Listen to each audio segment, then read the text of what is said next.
So I said, yes. And you know what? Yeah. Catch my first episode of text. Okay, great, great. Been a while. Dad. How are you, Frank? Nice. Tuesday morning. Uh-oh. Always, yes. I had to come to the house. You almost matched. Let me see, you almost matched. Yes, you didn't get the memo. No, I didn't. I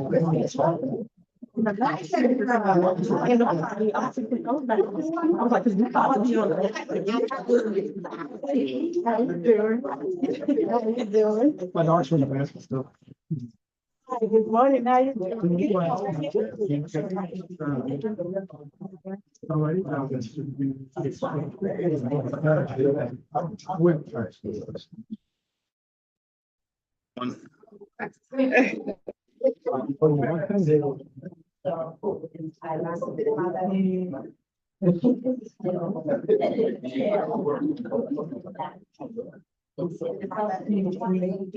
Which?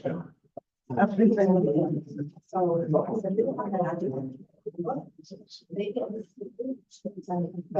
last one, I was. Thank you. You're very welcome. Let me, let's see what on here. So Do we have the, restaurant? The Cleveland? He's got it right now. Okay.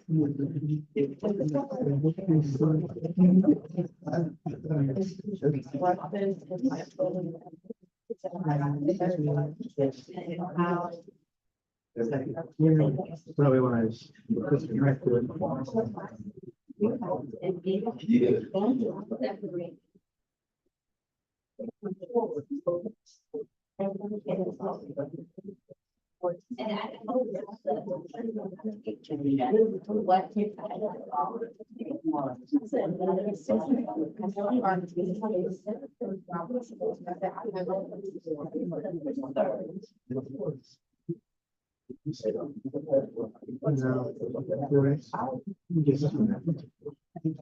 welcome.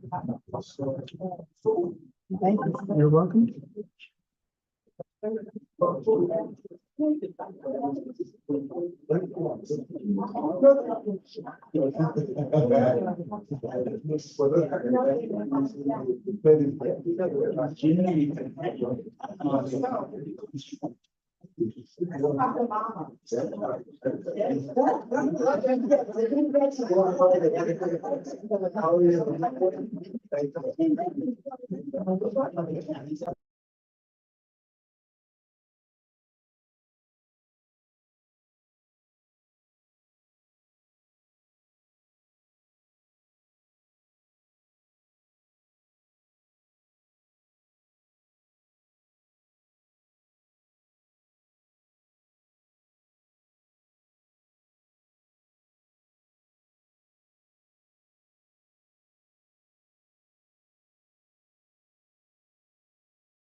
Okay.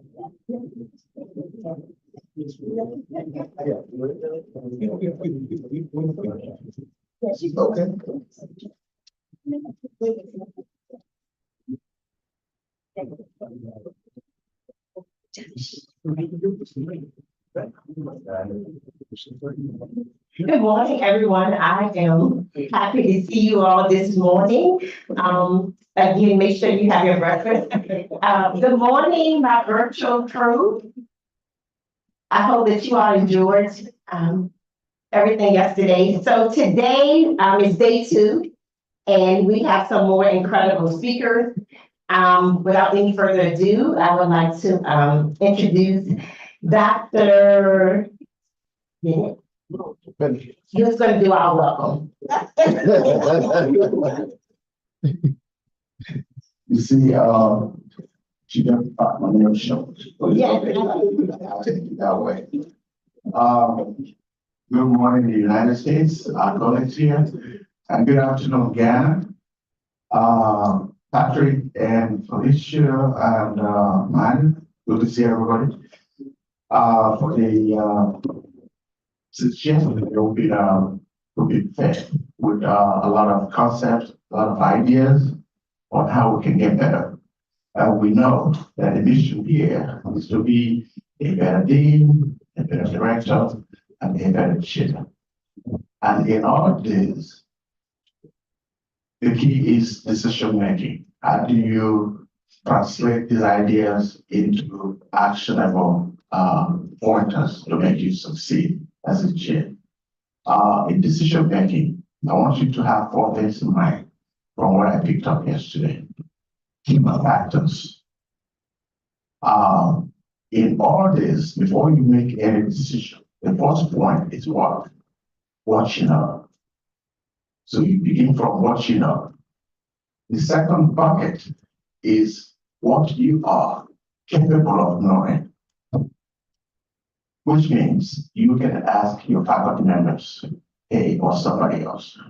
The third segment, which I saw in your presentation, is the complexity of decisions, complexity of problems, 3 buckets.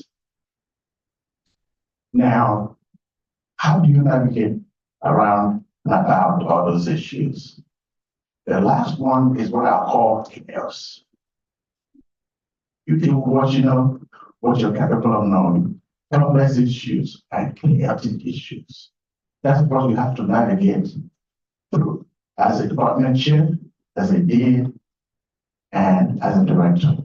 So how do you bring all those things you are running to bear on those ideas? So to bring the icing on the cake, I will introduce our influential, very well knowledgeable Professor Osa to come and set the ball rolling. And I hope those in Ghana will be able to help you get to the next step. Thank you very much. Thank you. Good morning, everyone. Good morning. Hey, that's the week now. There's breakfast, there's coffee, there's everything, sugar, right sugar there. So, good morning, everyone. That's better. So, mine is not, it's a very easy assignment I have this morning because I want to talk to us about interpersonal communication, multicultural communication. And why we have both the inter and the multicultural, because we communicate with each other, not just people who are from a different culture from us. We communicate with our friends, our colleagues, our students, the administrators, stakeholders. So communication with each and every. So I have okay, thank you. I have, this is the outline, brief outline I'm going to work with. I'm not going to be here for too long, so just bear with me. So people, they say, is the heart of the organization. The organization is as good, the institution is as good as the people we have in them. Well, I'm having trouble with that. I don't know what just, I'm trying to get that away. That wasn't there yesterday. It's okay, we'll manage. Okay. I'll figure it out. These are friends, they won't laugh at me. And so, we know that without your people, you can do nothing. And that is why you have to make sure that we understand our people, we are able to communicate with them effectively, and that we're able to win their hearts so that they can give us their best. And the president of Cornell University said, the quickest way to change an institution is to change its leadership. And in egg leadership, we say, as the leader goes, so goes the team. So if you have a positive leader, the organization will do well. But if you have a not so good one, your organization will be sick. The health and the future of higher education is impacted by the development of its leaders. And so that is, I think, is the focus of this institute, to develop leadership at VSU so that our institution can do greater things. The future of higher education rests on creating a new set of leaders. The leaders of last century cannot work now because we have a different context, different environment, different task. Now, in those days, we used to have a body of knowledge with impact on our students. These days, we don't have that anymore. We're actually preparing them for professions that do not yet exist. So what do? We are teaching them how to learn. And so we have to make sure that we have new set of leaders who would now embrace new concepts and ability to live. Leaders who are not afraid of change, because as they say, change is the only constant thing we can expect. And then together development now will be a way to create this type of pool, which is exactly what we are doing here. So as a people are important to us, and what do we communication is what helps us to know what they are doing. Okay, so now we're not going to waste time. Yesterday we talked about how the diversity and everything in the on campus or any team. So I'm going to go straight to the strategy, because this is how we see often we know what to do, we know what we want, is how to get there that becomes our problem. So the first one I said is be present. What do I mean by being present? It's being right there where you are, understanding what is going on, listening, seeing, thinking, scanning your environment at all times to know when to talk and when not to talk, to know how to talk, look around, see who is there, know which joke you can crack, know which joke you can crack, know when you need to repeat an instruction, know how to send it out and stuff like that. So you have to be present. We have to set aside time to have quality conversation, communication with our friends. Sometimes we say we are too busy. We are attending meetings, we are jumping from one task to the other. And in the process of doing that, we alienate people should be on board with us, working with us. So we have to make sure that we create opportunity for people to come together, to interact, to understand each other, to like each other. To like each other and be able to support each other, that is good for the organization. The use of slang. We need to avoid the use of slang because the people we are talking to may not come from that environment to understand. My husband went to class one day and his student told him, Dr. Osa, you are the goat. He said, goat? They said, yeah, you are the goat. And he didn't know what that meant. And he was almost going to get offended, calling me a goat. And the part of the world where we come from, you don't call people goats. And so they said, no, greatest of all time, you're the greatest. So then he said, oh, very good.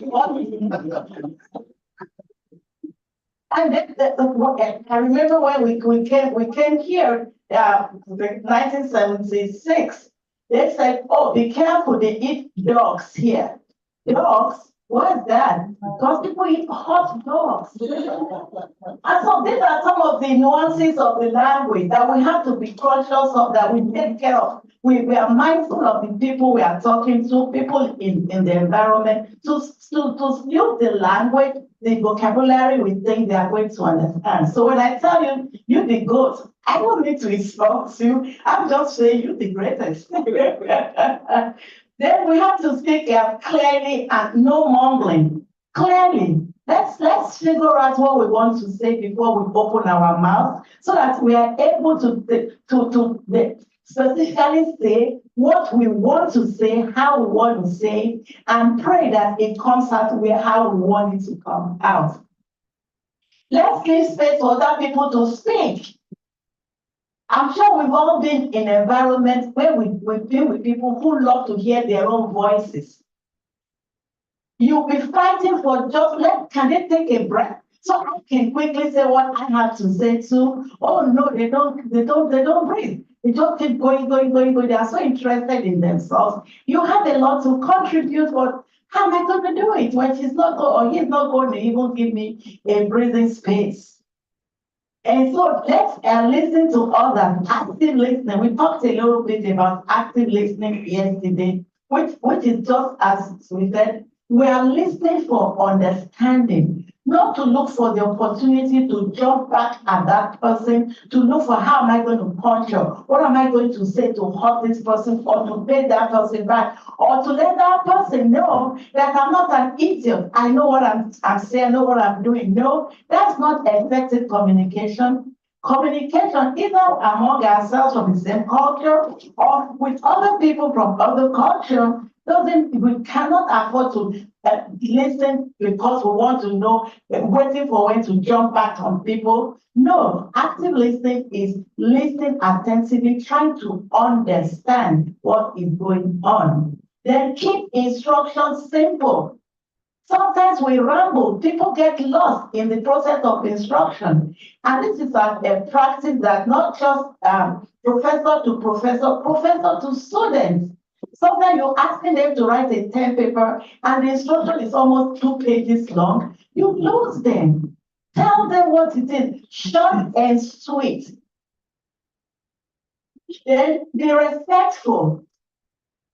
We are all human beings, we all love respect, we all have self-esteem. When people talk to us in a sort of a condescending way, nobody likes it. And so there's no need to be rude. Let be civic, let respect each other so that we can all live together. We have no choice. It's a team. It's a team. Yes, we make it or we all go down. Let's ask questions to confirm understanding. And that is the type to paraphrasing. Did I hear you say, is this what you mean to say? Oh, then the person will be able to expatiate or explain better in use of product, switch vocabulary to make sure that we understand what he or she's trying to communicate. And it's so by question, it's better to ask questions that is this what you're trying to say? Than to say what you think you heard, which will lead to conflict. And then let us practice proper etiquette. Types of communication. We have the oral communication. This is the one that doesn't involve words. And then these are stuff like your choice of words, oral communication, tone and pitch of your voice, talking their speed. Some people can talk so fast that can hardly know what they are saying. I talk fast, but I have to consciously tell myself, slow down. And moreover, have an accent. So make it easy for people who are listening to you to understand. And I said accent. People think some people don't have accent. We all have accent, all of us.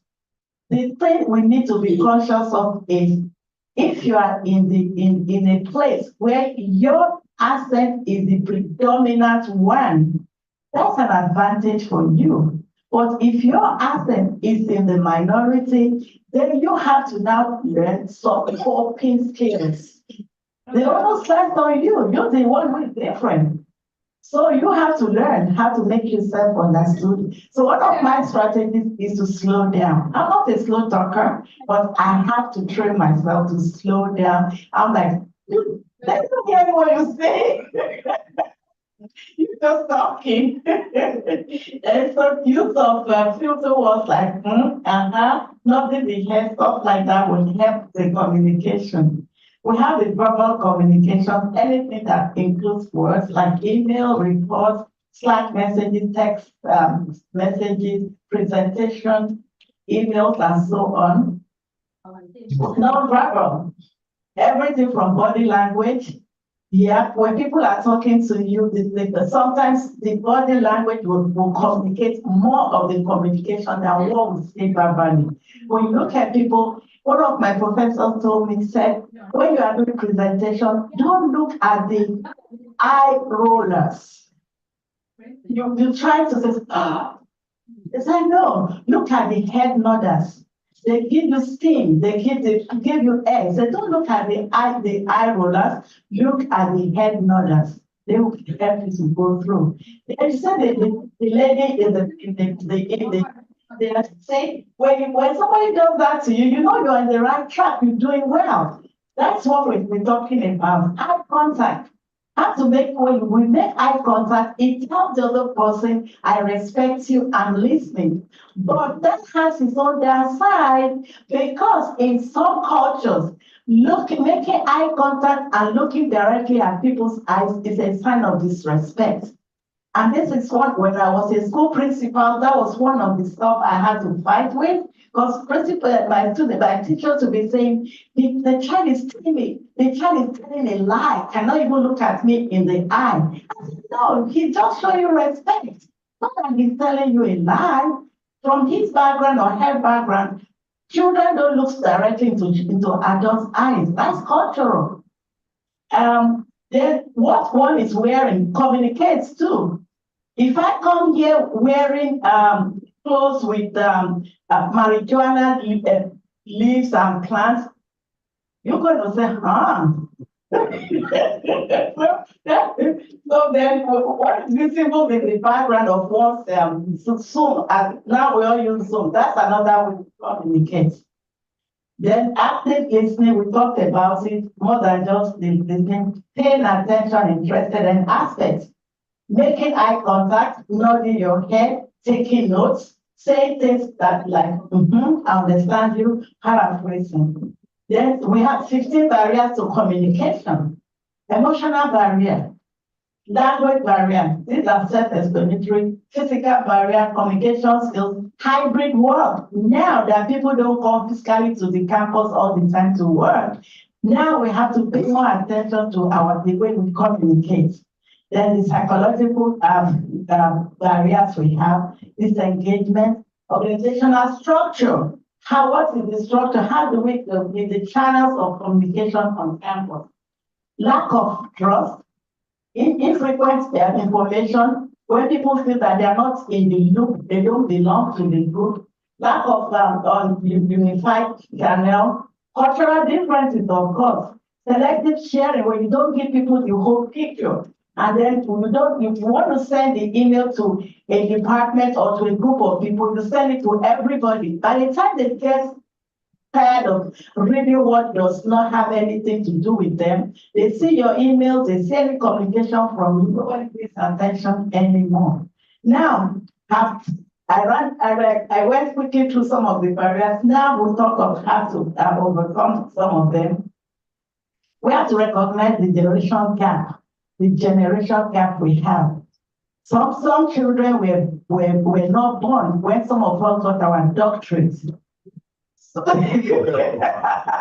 So we have to make sure that we're able to communicate effectively with those children. And some of them, their fingers talk more than their voices. And so these are some of the things that we have to understand. Why some of us will still be looking for where the switch is on the computer to put it on. Some of these students can put it on in their sleep. I look at 2-year-old in the mall. They have their parents' a cell phone and they manipulating it, they getting the cartoon and things they like.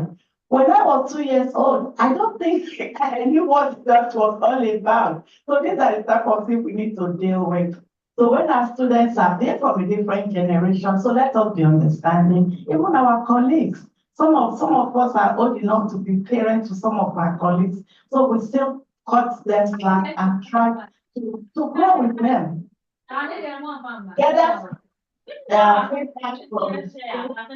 Interacting with developing intensive communication.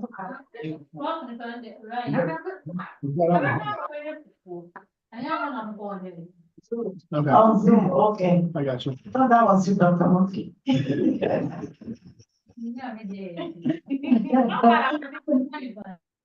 All right. So let's encourage them to two-way information and sharing. So now that I've done my own, I'll let us go and then let us start the real presentations for the day. I hope I put you in the right way to communication, this session. Thank you for listening to me. And thank those of you who were smiling. I liked it, and the head nodder. I like it. Thank you. Thank you, Dr. Owen. We appreciate you. Anytime you see Dr. Owen, you know it's gonna be a good time and assessment. Sure. So I have the light pleasure to introduce our next speaker. Dr. Holmes served as the Associate Dean of Undergraduate Studies at the College of Business for the College of Business at Rutgers University and served as an Associate Professor and Director of Outreach and Research. So he will be coming to us talking about conflicts and cultural issues in workplace. Well, you know, we don't have that many conflict issues, but we still want him to present. All right, so without any further ado, Dr. Holmes. Thank you. Thank you.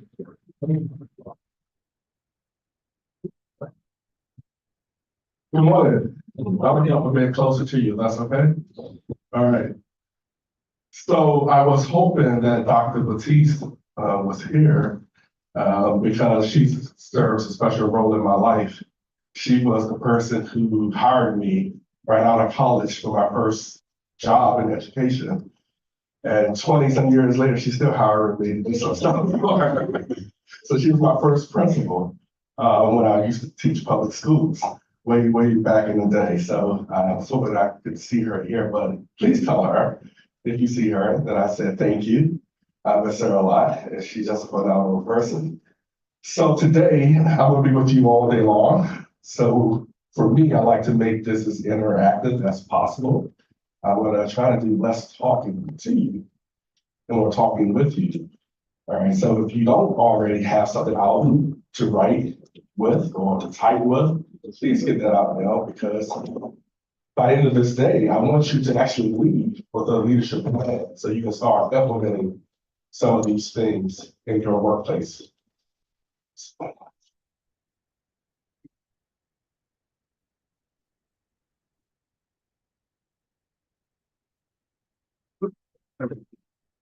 All right. So I really like the first gentleman when he said about making decisions. Now, I'm in the business school world, so we always get competitive students. And when I used to teach in the classroom, I always used to say, my class is the most important class you will ever take. No matter what my business colleagues say, finance, marketing, accounting, they're lying. My class, organizational behavior, is the most important class any business student will ever take. And I say, this is the reason why it's the most important class, because organizational behavior is all about helping leaders make better decisions. That's it. We have a body of knowledge, a body of theories that let us as leaders, make better decisions. That's the fundamental role of a leader, is to make better decisions. And that's what organizational behavior is all about, what I used to teach. And that's why my class is the best class in the business school. And so let's do a quick roll call of who we have here. So who are our directors? Just raise your hand. All right, good. All right, department chairs. All right, one. Deans, various levels. So who's everyone else? Okay, so Aspire, okay. I was asking you to actualize yourself in the role right now. So I know this is the Institute for Aspiring Talent, but say, yes, I'm a director, I'm a department chair, I'm a dean. So you have to really see yourself in that role. And I know in academia, we say a lot of times people go over to the dark side when they get into administration, right? You heard that before? Going over to the dark side? Yeah, I'm a traditional academic ranks, right? But let me say that is the biggest lie in academia. All right, there's no dark side, light side of academia. All right. Administration is crucially important to move academia forward. And some people have some negative things to say about it. But since you're in this institute, you are signaling that you're pushing out that negative noise. And you're listening to all of the positive when it comes to academia. So I didn't realize that we were going to have some people in Ghana, so shout out to people in Ghana. But if there are questions, can you monitor for me so I can answer the questions if questions come up in chat? But getting back to academia, I'm telling you, some of the most impactful decisions I've made. I've done great work as a professor, but some of the most impactful decisions I made was as an administrator. Being able to help students on a much broader level that I could ever help them in one classroom or two classrooms. So if you truly want to change academia, and again, professors do great work. Clearly, we need everybody down to a custodian. We all do great work in academia, but there's so much positive things you can do as an administrator. So keep that in mind. You know, as the leader of a department or units, you can do many positive things on a broader scale. Your impact is multiplied on a broader scale. So keep that in mind, okay? It's not a dark side. All right, it's all bright side to higher ed, wherever you see yourself fitting into that. Now, finally, we're going to do a lot of group stuff, but I'm going to tell you if there's any competition in here, that table is going to win already because I have to shout out my LB, the best chemist here, Dr. Jackson. So it's great to see him. It's been years since we've seen each other. So that table is going to win. Anything we do, they're going to win, okay? Just want to let you know that before. Are we ready? Ready. All right, let's get started. Navigating complex cultural dynamics in the workplace. So going back to my professor roots, it's a quiz. How knowledgeable are you about DEI? So rate yourself 1 to 5. 5 is you very knowledgeable. 1 is you think you are very unknowledgeable. So just rate yourself. How knowledgeable you are about DEI. Hey.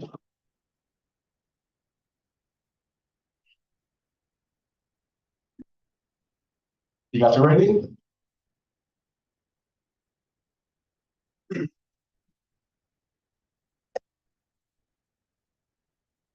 All right, now to a colleague at your table, explain DEI to them. Now you already rated yourself how knowledgeable you were. Now look, he's leaving already. All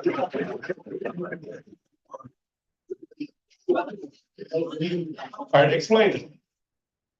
Couple minutes, just explain it. We will come back together. So online, I don't know how you're gonna be able to do it, but.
One minute left.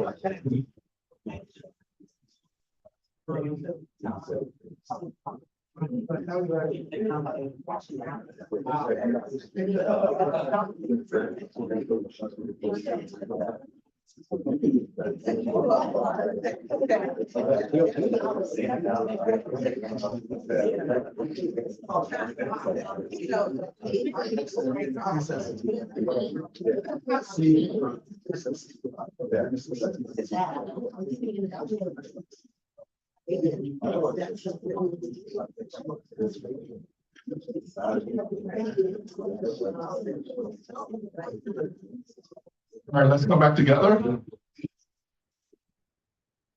All right, so I want you to rate yourself again. After you had to explain it to someone, what do you now rate yourself? All right, some people could be the same. Some people could be higher. Some people could be lower. So you have your rating?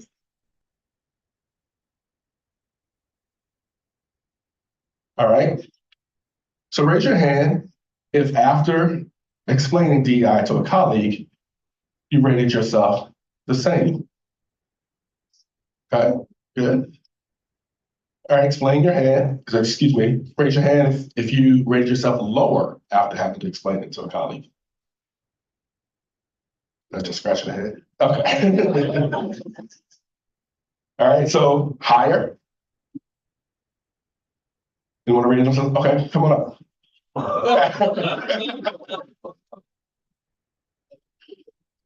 How does she explain DEI? Oh my goodness. Snapshot. Okay. Good morning, everyone. Again, I'm Cassandra Fice, Mass Communications. When it comes down to DEI, just making sure that everyone feels included, no matter your sexual preference, your race, gender, whatever you identify as, that you are included. And I know that we spoke about being respected, not necessarily on, no judgment, but just know that whatever your preference is, however you identify, no matter the category, just make sure that you are respected in what you do identify as.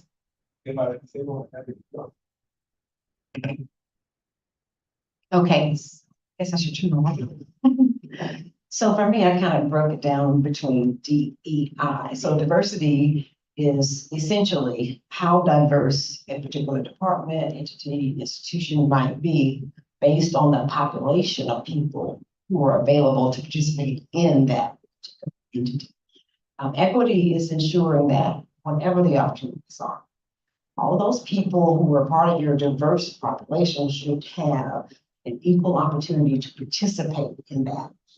And then just like the equity, people should feel included. They shouldn't feel like there's a stigma that keeps me from participating because of my diversity. So did everybody break down each of the three letters? Explain diversity, equity, inclusion. See some hands. Okay, so does that impact your rating? What am I doing here? First, did we talk about the differences between diversity, equity, and inclusion in your explanations? All right, good. We're going to break those up later. Did you all talk about the 3 different facets of diversity? No, no one? No time? Did you relate it to something that happened in your life? No time? No? You did over here. All right, did you use metaphors? Perhaps. Now, this is a strategy, a tactic that we call the illusion of explanatory depth. And we use it in many settings in order to create points of openness. The reality is, when many people do this exercise, they rate themselves at one level, regardless of the level, unless they're 1. And then after having explained it, they typically rate themselves lower. Because when you ask someone to explain something, people realize how difficult it is. You feel like you know it, but when you have to explain to someone else, like, wait a minute, there's some gaps, right? Or I only know a small portion of it, not the entire thing. And so when you engage in this activity, now if you were perhaps to put forth a particularly contentious topic on the agenda, people are more open to listen to some of your viewpoints because they just went through an activity to make them think about a topic and realize, I really don't know as much as I thought I knew about that topic, right? So whether it's affirmative action, ask people, they hate it, I don't like it, well, explain it. Then people like, right? So that's called the illusion of explanatory depth.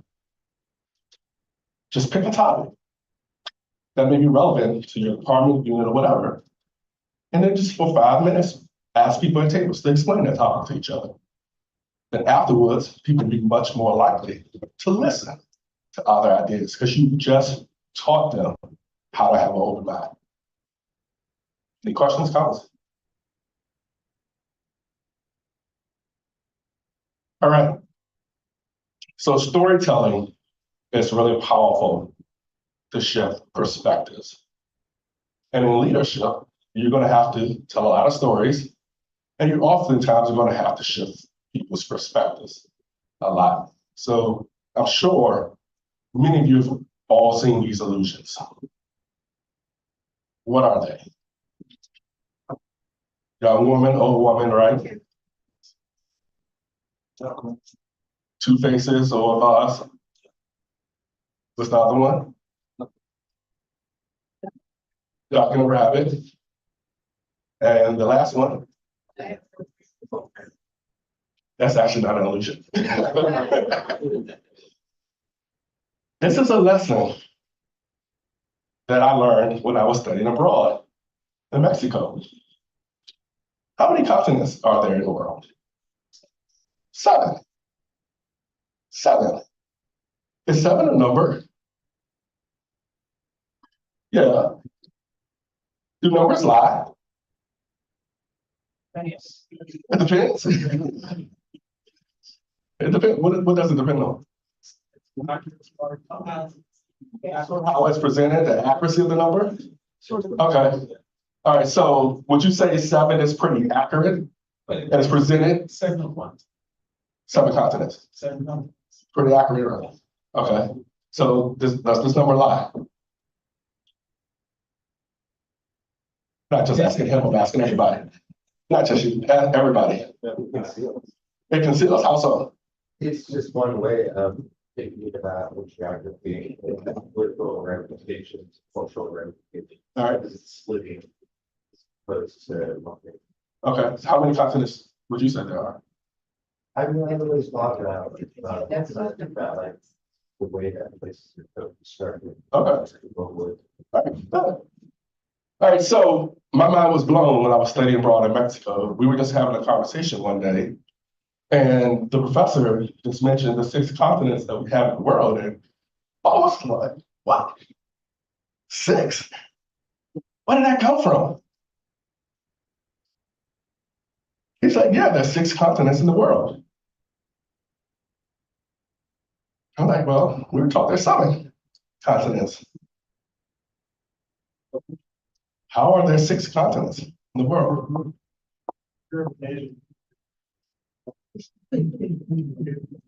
Because Europe and Asia can be just simply one continent. It's really just Eurasia. Right? That's one way to look at it. That's not the way that most Spanish-speaking countries learn it, but that's one possibility. Because maybe Antarctica doesn't really have people, so they don't count it. Right. That's another way to look at it, but no, it is counted in most Spanish-speaking countries where they are taught geography of the world. It's the Americas. In Spanish-speaking countries, most of them, save, I think Venezuela, they only taught as 5. But in most Spanish-speaking countries, they're taught as there are only 6, because the Americas, they just count it as one continent. Blew my mind, right? She said, wow, we were blown away because we were taught all our lives there were 7. But in most Spanish-speaking countries, they're taught all their lives that there are 6. Now, this is a case where there's 2 numbers and both of us are right. Both. Different numbers, but we're both right. We're not necessarily wrong in the US. That's what we're taught. They're not necessarily wrong in Mexico. That's what they're taught. So the point is, shifting perspective. If you have to bring up an issue, sometimes telling that story can help your team, help your unit shift their perspectives of how they see things. And you may need to bring them back. It's not necessarily about I'm right, you're wrong all the time. It's we have different perspectives. We came to this from different perspectives. And we both can be right, even if we get different answers. And that's the thing that a leader needs to be able to be comfortable with. You both can be right, even if you have different answers about something. Someone ask me a question or make a comment or observation.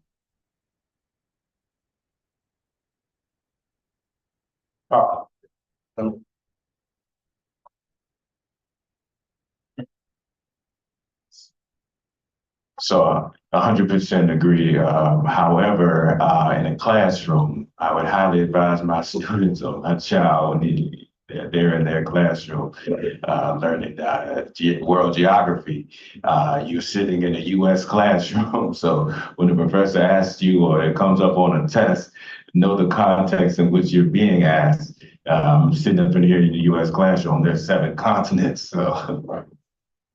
No, that's really important. So context matters a lot. Absolutely agree, right? So you have to know your context in which you are operating.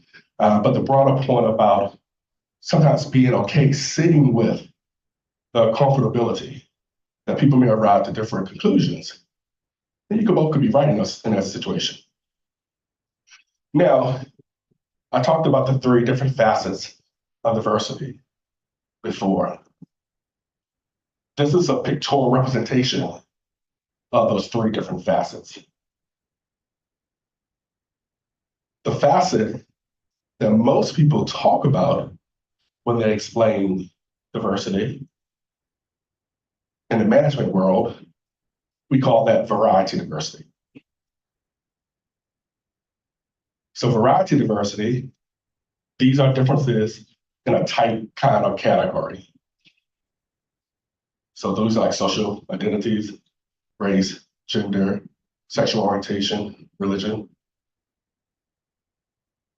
That's a type, kind, or category. So when most people can talk about diversity, most of the times they're only talking about variety diversity.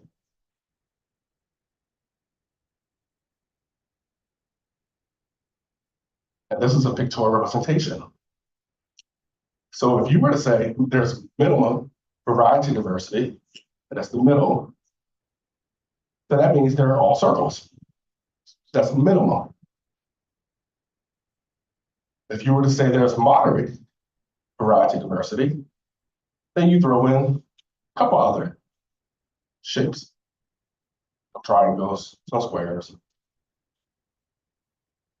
But if you have maximum variety diversity, that means typically there's a different type or kind in that particular group.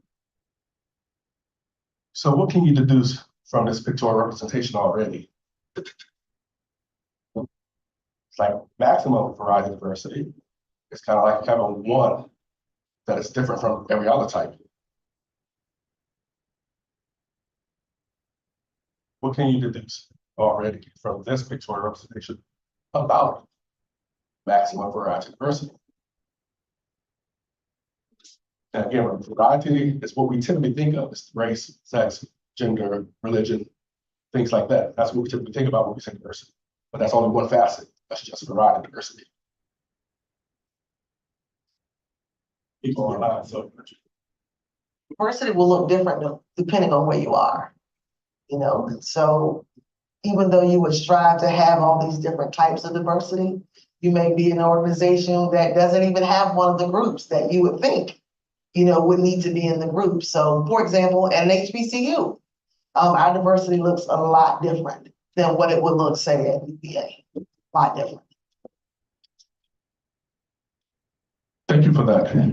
And so from this picture, you can probably see quickly that maximum variety diversity should be the goal of organizations. That's not a goal that organizations should have. Most people don't want to be the only one in a group. But that's the definition of maximum variety diversity. Moderate levels of variety diversity, in many cases of all the different types, is typically what most organizations want.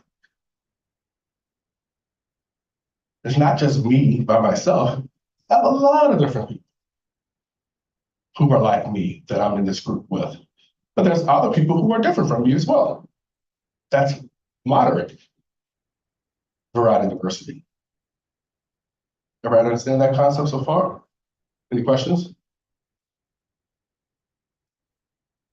All right, so let's go to the other two. Any questions on that? Disparity diversity. That's a different facet. Now, disparity diversity, these are differences in some valued resource. That's a different facet. So these are things like wealth, power, prestige, status. That's a different facet, an important facet of diversity. It's not about race, not about religion. This is a different facet. So if you had minimum disparity diversity, that means everyone should basically share, let's just use wealth or social economic status. Everyone would be the same. That's minimum disparity diversity. Maximum disparity diversity will be somebody, one or two people have a lot of this wealth, and a lot of people don't have very much. That's maximum disparity diversity. Again, maximum is not a good thing in most cases. The goal in most times is a moderate level. You got people up and down. Wealth, status, power, prestige. Very different. Again, a lot of people talk about diversity goals, and they're all in the maximum in their language. Not necessarily always know what that means. So as we're going to make sure we know as leaders what that means, and we can have this language to talk about it. The last one, separation. Now, this is a difference on a perception, a belief, an attitude people may have. So things like political orientation, system justifying beliefs, prejudices. These are examples of separation diversity. People have different thoughts about things. Again, minimum separation diversity, everyone think the same thing. They have the same attitude, same belief about something. On some topics, that may be good. On other topics, it may be bad. Many times it is bad. Maximum, look at the representation. It's like two sides. They're over here and others over there. Representation of our Congress, right? That's maximum separation diversity. But again, the goal is typically you want moderate levels of separation diversity. People are along the spectrum of attitudes, beliefs, ideas, thoughts. Make sense? All right, now it's really important, particularly for a researcher like me, to know these different facets because I've seen a lot of times when people publish research, they say they're talking about one facet of diversity, but then how do they measure it? They measure it with an item that doesn't even correspond with the facet of diversity. So for example, if I'm talking about variety diversity, typically I'm going to use Blau's index to measure that. If I'm talking about separation diversity, I would probably use a scale. It could be a Likert type scale to measure that. But if I'm talking about disparity diversity, I'm going to probably need to use something like a Gini coefficient index. Now these are different measures that's going to give you different answers based on which facet of diversity that you're interested in. All right, so what's the argument that we hear about diversity? Diversity is a good thing because of what? Helps to propel an organization forward. How? Because you have different ideas and perspectives that come together. Good. So that is the argument. We always say diversity is a great thing, particularly again in the business school world. So we talk about performance, productivity, increases performance, increases productivity, it helps propels organizations forward. Right? That's the argument. Then we all believe that argument, right? Yes? No? Maybe so? Okay. I'm going to come back to you. So what do we say? What people say, well, what about HBCUs? Are there HBCUs? What about Morehouse? Well, Spelman. What is the gender diversity in Morehouse? Huh? So what is the gender diversity? That's not your question. I'm asking you, for real. What is the gender diversity in Morehouse? Of students. Yeah. Exactly. It's very close to zero. Very close to zero. Right? Is that a trick question at all? So what happens to our argument about the benefits of diversity? In a context like an HBCU, where racial diversity, particularly at undergraduate level, is close to zero. And in a place like Barnard College or Spelman or Morehouse, gender diversity is close to zero.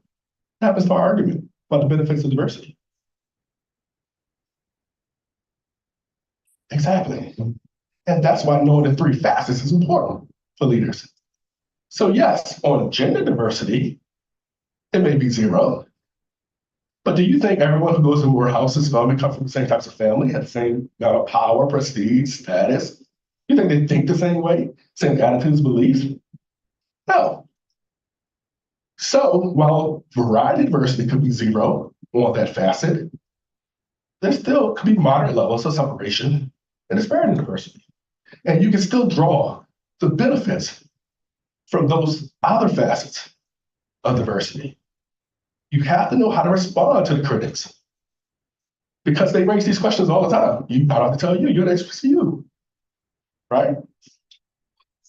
There's three different facets, and each of them can be important in their own way, but you're gonna have to know the different types of facets. Not a trick question. Not a trick question, I promise you. On the left, there's 7 Black men. On the right, there's 6 white men and 1 Black man. Which picture is more racially diverse? The left or right? Yep.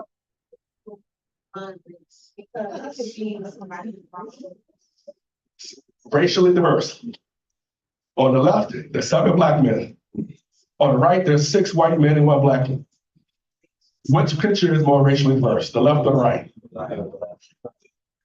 So neither. Why? It's because, even though we have one black man in the right, it's not diverse. Okay, anyone else have another thought? Why? Because that's the only group that has more than one race. Yes, the right. The right. All right, it wasn't a trick question, but it trips a lot of people up. I do this a lot of times, in a lot of different places. The question, yes. All right, well, the US definitions of race, black, white, Asian, any of the ones you want to put on the census, that's race, how we're using it. Yeah. Race. And I give you the information. I said on the left, there's 7 black men. On the right, there are 6 white men and 1 black man. The question was, which picture is the most racially diverse? I gave you all the information you need. What picture is more racially diverse? How is the left more racially diverse? How? How? But I gave you the information. I said there's 7 black men, there's 6 white men and 1 black man. That's all the information you need. But you see how it gets people. Why? Because we are programmed a lot to think if you're black, you're diverse, right? Have we heard that we need more diverse students, more diverse faculty? Hear it all the time. Let's stop saying that. All right, an individual is no more diverse or less diverse than another individual, because diversity is a group level construct. You can add 100 more black men to the left side of this picture. The racial diversity is still going to be 0 because there is no racial diversity in this picture. Just by adding 1 black man to the right side of the picture, again, like I said, we use Bell's index, it raises the racial diversity to 0.24 on the right side of the picture. That's the actual number that you get. You take them out, the racial diversity is going to be 0. But you put them in, the racial diversity of the group is now 0.24.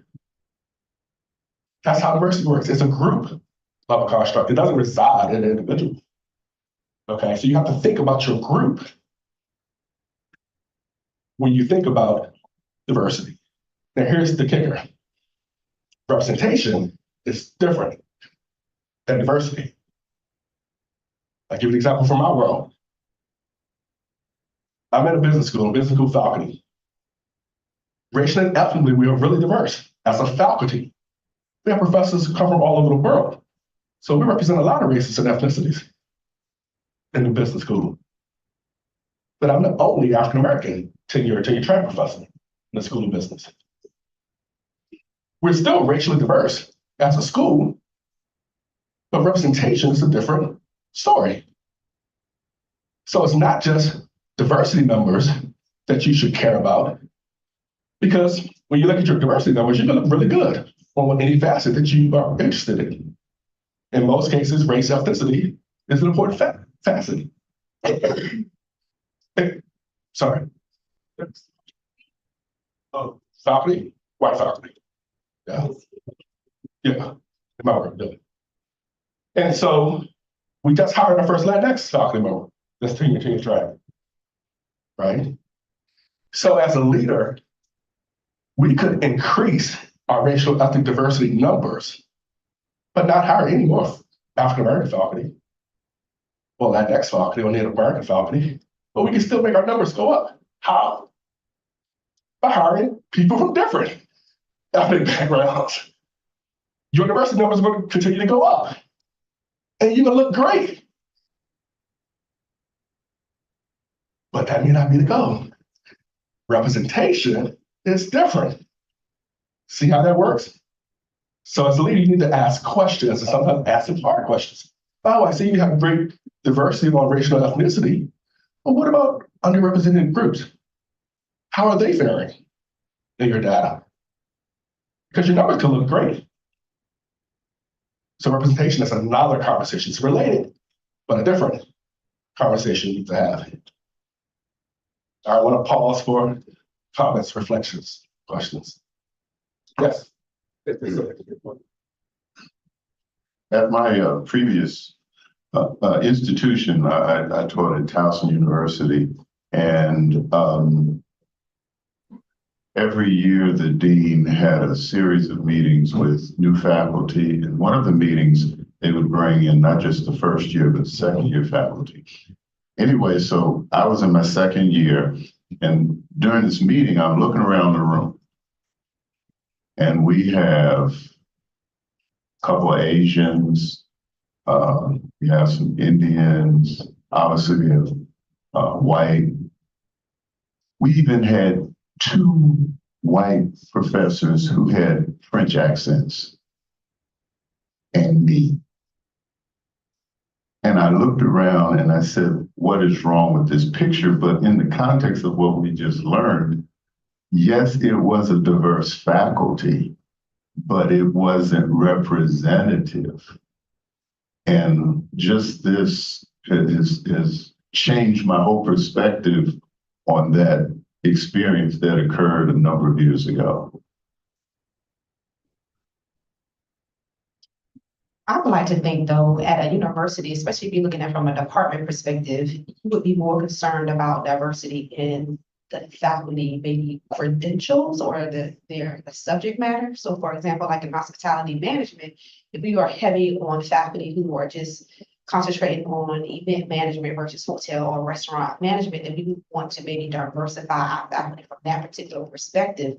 And so if you look at it from a discipline perspective, and then you also maybe consider other factors, then that even makes it even more difficult potentially maybe to find faculty to hire in your particular department.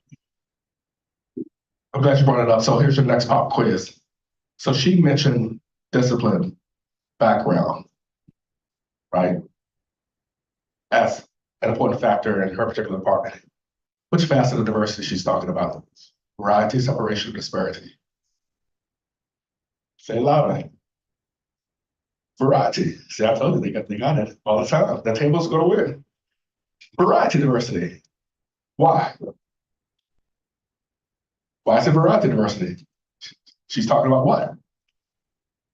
It's like a category, a kind. It's discrete. You can break people up into it, right? So if I'm talking about, say, politics, if I say Republicans, Democrats, that's variety diversity, right? Because you can break them up in categories. But if I say, how do they think about something? But that's not variety diversity anymore. That's separation. You have to use a different measure. So in your question about if you're in a department, and again, we brought up context matters, right? So you want to think about your particular context and what's important to drive your goals, right, in your strategic plan. You mentioned discipline background. Discipline diversity may be more important. Fascinating, right?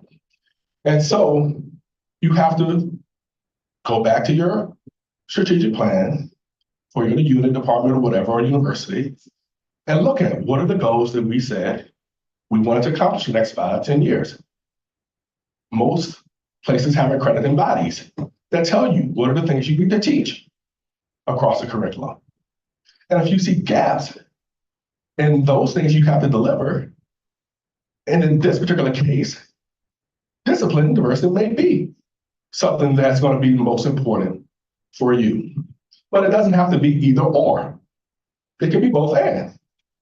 So if you see there's underrepresentation of some social identity groups that have been historically excluded based on laws and centuries of discrimination, you can say, okay, we recognize we need more event management people, but we can also find those people who happen to be Latinx or Native American or African American, because this group was also historically excluded. So that's my answer to it. If that was a question, you don't have, it's not either or. You can do both and look at all your goals at one and then follow that plan. Makes sense? Others?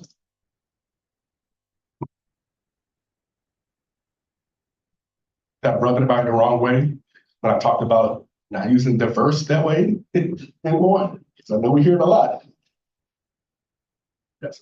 This literally has nothing to do about what anybody in the room is doing, but when we were talking about Morehouse, I would like to know, since you study diversity a lot, where are we headed in terms of looking at these institutions that are all male, all female? What is that gonna look like? Because sex and gender, those dynamics and definitions are changing. So are we gonna be able to say Morehouse is all this or Spelman's all that? Just curious. You know, that's a great question. And in my answer, you probably remember I said it's close to zero, recognizing that it's not a binary. And Morehouse and Spelman, they both have policies on transgender students, and they've had it for years. Yeah, and so that's why I said it's close to zero, not totally zero. But, you know, based on our federal laws, it's permissible to have single-sex education. And so unless a Supreme Court decision changes something, then there's no prohibition for people to self-segregate based on that at that point. Just wanted to speak to self-segregation from an elementary and middle school perspective. In the state of South Carolina, in the public school system, there is a middle school that's called 2 academies, one for boys and one for girls. And it was scientifically based and designed based on the fact that girls, middle school girls, learn differently, sizably than boys do. And they, based on the research, are sizably influenced at the middle school level by their competition with bullies. And they like to acquiesce and hide themselves from the STEM fields in the middle school context. So therefore, the 2 academies were designed back in around early 2000s, and it's still flourishing. Thank you for that example. Again, storytelling, how we can change perspective, tell the story, right? Okay, so good morning, everybody. So, you know, I have, and I'm seeing this because I was an assistant director of multicultural affairs at VCU. And I'm seeing this, and I have seen the word diversity change over the years. And I saw the hesitancy of how the faculty in here answered that question, which one is diverse? When, I mean, it's just been, I have seen it change from Office of Multicultural Affairs. There was one time it was just, when you say diversity, it was all African American. You knew it was African American. Then I saw it change to the Office of Multicultural Affairs, right? So that's when I ran it. There were Arabs, and now it's all, to me, from my perspective, it's really discombobulated. It's all over the place. And that's why I say so many people are very hesitant how to handle when you said diversity. I didn't even answer because my having that background, it's like even I'm a little bit uncomfortable because things are so sensitive now, how to answer which one is diverse. So thank you for that. My pleasure. Thank you for sharing. And I will say, as a follow-up, the definition of diversity was the same. It didn't change. It's always been a group level construct. It's just how we operationalize the word admit specific groups, right? And that's the colloquialism of the language, where it doesn't necessarily match the actual definition of the language. And that's what, again, I'm trying to get across, because people have these conversations, they have these arguments. And I think it's important for all practitioners to be able to use the right language, particularly if you've been challenged on it, right? And to be able to refute those arguments. Going back to the Morehouse Spelman example, I get it a lot, like, why do we have this minority scholarship just for these students, right? Then you have to start talking about the history. Give examples like you just gave about how stereotypes function that make people not perform at the level that they could perform because of this history and context. And that's why we have this program just for women leaders. That's why we have the school just for Black men or Black women. Talk about that.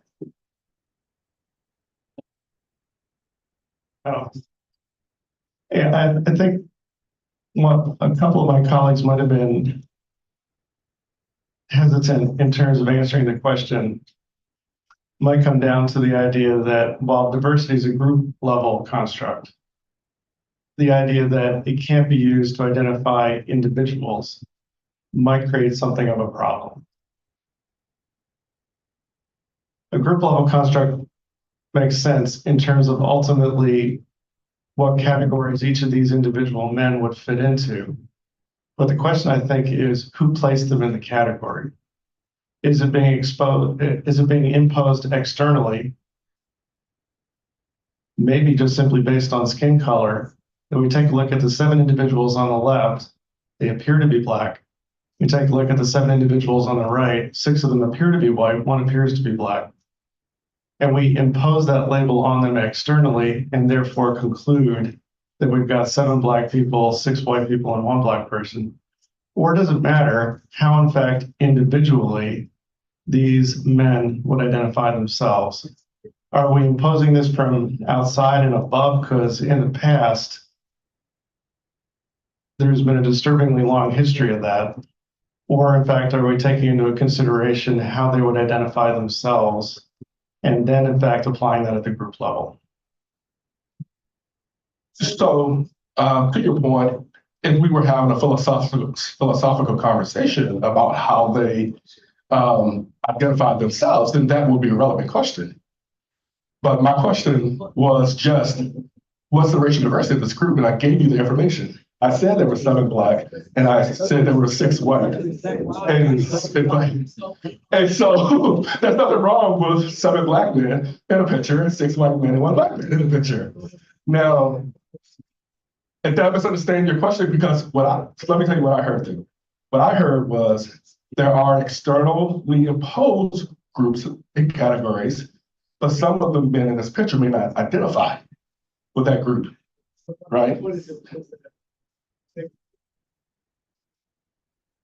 But again, it's hard more or less. But I think that the nagging question is, you're telling us that there are 7 Black men, 6 white, 1 Black. What you didn't say is you're looking at 7 men on the left who identify as Black. That's actually part of the sentence. It doesn't change. Well, it implies that we on the outside are in fact stating that these 7 men are Black, as opposed to we know that they are in fact identifying themselves as Black. There's a difference. So if I said these 7 men in the picture self-identified as Black, these 6 men self-identified as White, this one was self-identified as Black, what is the racial diversity of this picture?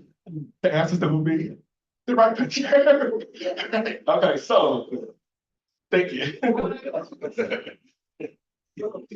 So really what I'm noticing is that just in general, it's why are we so uncomfortable with labeling or answering this question? Is because we have all this knowledge and all the things that we've learned, and we're putting life experience in it. And of course, we don't want to label anybody incorrectly. We don't want to be labeled as a racist or being prejudiced. When you are very clear, like, what is the answer? Because of all of our life experiences and things like that, we are uncomfortable because we do not want to be wrong. We want to be politically correct. So this is very interesting that we are all uncomfortable, like, nah, I'm not going out that way. Nobody's going to label me as nobody's about to label me today. So that's one of the things that I'm noticing. Exactly, and which is why I gave you all the information you need. So I didn't say yes. So we can go on and on and on and on about this conversation, trust me about that. But to Dr. Shu's point here, I mean, race is self-identification. As per the US Census Bureau, right? And society, I mean, race also is a social construct. So we have accepted that label. So let's take ownership of that. But my question is, in regards to diversity, right? Really, I'm trying to wrap my head around it. I know it's important, but do we bring diversity for the sake of saying that we have met a quota? Or is it really to make a difference? And the reason why I'm questioning that is simply because, very often you go to an institution or to an office where you work, what have you, and the group is fairly diverse, but nobody knows not much about anybody. So you're just there. It's visibly diverse. But in terms of intellect, sharing different views and things of the sort, I don't think, and this is not based on certain negative stereotype or negative perceptions or what have you, but from my experience, they don't mingle. So how do we explain that? Is diversity really that important? So going back to this pictorial representation, right? Because again, maximum diversity is typically never the goal for organizations. It's typically some moderate level. And that's when context matters. Again, you have to go back to your particular context and say what is relevant and needed here. From a cultural question, you ask, were there situations or experiences that happened that systematically excluded certain people? You have to ask yourself those questions. So if we think about academia, right, typically the degree of admission is a PhD or a doctorate. That's typically the baseline. Now, if you say, well, we want educational diversity, well, what does that mean?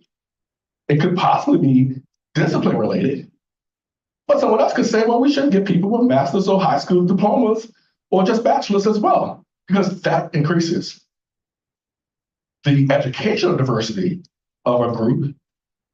Whereas if everyone have doctorates, that's zero diversity on that particular facet. That's why it's important to know the point is a minimum, moderate, maximum. It's not the goal to be maximally diverse. No, our baseline is everyone needs a doctorate. That's just the baseline of what we need for this particular context. Then we can look at other facets, whether it's racial and ethnic background, whether it's gender, whether it's sexual orientation, so forth and so on. But you as a unit, department, school, college, whatever, you have to have the conversations about what are the things that you need to not only meet compliance regulations, but also to thrive. Because again, it's not either or. It's not we can have historically excluded group members or excellence. It's not either or, you can have both. Likewise, when it was the 1970s and 80s, the majority of faculty members were all white, basically, the questions of excellence didn't come up. It was assumed that they were qualified and excellent. Why? Why was that just a natural assumption when we had laws that excluded many groups of people from the labor force? So those are the conversations that I say you should have with your unit to put a pause on it. It's not either or. Why is it, Jim, that you only bring up qualifications or excellence when we're talking about someone from a historically excluded group? We all are colleagues, we all are professionals. Competence and excellence, that's the norm. We would expect that in the academy.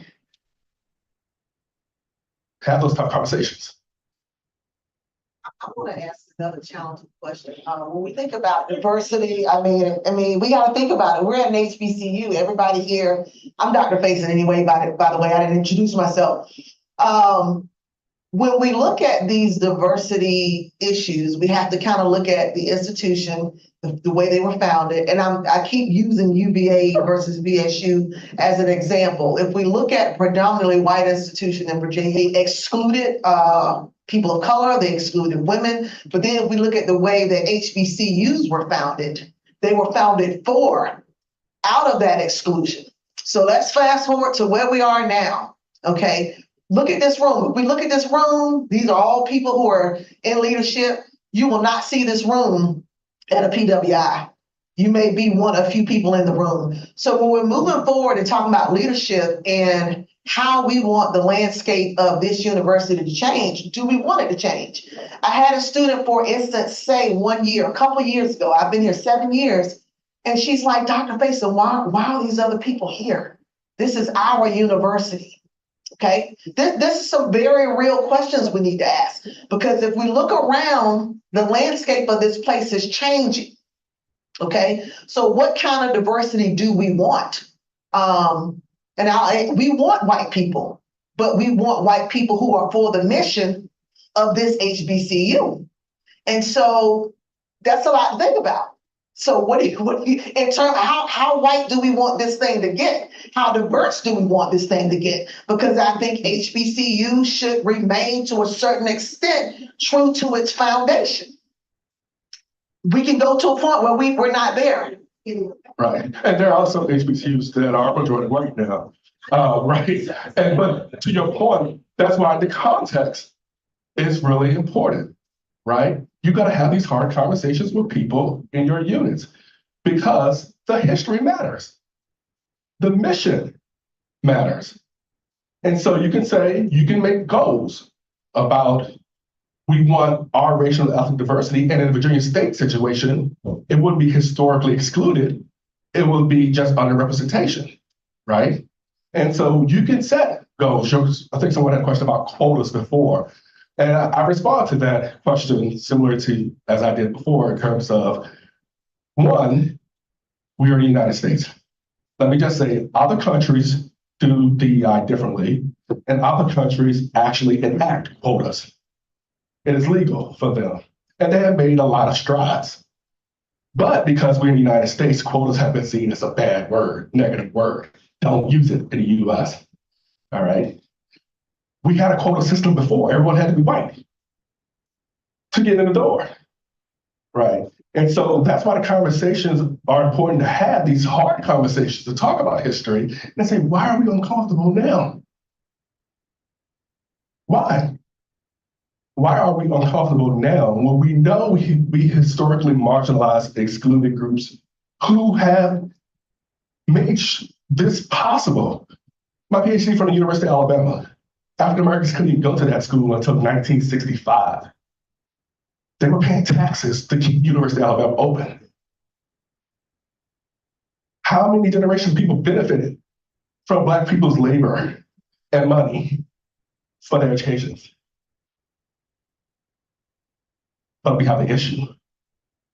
When we're trying to open up a scholarship or institution, have the conversations. But now you bring the knowledge back to them and explain these concepts. It is okay to center a specific group if you have the history, right? We are centering Black people at Virginia State because of the history of how it was founded. And that's fine to have other people, but our mission is to center Black students. That's perfectly fine. You can have that conversation. Doesn't mean you don't want other students. It's just, this is your mission. This is why you were founded, right? I thought I saw somebody today. I just wanted to piggyback on Dr. Faison about not just the makeup of the faculty, but also the student body, because I know there has been some talked about bringing in even more Hispanic students to campus, and I've heard people push back on that particular idea. So I think that is a good point that you brought up, and something that would have to be talked about as far as if we look at HBCU, we talk about diversity and what that means, and in the context of HBCU and changing potentially the landscape of the traditional student body. I just wanted to add something briefly, and the wonderful minds in this room may know this already, but I came across something the other day that has, back in May of 2022, designated Virginia Commonwealth University as a minority serving institution.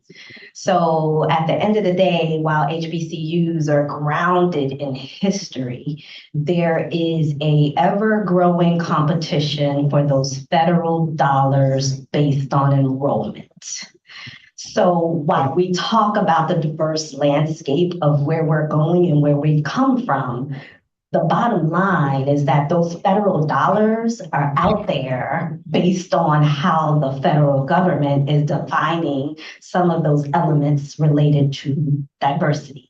So when we look at the landscape of our faculty, we look at the landscape of our students, as we continue to survive and compete for those federal dollars, this is where some of that is coming from. Excellent point. So Rutgers as well was designated a minority serving institution for the Camden and Newark campuses as well. And we are, probably on the pathway to be Hispanic serving in about 5 to 10 years from now, based on student enrollment. So you're absolutely right about the competition for federal dollars. But I hope so far in the conversation, you've gotten some language, some strategies, some knowledge of how to have the conversations with your colleagues about where you're going to go for your particular unit, center, college, or so forth. This pictorial representation probably is not a, you've probably seen it in a variety of different iterations.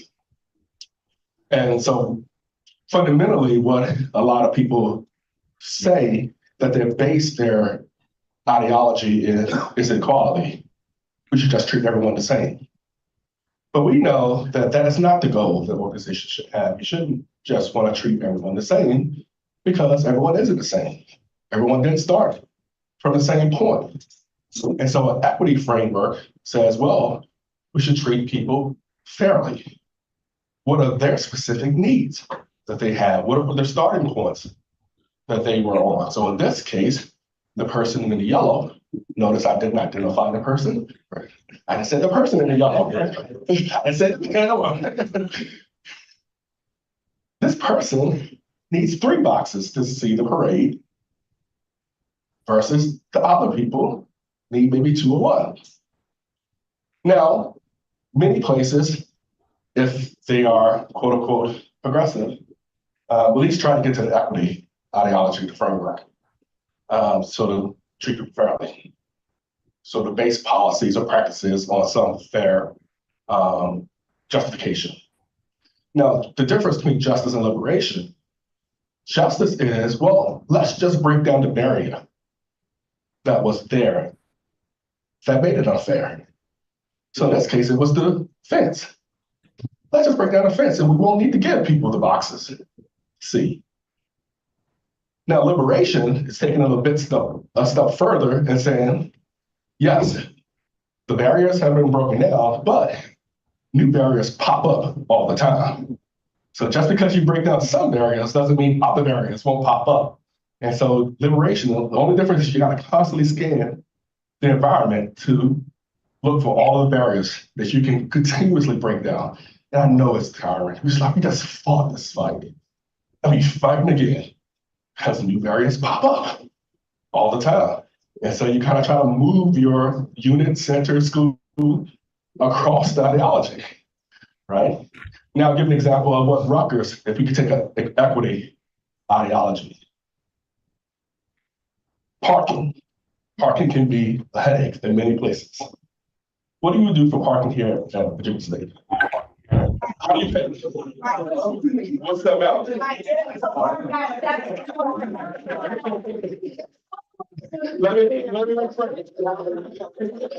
Let me rephrase that question. How is parking priced here at Virginia State?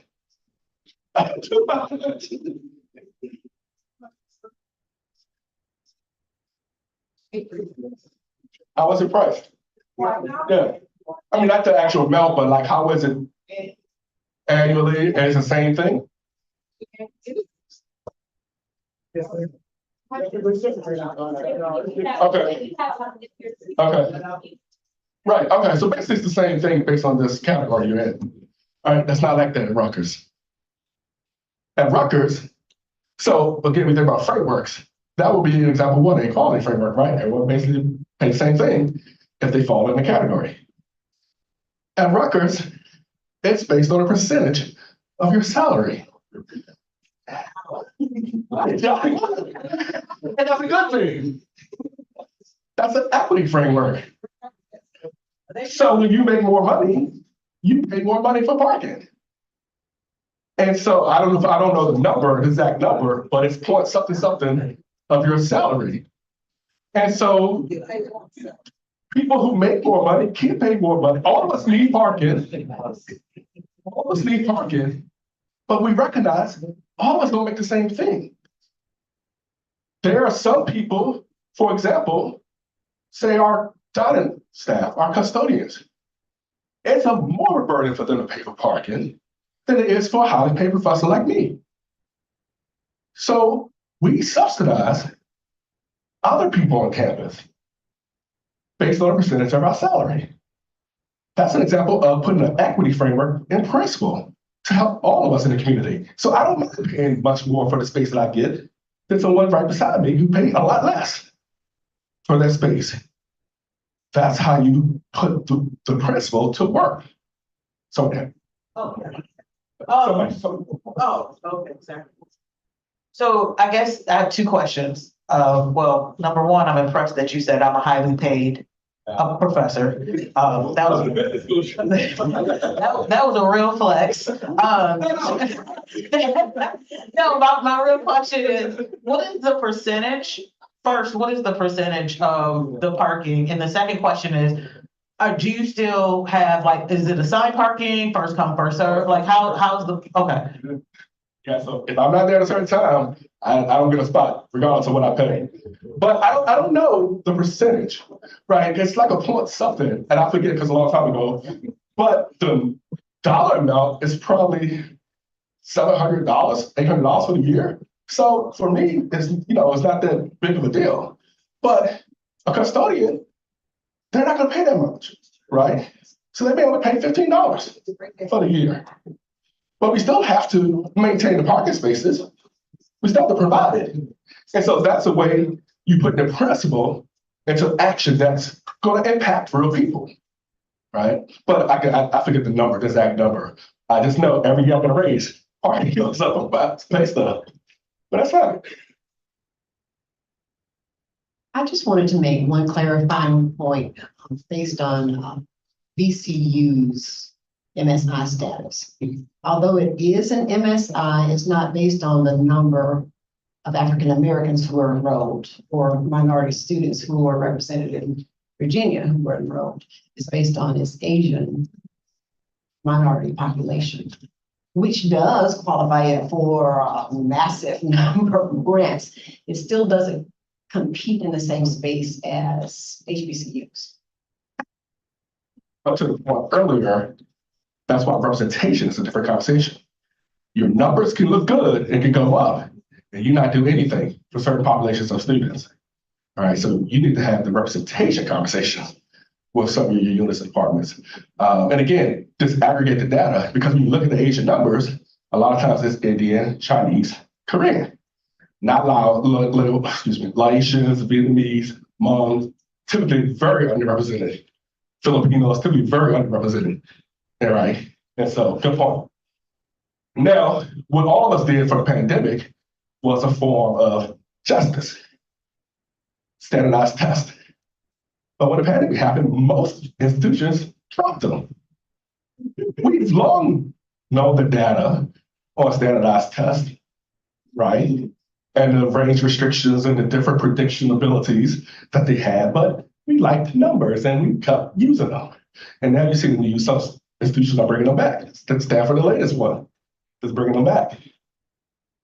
But for that moment, we had a justice principle in work when we said, boom, test optional. We're not using the test anymore. We removed a barrier that we knew was there for some students.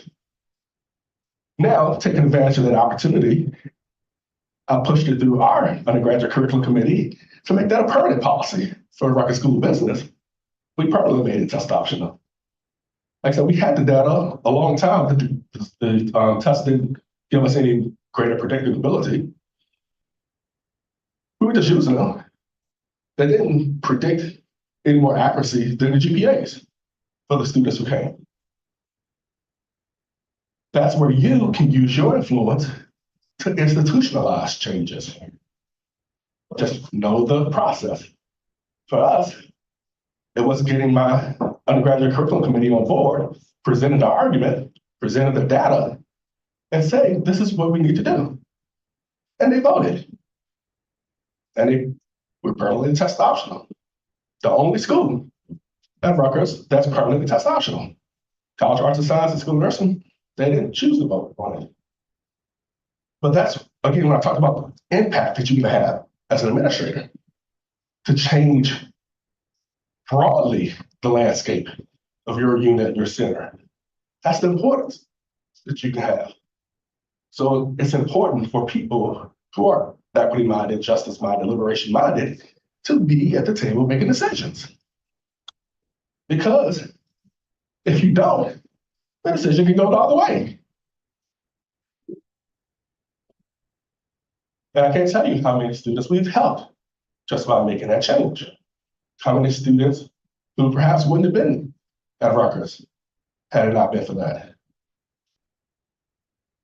All right, now inclusion. So we talked about diversity, you know, it's three facets: separation, variety, disparity. Talked about equity, now the I, inclusion.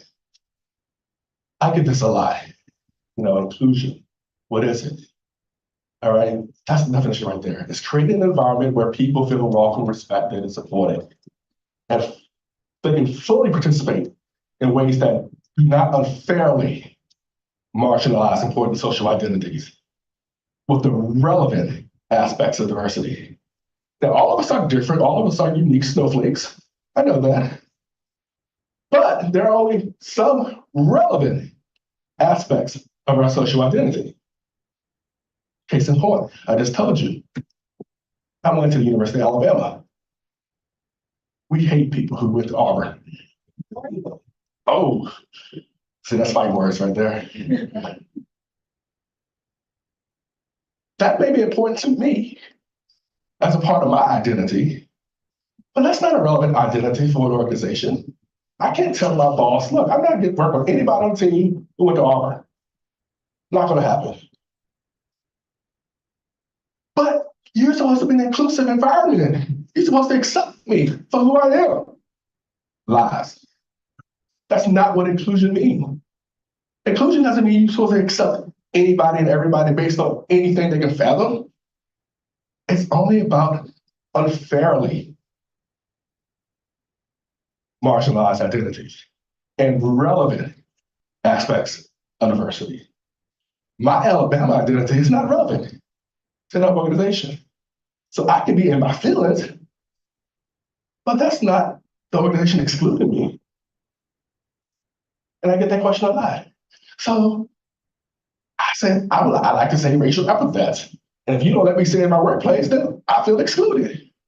No, that's not inclusion. Inclusion doesn't mean you just accept anything, right? You have to think about unfairly marginalized people. And it's not unfair that we want an environment that excludes racial epithets. That's not unfair to you. And it's not unfair for you if you can't blast the political commentary on your desk. That's not unfair. So that's the aspect of inclusion you have to keep in mind. Is it a relevant identity for our organization? And does it unfairly marginalize a group? Make sense? Because I get that a lot. You know, just people think, well, if I want to be an inclusive place, then that means everyone has to feel welcome and supported. No, it depends on what dimension people are feeling their discomfort and feeling unwelcome. That's the important piece. If you're feeling unwelcome because you want to spout racist ideology at work, good. That's not the environment you probably want to set up. You have a handbook, you have norms, of behavior, professionalism. That's not an aspect of what inclusion means. And so what, unfortunately, as we can see with these anti-DEI bills that are passing in some states, there's a weaponization of the language and making it bad, right? A weaponization of inclusion as if anything must go. And if you don't let anything go, then you're not being inclusive. So you gotta have the language to be explaining what this means. So, look my title. I know I did start late, but this is a scenario. You're on a hiring committee. And one of your colleagues said this. Let's drop the candidate from consideration. Locks are not professional. And what type of name is that anyway?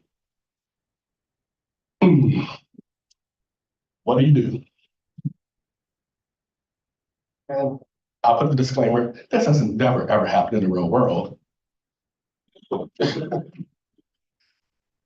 of my colleagues have ever said anything like this on a hiring committee.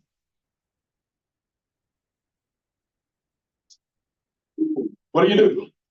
So talk amongst yourselves, how will you address your colleague who just made that statement?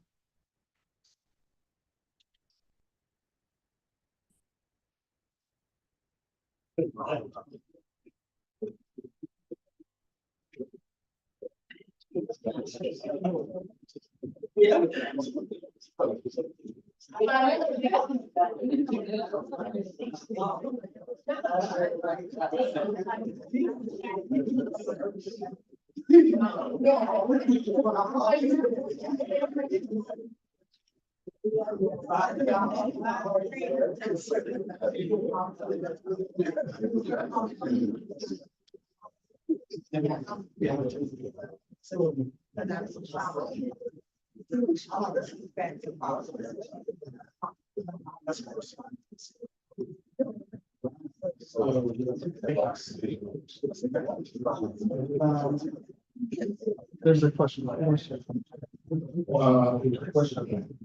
Yes, Raven is going to provide slides. All right, I hear conversations going, but I'm going to try to wrap it up because, again, like I said, I started a bit later, so I'm going to try to keep us on time. So I'm going to ask a volunteer, how would you address your colleague who made this statement? Who wants to? I think to start, what I would do is to potentially try to have a conversation with that person and not jump to emotions and defensive. I would first start with a question and ask them, why do you feel locks are professional? And why do you feel that their name is not worthy? You know, depending on where you're from, everyone has different names. If I'm from Austria or someplace in Europe, I might have a more European name like Schwarzenegger or something like that. You know, no one says anything about that. So just more so ask questions, why do you feel the way you feel? And what does that have to do with their credentials and their qualifications based on their resume? Excellent. Excellent. And so I would explore a little bit more, but for time, I'm just going to move it up. What I would say as far as this is concerned is the first thing that you would ask is, what is the company's policy as far as hiring somebody, you know, with locks concerned? Grooming or, you know, dress attire, I mean, which of course here is a part of dress attire. So what is the company's policy? As long as there's no policy in place for that, then definitely you'll have to interview the person. All right, so quickly, I will respond to your policy question, because some places have policies about different things. And let me just say, policy is not a standard for leadership. All right, so policy is not a standard for leadership. All right, so organizations can have many policies that are unjust. And I know as my role as associate dean, Rutgers has a lot of policies that I override for things based on the context of the situation, right? So that's an important thing to ask, but it doesn't just mean you just as a leader do what the policy says because you were just a robot, right? You are a leader and you can make decisions about things as well. You just have to be able to justify the decisions that you make, right? So whatever the reason you make the decision, what's your justification? And if you have to argue that justification to your leader or whatever, be prepared to argue it for whatever is the case. But that brings a good point. I do want to move us on because I want you all to have a break before we start the next session. But I'm gonna give you a framework. It's not working now. Let me.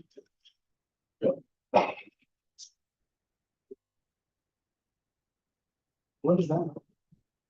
Okay. Okay. No, just leave. No, just leave. Go to the next one. Okay.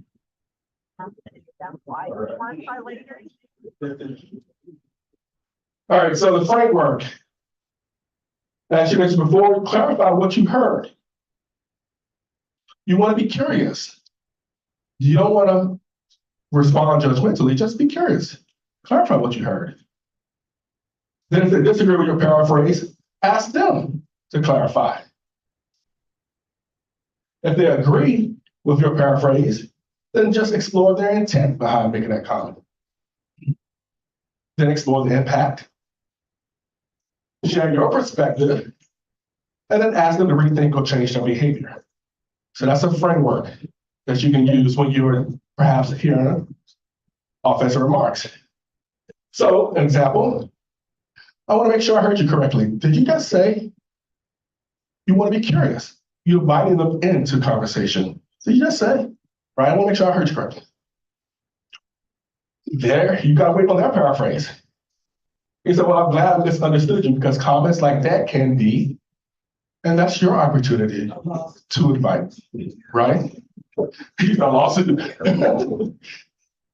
Again, you want people to not be defensive, so you want to ask more questions. Well, can you please help me understand what you meant by that? Because sometimes when people start articulating what they said, they may see the inconsistencies in their own language, and then they can self-correct without you having to say anything, right? And they may apologize proactively, say, oh, I'm sorry, I said that. I now hear what that is, right? And then you can ask them, well, what type of impact do you think that comment could have on X, Y, Z, right? Because when I hear that, that comment perpetuates negative stereotypes to me. And then you're going to ask them to rethink their position. Say something like Virginia State is an inclusive community. And comments like that make it difficult for us to maintain this inclusive community because they devalue people. So ultimately, I would like you to stop thinking that way. But for right now, I need you not to factor that into your hiring decision. That's the framework of how you can respond to offensive comments to invite your colleagues in who may share different perspectives. Now, again, this framework, you have to kind of practice it because it has to be natural for you. All right, it has to be natural for you. So you need to practice it in situations where you're not involved in a high stakes situation like hiring and someone makes a comment because that can throw you off guard. You have to practice these. It's kind of like simulations. Pilots practice in simulations before they actually fly a plane. And that's what we have to do as professionals, practice. We have to simulate being in situations, in circumstances before we're actually there. So when we're in those circumstances, we can act and respond. This is just calling in on why people think these ways. All right, there's something called system justifying beliefs, or the just world hypothesis. Basically means that people who believe this ideology, they think the world is fair, it's meritocratic, you get what you deserve, right? Based on all the research, we know that it's not the case. The world isn't fair. All right, we all don't get what we deserve. All right, but that would be system justifying beliefs. Zero sum thinking is that's a fixed pie, and if I give up something, then I lose something. But again, in negotiations, to be an effective negotiator, we always say you don't think of it as a zero sum game. All right, it's an integrative approach. That means it's a win-win solution. All of us can get better off if we approach it this way.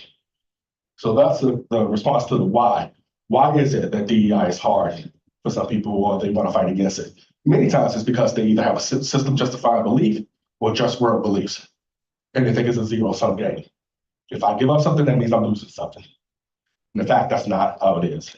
Yes, the world isn't fair, but we all can get better, right? if we all engage in some community building behaviors. So that's integrative thinking. All right, let's see how much I have here. All right, so I'm gonna leave with one story. I'll leave with one story here about objective data.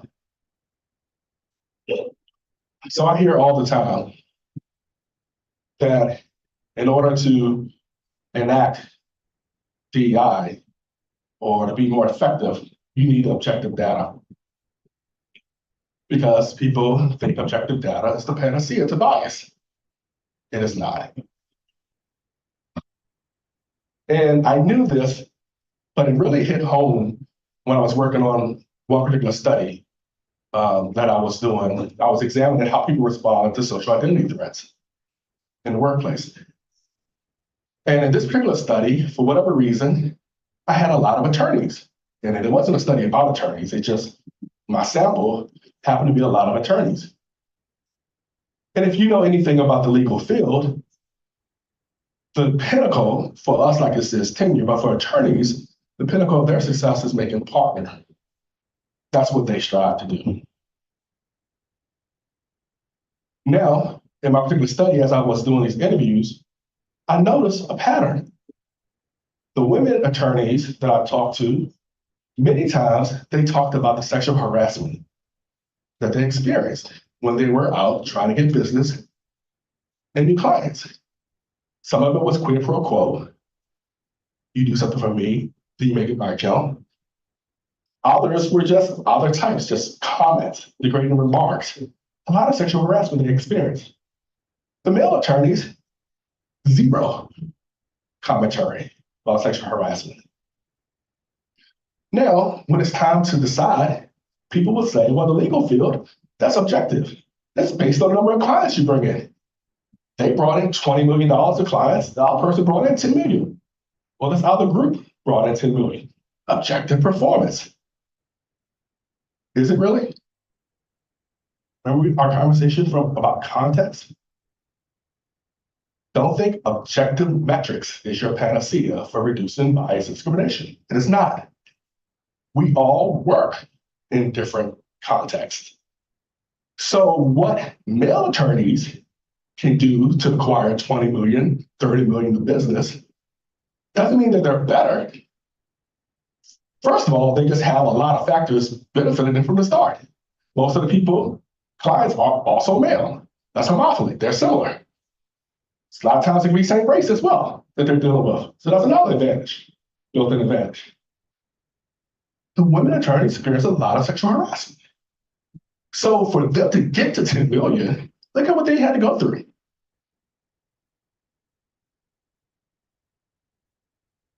They may actually be better attorneys, even though they had a lower number of business that they brought in. How do you solve that? That's a difficult conversation to have in workplaces. I know it. I try to have these conversations. For us, it's publications. How many publications did you get? Well, the context of publishing is very different based on your research area. You know how many companies string me along to say, yes, we want you to come in and do research. But you're asking about DEI, oh no. Or it goes to general counsel, close that door. You're not surveying our employees on this. But that's my research. How can I publish if I don't have the access, right?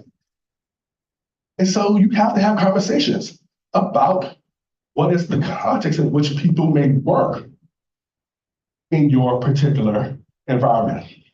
Now, my colleagues and I, we just published an article in one of our top journals dealing with this question. Yes, and my colleagues and I, we were all successful in this system, but we said just because we were successful in the system doesn't mean the system shouldn't change. Because of this example I just shared.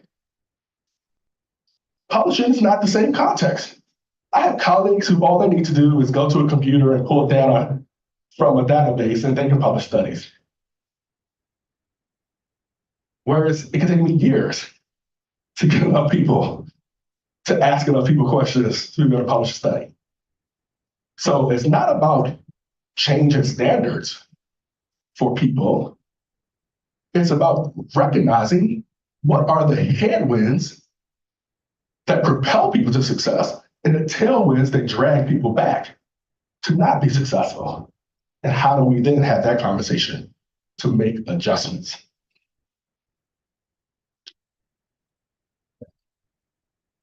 For our break.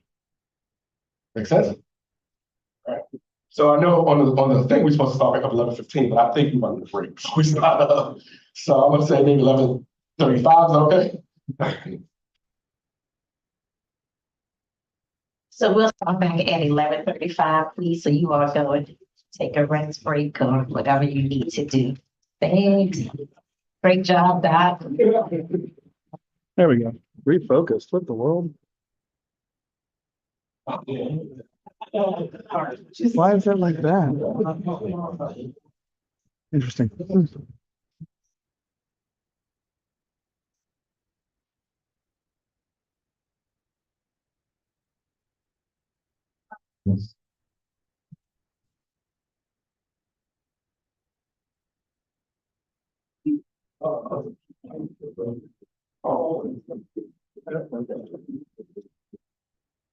Yes, thank you, John. Wow. You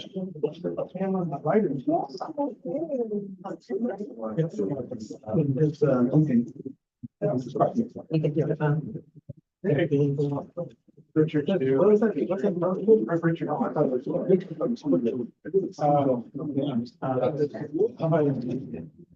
Maybe push up.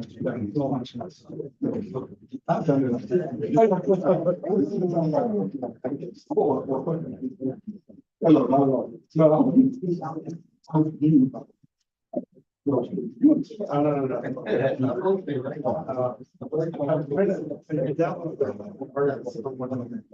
Came from, and I tried to figure out how they were. But I agree that the goal actually what they were putting should be the moderate category. But it could fit. So I would be fine.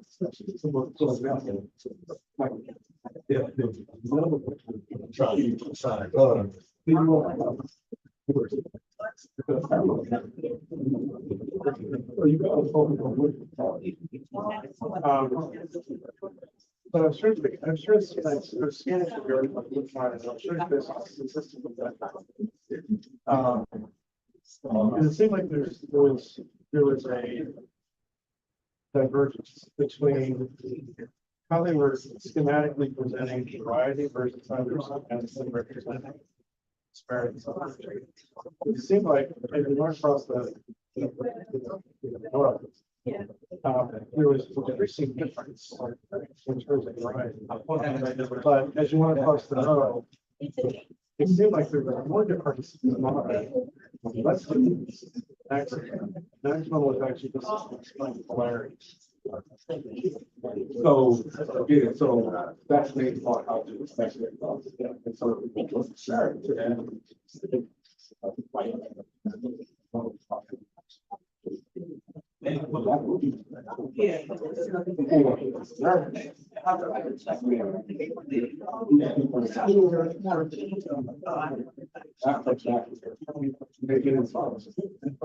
Because one of the interesting things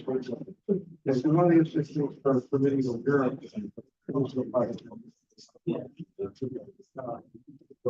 if there's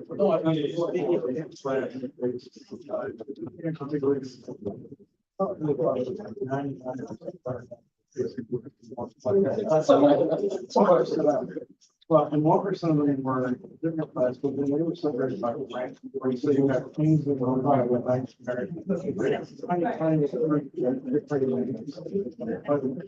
Almost everybody. That's it. So one of the arguments was maybe one class is just better to But you would have the polarity in that a more diverse scenario wouldn't necessarily be. But it really fact, so anyway, it just seemed like the modern indicated more diversity versus like polarity. But that's thinking about it, that means England, but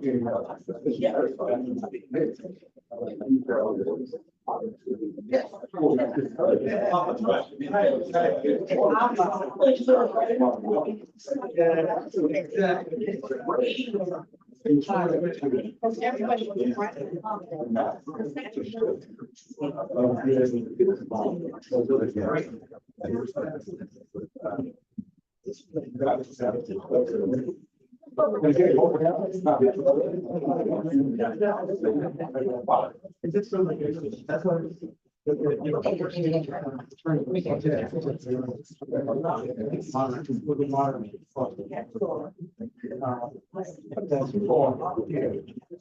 But yeah, the first one, everybody's thinking, and the third one, everyone's thinking their education. The middle one. It seems like that would be more diversity. So you look for maximum diversity for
Oh my God. Well,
yeah.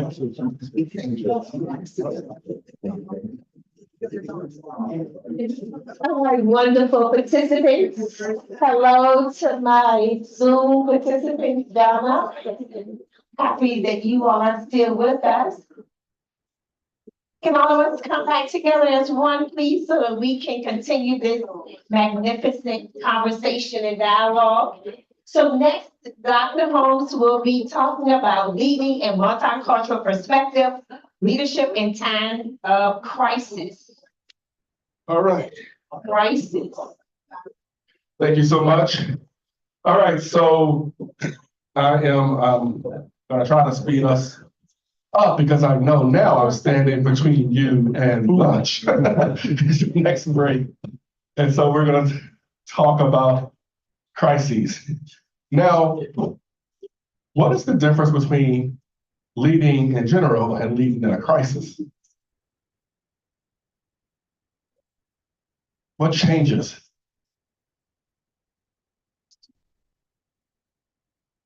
Leading in general, you can kind of predict some of the factors and some of the, things that, hurdles that might jump in your, get in your way, typical. But in a crisis, it's so much unexpected. And so having to lead on a pivot. Right, so a lot of times, some resources may be more constrained in a crisis. You don't necessarily have as much time to think about some of the different pathways you can take in a crisis. But I just had a friend from my ACE cohort who used the word crisis-tunity. And you may have heard the phrase, I think it was attributed to Ron Emanuel before, but it was like, never let a good crisis go to waste. That's the crisis-tunity concept, right? It's like there's opportunities that you may have in a crisis. And so that's the first thing I would share in terms of your framework of how you start thinking about a crisis, is that there could be some opportunities. And it may be the only time in which you could perhaps get some things through, had it not been for that crisis. So again, many people were having that debate about standardized tests for decades and not getting anywhere with them. But when COVID-19 came up, that forced institutions to not rely on the test, that was the opportunity that people was able to take in order to start passing test optional policies and things. So you want to think about, yes, we are in a crisis. You're not oblivious to being in a crisis, but what are some opportunities that you may have? Because while you are going through the day-to-day, you also need to be forward thinking about how we're going to come out of these. By the way, Raven is going to share all of the slides with you all afterwards. So first, you need to know where you are from your leadership position, setting the stage. In organizations, people can go through vicious cycles or virtuous cycles. All right. And what this means is, another way we call it is loss spirals or gain spirals. All right, this is a situation you may know, for example, a student may have missed an assignment. Then that assignment snowballed into missing the exam. And then they miss something else. So the grades just goes down and down and down. We call that a vicious cycle or loss spiral. And you may ask yourself, why is it that the student is not getting better? They're digging themselves a ditch. But that's based on our knowledge of conservation of resources theory, right? All of us have a finite amount of cognitive resources. And when they are deployed to something, we actually lose those resources. And so they start getting depleted much earlier. And then students find themselves spiraling out. They're in a vicious cycle. You can do that in leadership as well. If you don't have the alliances that you need to make informed decisions, you don't have the buy-in from people, and you don't have the credibility that you need as a leader that can put you in a vicious cycle. And instead of making positive changes, you find yourself digging yourself deeper and deeper. So you want to make sure you start off trying to build a virtuous cycle. You want supportive alliances. You want to be seen as credible.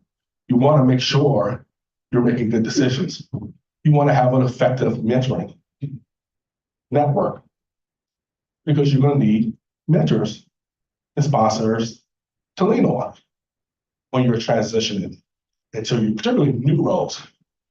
Most cases, people have 90 to 100 days to kind of set the tone when you're transitioning to a new leadership role. Sometimes you may have a honeymoon period, which may be that 90 to 100 days. Other times you may not have a honeymoon period at all. Particularly if you're going into a crisis, the honeymoon period may not be there for you. So you want to make sure you can kind of focus on a virtuous cycle, starting off, getting some small wins, so that that can slowly build your credibility with the people you're leading. Now, as you walk into a position or a role, you need to know where you are on what we call the STARS model.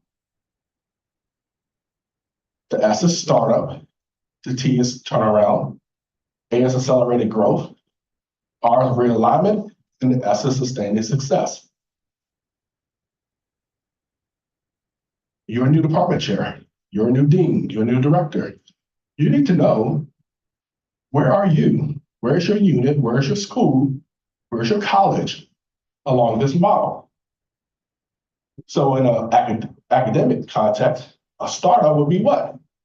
We're forming a new department. We didn't exist. Now we are forming a new department.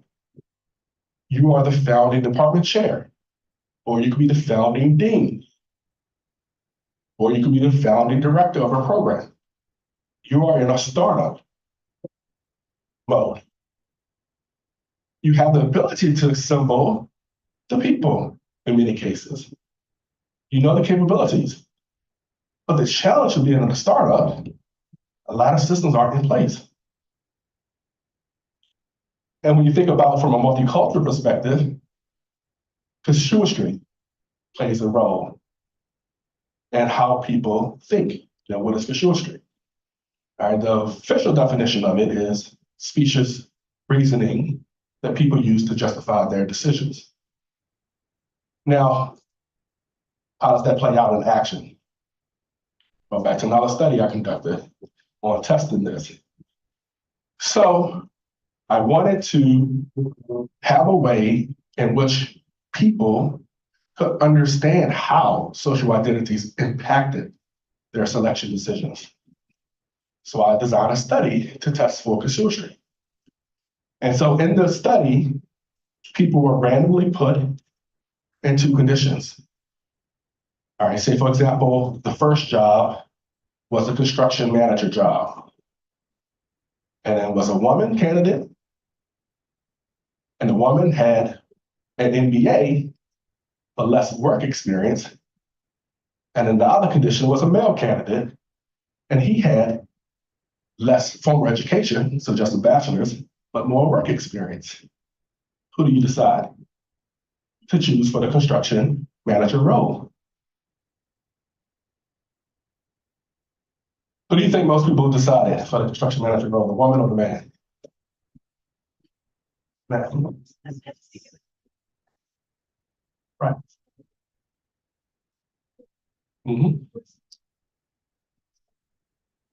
Okay. So to give more context to the way the study is set up, right, I give the preferred qualifications and the minimum qualifications, right? And so they both have a minimum of 10 years experience in construction. It's just that in one of the conditions, the person doesn't have the MBA, but have more work experience. In the other condition, the person has the MBA, but just some years fewer in work experience. That's the setup. Now, from the start, we know the role is gendered. Construction is a gendered industry. We know that. But will people make decisions based on gender? Who knows? That's what I'm trying to test, right? And so when they make the decision, they also have to state the reason why they made the decision. Sometimes it's basically what you said. I only gave them two options. Was it more formal education or more work experience? They had to select one or the other. Now, what they didn't know was people were randomly put into conditions. So some of the people in the study were put in a condition where the woman had the MBA, but less work experience. Whereas other people were put in a condition where the man had the MBA, but less work experience. But they had to make their choice of why they decided to put them there. What do you think happened when you get all of the data?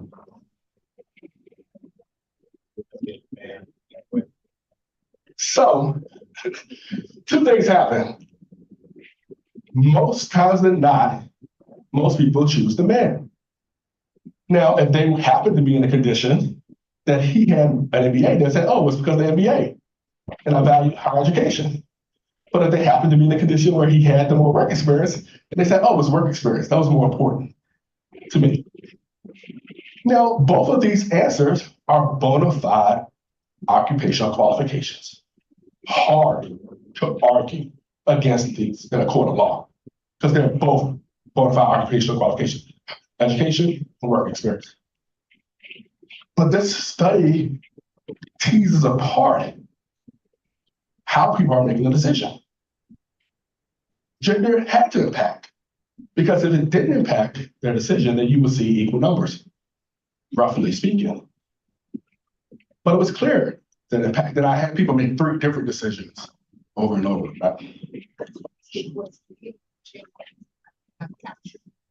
Oh, it was. Right, it was a man and a woman. So I wasn't asking them about gender. Right, so they only had to choose one.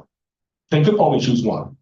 And so when they were in a condition where education favored the man, they said that was the reason why they chose. But if the people were in a condition where it favored when work experience favored him, that was the reason. So their decisions shifted. And sometimes people didn't even know that was the reason why until they saw the data afterwards, and you saw the stark difference between who picked the man and the woman. Now, again, I go through 2 different examples so they can see it in a bigger picture. But that's casuistry. That's basically what it is. It's, I can tell you why I made a decision, but it could be totally baseless. Totally baseless. That's what you're going to deal with in startup cases. People can tell you sometimes why they made decisions about things, but they really may not be based in reality. You have to be cognizant enough to be able to piece back or be able to test their reasons for telling you those things. It's a very interesting study, by the way, but I wonder what would have happened had you put gender, in terms of choices. Personally, I would choose a woman, and it's biased. I'm not going to say why. I just think that, the work ethics. No, I think the work ethics comes, more significant with women. I mean, I'm sorry if I'm being biased, but with my experience. So I wonder, had you put that option, some people would just be honest, I think. So some people, I did put an option where you can write in stuff, right? I didn't ask people to write in stuff, but they can write in. And so absolutely, some people said, I chose the woman because women aren't represented a lot in the construction industry. And that's what their choice, right? And so to Dr. Bowen, but to kind of give you a bigger context of the study, I had people make 3 selection decisions. So you can see in a sequence how their decisions may change. The second one was based on weight. So people saw pictures of a heavier woman and a slender woman. And again, conditions change. One had a PR degree, the other one had a communication degree, something. And so what I found was, again, if people started off and they chose the woman in the first category because of that reason, right? Because they wanted to make up, then they still made biased decisions going forward, right? They chose the slender woman more often. And then in the third case, I had race, all right? It was based on names, because we know from research, people can at least signal race based on names for an entry-level job. And it was a hip hop telemarketer job. And Jamal got the job more often than Channing got the job. And when Jamal had more education, they said that was the reason why. When Jamal had more work experience, that was the reason why. The point is, that's casuistry, right? And it's a really big issue for leaders because people can be dead set on this is the reason why I made this decision, because that's what they believe. But in the bigger scheme of things, something else could have affected the decision that they don't even know about, or they may not be willing to admit that this other factor impacted their decision making. Sometimes you have to tease that out, right? Now, turnaround situation. This is when you perhaps may be in imminent danger of closing. Your department may shut down, or your school. And you are brought in to turn the situation around. Now, you have to make difficult decisions in this case. You are going to face some morale issues. But from the multicultural perspective, the glass cliff is an issue that you may contend with. Now, a lot of us know a lot of the glass metaphors. Most commonly, you probably heard of glass ceiling. By the way, we've also tried to get people not to use that term anymore, glass ceiling. We favor the leadership labyrinth instead, because glass ceiling implies that there's a level in which women can ascend that you just can't break through. But in fact, the data shows that women many times have issues all along the leadership journey, not just when they get to the top level, but they have a lot of issues all along. So it's more of a maze to actually get through. We call it leadership labyrinth a lot of time. It's just another word for maze. They have a lot of issues throughout, not just to the top. Probably heard of the glass escalator. The glass escalator, we heard that term, right? All right, glass escalator is where research tells us if you are a man and you decide to work in a female-dominated industry, you are quickly promoted up the ranks in leadership roles. So we see the glass escalator happening a lot in education. Very few men choose to be primary school teachers. But a lot of times, when they do choose that career, they ascend to principal much more quickly. Fewer men choose to be nurses. A lot of times when they get in the field, they ascend to nurse manager, to lead, right? We call that the glass escalator. All right, men are put on a quick leadership path when they're in female-dominated industries. The newest glass metaphor that we've found is called the glass cliff. And the research tells us here that women and racial and ethnic minorities are put in crisis situations much more often. They're chosen for these precarious leadership roles much more often than white men. So it's greater than chance that they're chosen for these roles. Now, what that means is the potential, because it's a turnaround situation, the potential for failure is high already. And so you are perhaps setting your career up for failure. So that means as leaders, you need to know, again, what's the situation you're walking into? Because if you can recognize it as a glass cliff situation, you may say, thanks, but no thanks. This is not the opportunity for me. Or you may take it on, knowing what you stepped into and you make it an opportunity, right? This is the latest glass metaphor. And when I talk about it, people are like, wow, like that is happening. Yes, we looked at the data. We looked at transitions. And you look at the global level, President Obama took over when? He was elected in 2008. When we know what was going on. That was a glass cliff situation. And now when we look at the data further, if you happen to be successful in the turnaround and there's a leadership transition, more times than not, it's typically a white man who is hired after the turnaround.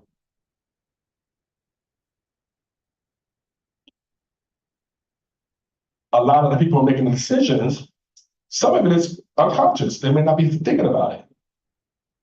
But then others, it is conscious. And some of them say they don't want to risk a white man's career with a turnaround because the chances of failure is high. Let's give this throwaway to a woman or a racial ethnic minority. It's a glass cliff situation. Yes, Richard. It's an interesting metaphor, and I like it because I teach a course among a lot of the courses I teach. One of them is on American sports history, and there is now very good data that more often than not, a Black coach or African American coach is hired in the NFL in a situation in which the organization is in a turnaround mode. And then that person is then fired for lack of performance because, in fact, the team isn't performing well during turnaround mode. And then more often than not, a white coach is then hired when, in fact, the team then takes off. No, I know that research really well. And again, that's just explaining the glass cliff. So you have to know what you're stepping into. And I have another friend group who they're still doing research on the glass cliff, and they have found that some racial minorities normally step into the roles and have been successful being able to turn it around. So they did approach it as an opportunity. They were like, I'm not getting opportunities that often. I am going to take it. I know it's a glass cliff, but I'm going to do the thing. But that's a choice that they make, right? So this is more of This is more of a comment just about the glass elevator, just everything we're kind of talking about. So my sister coaches women's basketball at VCU, and so she's been coaching for a really long time in various places. But one of the things that we talk about a lot is how you don't see women coaching men's basketball, right? But you have a lot of men that are assistant coaches or head coaches for women's basketball programs. And they, they could be an assistant at, I don't know, whatever school. And all of a sudden they have the head coaching job at Ole Miss, right? Like a couple years later, they never play basketball, right? But maybe they play youth sports or something. They just like basketball and volunteered, and now they're the head coach somewhere. So what you are explaining is what we call role congruity theory. It's basically like if you think of a leadership role and the prototype of that role is like typically a male. So you think leader, you think male. And so because people see men in that role, so they likely place them in those roles. Role congruity theory. I have 2 points. One to that, I know that one of the institutions that I work with, HBCU, they actually had a female to be on the men's basketball staff, but it was only after she won the championship the year prior when she was on a women's basketball team at the institution. And then also, I know a study that I did in my master's program, just kind of looking at sports in general, what women really would do in terms of being a female commentator. Would you be more receptive to watching sports if the female was, white and beautiful, or if she was younger and, what's kind of really the mode of women when they retire or kind of replaced when it comes down to the sports side of things? Or are you more kind of inclined to look at a male who may not play sports at all, but they're just kind of on a journalistic track of things? So what is really the viewpoint and what are you comfortable with based off of whether it's the knowledge or whether it's the actual experience or just the appearance, honestly? Yeah, role congruity theory, right? It's with your prototype, you have in mind of what's acceptable or who's acceptable, and then matching your decision based on that. Now, you may find yourself in accelerated growth. Your department is taking off. Your student enrollments are bustling. You have resources. You're expanding.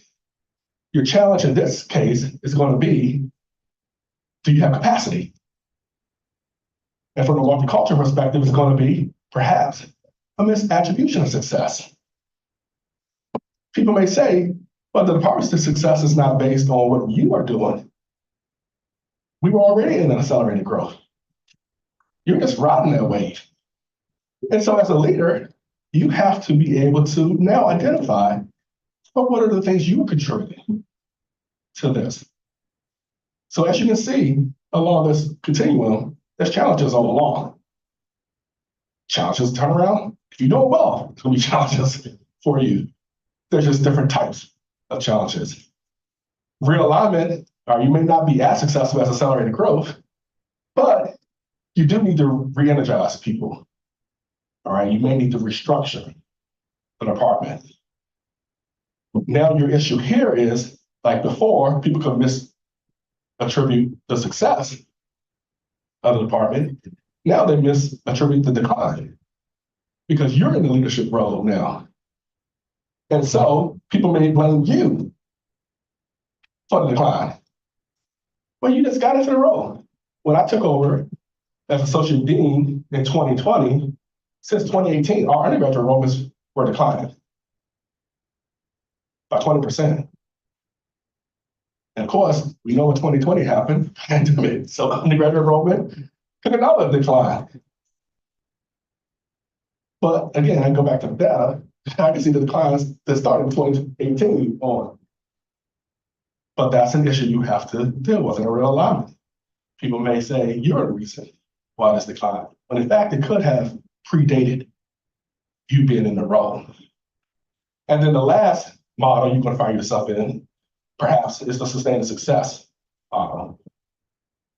It's your job, because you are in a successful unit, department, center, whatever, you need to take it to the next level now. They want you to take it to the next level. Now, a challenge of a leader stepping into this type of environment is you may find yourself in the shadow of the previous leader a lot because they were so good and they maintain a level of success. So you have to find a way to work out of that shadow. And then you may have limited guidance or assistance. I hate to be the bearer of bad news, but we have some recent research that had just come out that looked at racial minorities taking over top spots and actually getting less assistance from their white colleagues when they take over. All right, which basically means you on a top management team, top leadership team, people help each other. But they found that white, particularly men in these studies, were less likely to help a racial minority or a woman when they took over. And again, some of it could be unconscious, just not thinking the person may need help. But then there's other part that is conscious. I just don't want to help.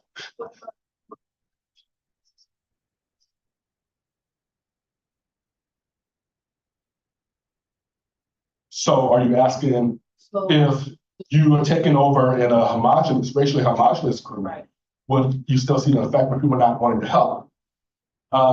So I'm sharing the research where it could be still homogeneous, it's just the race of the leader differs, right? And so what the research shows is there tends to be similar degrees of helping if a white leader takes over. So whether there's racial minorities or women on the top management team, they typically still help, because that's how they see their role. The research points out when a woman or a racial minority takes the leadership role, there's less levels of helping from that team. So there still could be a lot of homogeneity in terms of racial group. The race of the leader or the gender of the leader makes the difference in that aspect. White people just get much more help when they're in those roles from everybody versus women or racial minorities. So that's what you have to contend with. Some potentially, right? Not always, just potentially. So I want you to think about your question. Is that racist? You see that as racism or? Well, so I'm a quantitative researcher, so I would say that's an empirical question. Yeah. And so I can't diagnose it from this point because I didn't give them a racist scale, right? Right. No, because this is real data. So we're looking at transitions, leadership transitions. So who was on the team, the likelihood, because the probability of when people transition over, and then they respond, how much help in general do they give? So my assumptions would be that race definitely matters, right? And so people do have beliefs about different race of people, right? And so sometimes they act on those beliefs, unconsciously or consciously. That's my assumption of the data. Now, I can't say that person is racist or whatever, because I didn't give them a scale to try to test that. But I do know we all react to people differently. And if I'm looking at this set of data, then yeah, I mean, I know it myself. I mean, I know I get less help from people. I know sometimes I have to constantly explain things over and over again because some people just don't want to listen to me. You know? And so, right, but I'm not, I mean, it could be a lot of different things that makes up the reasons why, but I would have to give somebody a scale, a racist ideology scale to say it's racist, you know? Particularly for something like this. You know, if it's a broader, you know, say redlining or something like that, that's a more systemic, broader aspect. Yeah. There were men and women. Right, right. So wherever you are in your department and unit, I want you to identify if you were to take over, whether it's dean, department chair, director, where are you in this model? And why? So you can talk amongst each other, where are you and why? And then what are the challenges you're facing because you're in that model?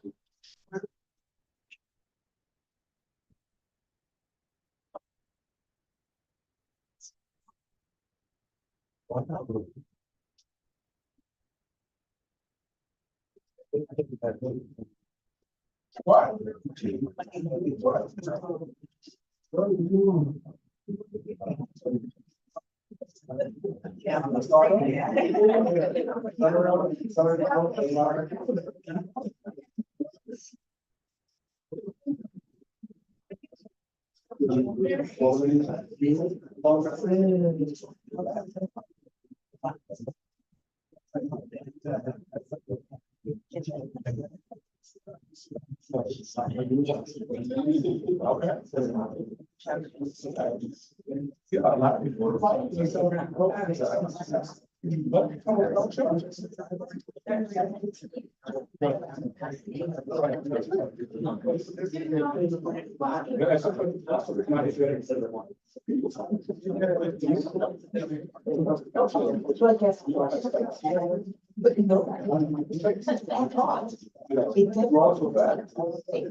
So how do you do it with Charlotte?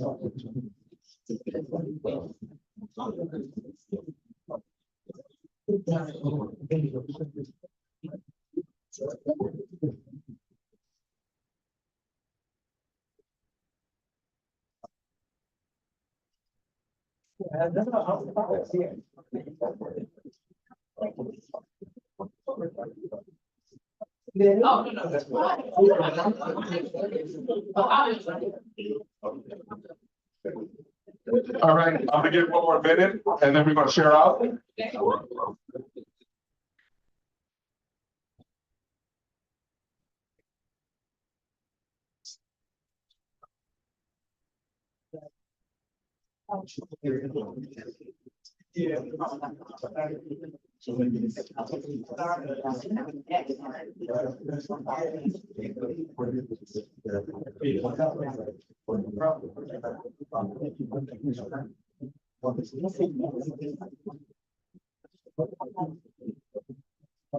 It's so easy.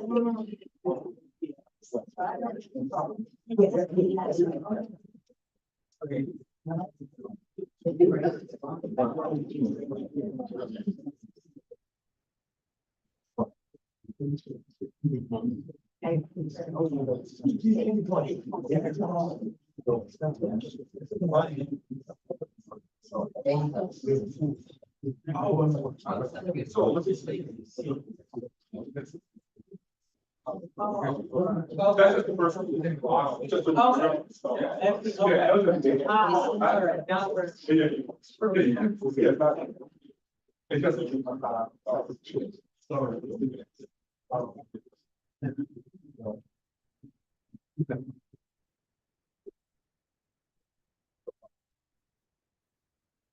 All right, I ask a volunteer to comment about where they are.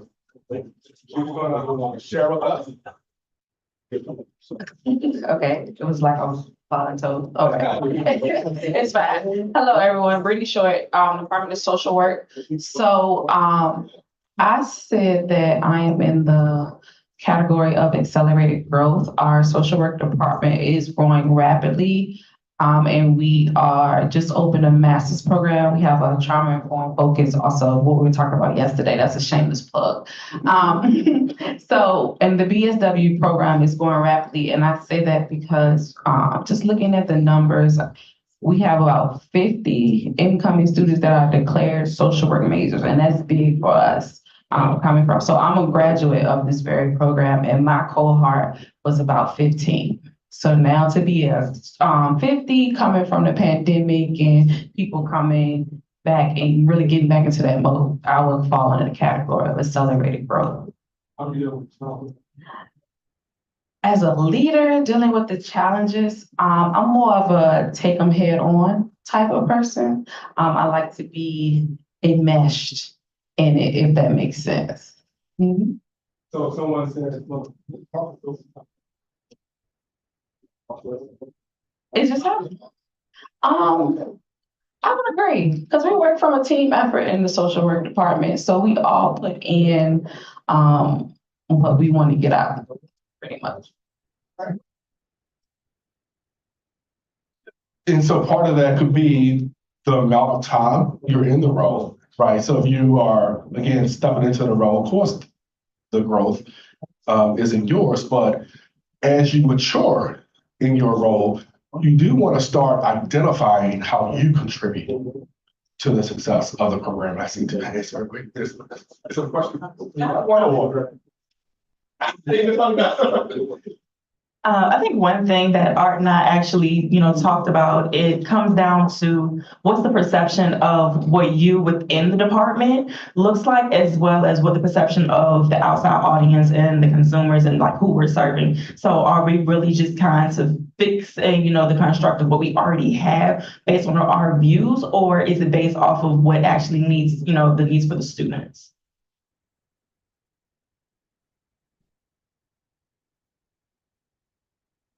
Yeah.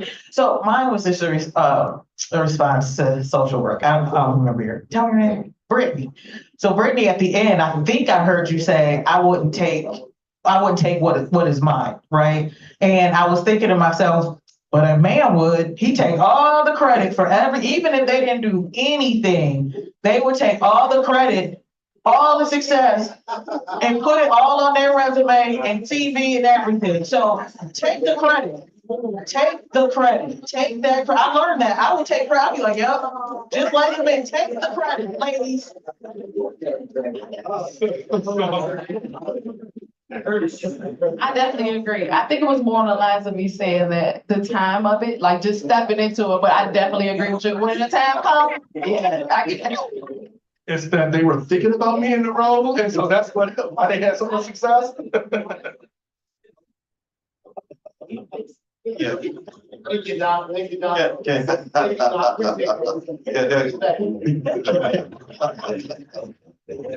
Kenneth, regardless of all this, I was teaching a class, so I had to get out of it and come back here and walk into this and already try to redefine the model, right? Until he told me that it wasn't in progressive order. It's just that's the way the letters make sense. It could have been very well rats or something, but that's the way the letters make sense.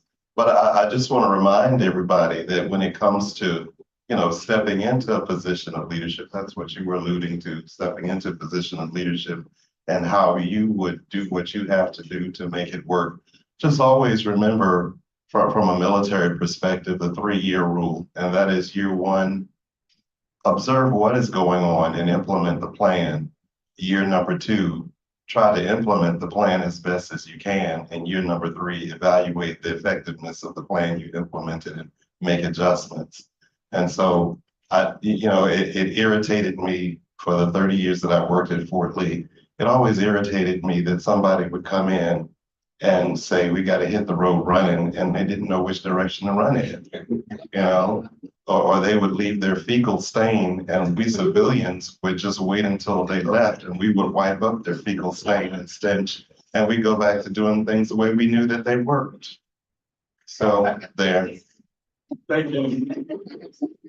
Thank you for those comments. So, time is sometimes on your side, sometimes time isn't on your side. Particularly when you're in crisis, you may not make it to year 2 or 3.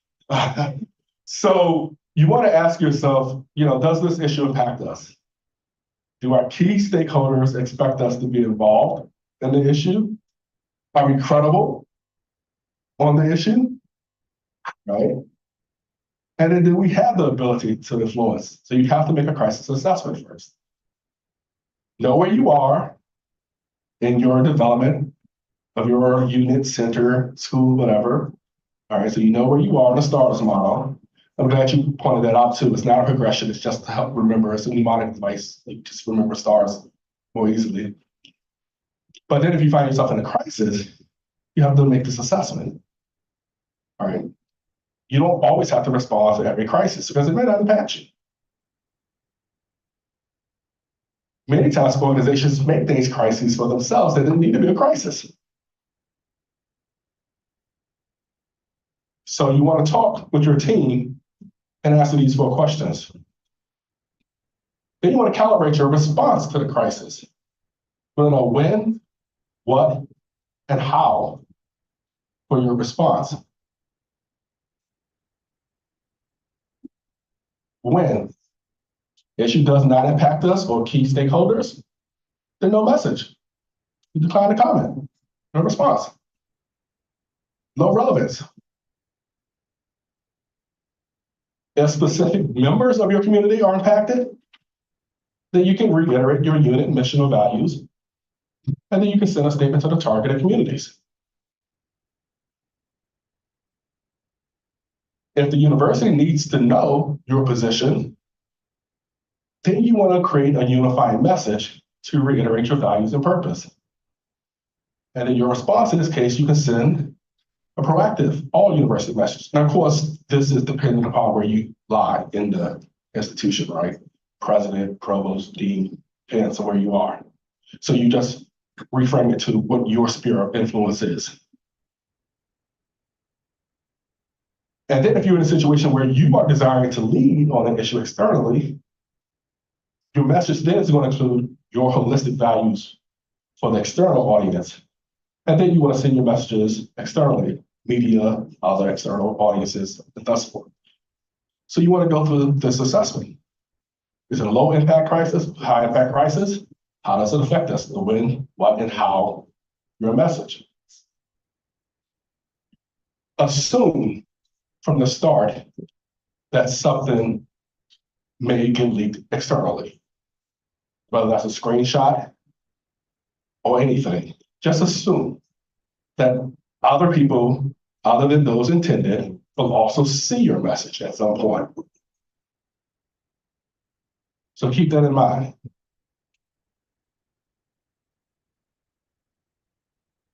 But these are real, quote unquote, crisis-like situations that have happened to HBCUs in the past few years. So, oh, y'all would see, I didn't identify any institution in particular. So do me a favor, let's see how many tables we have here. Oh, let me let you choose. So take a, I'm gonna leave this up. So, or you can take a picture of it so you can have it at your table. Decide which crisis you want to take at your table. And then I'm gonna go back to the previous slide so you can work on deciding based on wherever you sit, your when, your how, and your what. How would you respond to that crisis? Oh, I got what you said. Okay. Well, yeah, some of these can be for many different institutions. Yes. You can do this a table just because of time. We can just do this as a table if you like.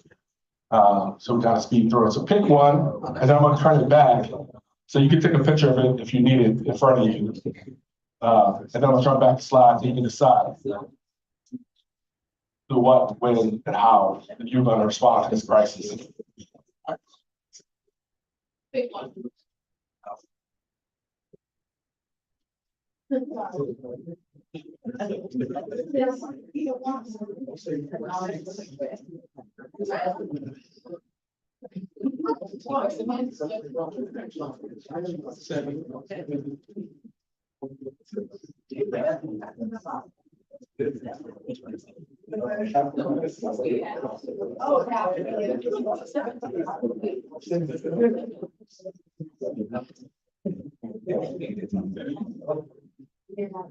All right, can I turn the screen back now? Because I want you all to be able to reference this matrix. So you know the crisis you're dealing with. Now you can reference this matrix to kind of map out your response. If you choose to respond at all, it may be a situation where you choose not to respond.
I'm sorry.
All right, I'm gonna close back.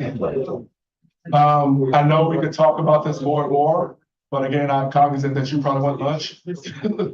And so, can I start this table? All right, so explain to us what your crisis was and then how you decided to respond.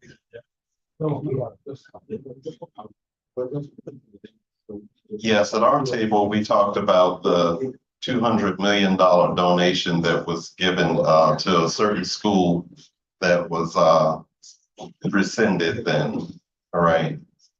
And I think reasonably, a conservative policy would, I mean, if you talk about what happens, a conservative policy would be, even if Jesus Christ handed you a fish, you need to have some kind of a vetting policy to make sure that the gift is completely legitimate before you do a public announcement of it. So let's walk back for a second. Would you say that's there is low impact? Relevant issue or high impact? That's high impact. Yeah, in the sense, so it's high impact. Okay. So now your situation was that. Yes. Now, does it only impact you stakeholders? No. Members? It impacts, it impacts everything. I mean, every possible, if you want to call it, every possible HBCU that you all don't vet what people give you. So, no, it's fine. Yeah. Yeah. And now what? So you talked about your policy, you both said, you have a vetting process. Yeah. How did you respond? I would respond, I'm sorry. You. Oh. Send message to, from on this list. Right. Send message to media and external audience.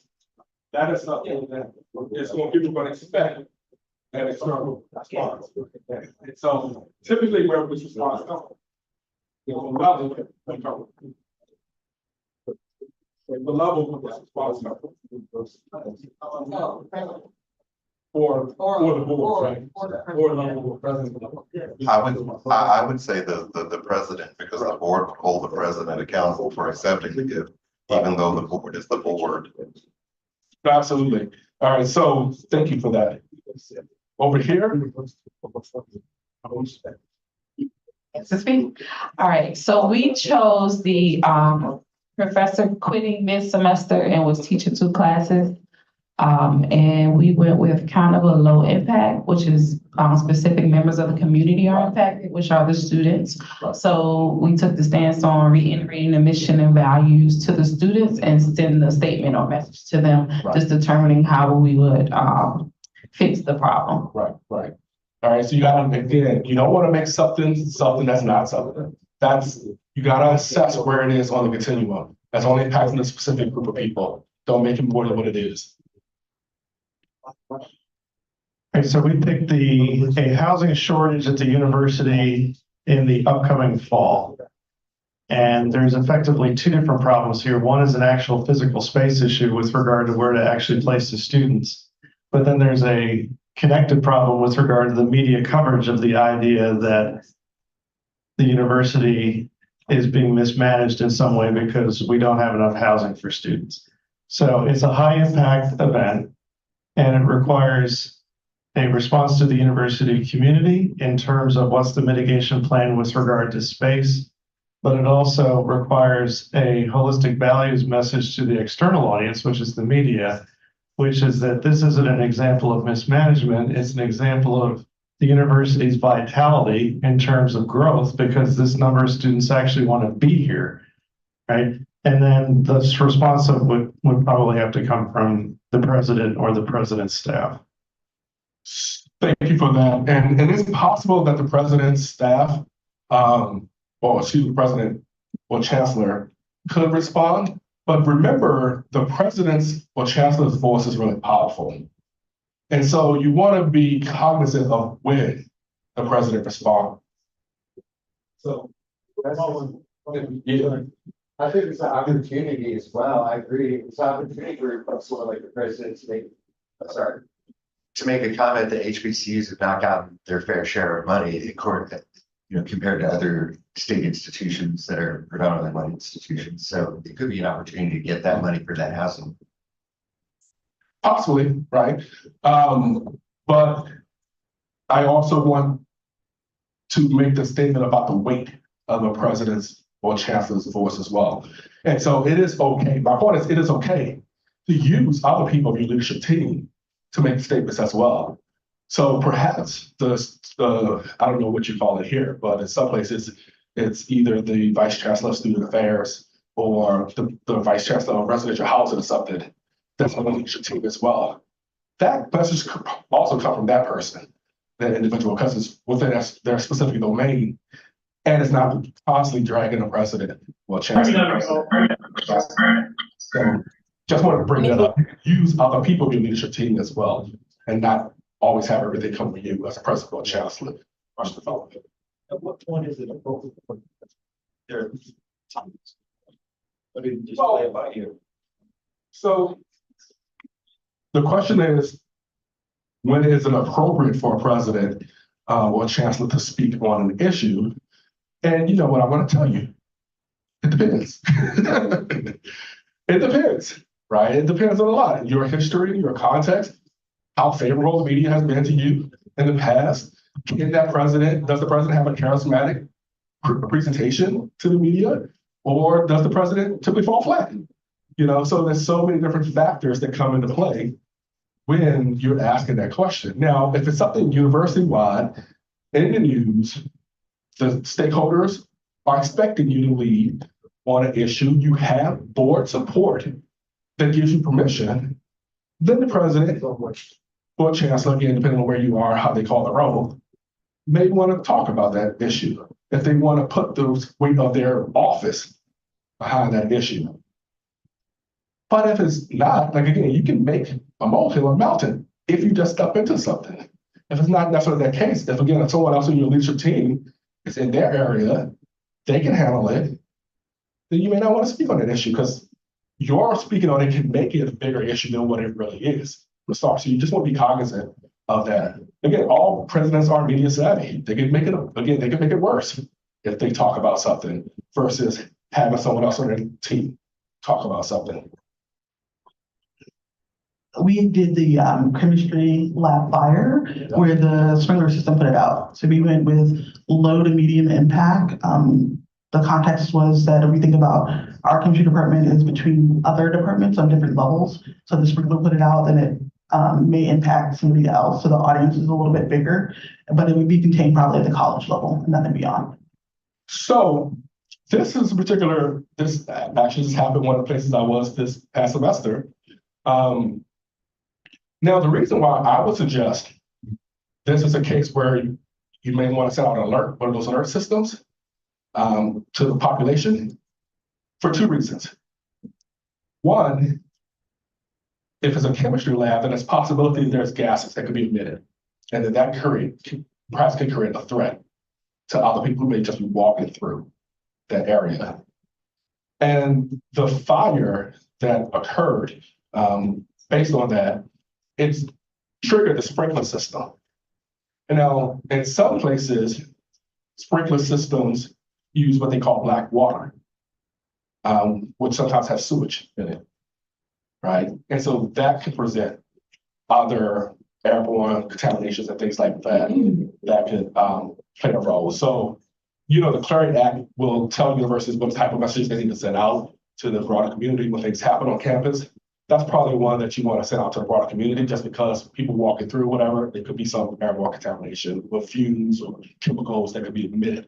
So you want to get that checked out. So that's what I talk about.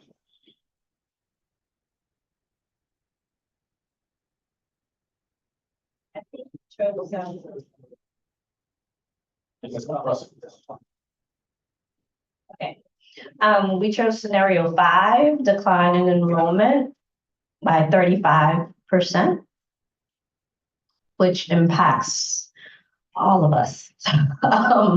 So I think we determined that the situation in WEND was high impact as far as the relevance of the issue, and specific members of the community are impacted.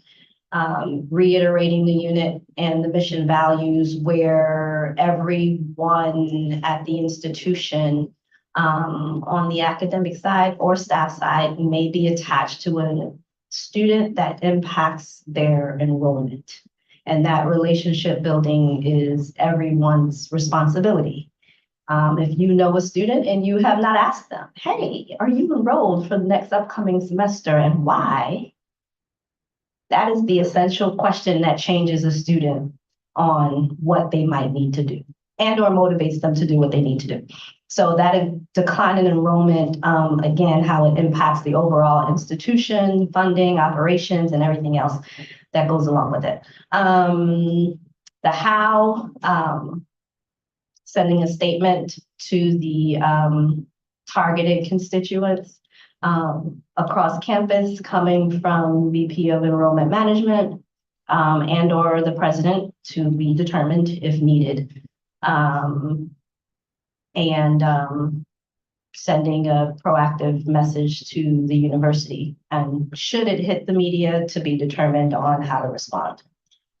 All right, thank you for that. So I would probably for this case, and I added this one because remember what I said from the beginning, don't make a crisis out of something that's not a crisis, right? And so I know for us, many times enrollment could be a crisis for us, but we're in academia, enrollment's fluctuating all the time, so I would definitely probably not move it to the highest level because it could exacerbate the issue more than help the issue. And we think about disciplines go up and down. And so in a department closing could be a good end because we think about opening new disciplines or departments all the time, but we don't actually think about the closing part of it from the start. But just because the department closes doesn't necessarily mean it's a bad thing. And many times on our campuses, we do see declines in certain areas, and we may not even know about it until later because the messaging is more targeted to that group. The president is not speaking on it right all the time. It's really just confined into that area. We have, somebody may have majored in stenography or something at some point in time, home economics at some point in time. Well, they don't have those majors as much anymore. So they have declined and closed. That's not a crisis. Or you pivot to other things, because of the skills that you need in a particular time period changes. And so every closure of a department doesn't necessarily mean it's a bad thing to happen. It's skill sets change, new things come up. And so you have to think about the evolution of a department in some cases that it's not always doom and gloom if you have to pivot, make a change sometimes. So I threw that one in there because I wanted to hear how people may think of enrollment declines and things. We aren't graduating as many Russian majors anymore, right? But, it's not necessarily a crisis for the university because they don't have a robust Russian program anymore,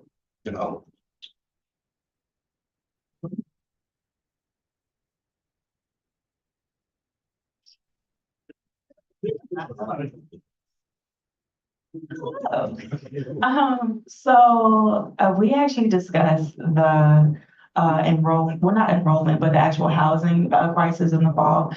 So we actually said the same thing in terms of just kind of the university community needs to be involved.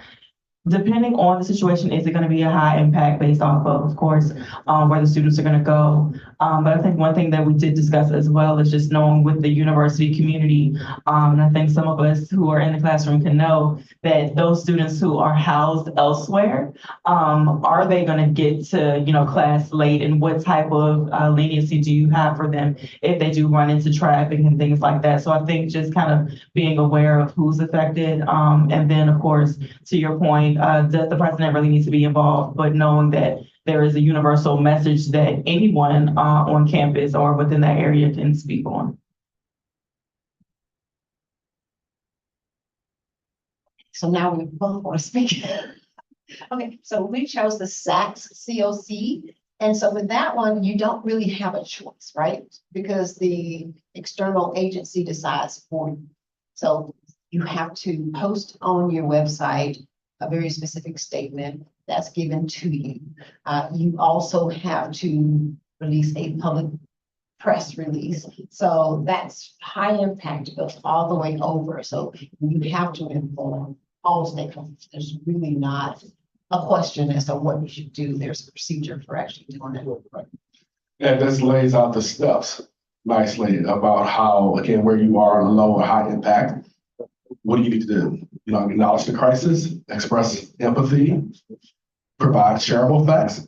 Remember some things you can't share with others, even though you know the information, you may not be able to share it, maybe privileged information. Explain the impact of what is going on.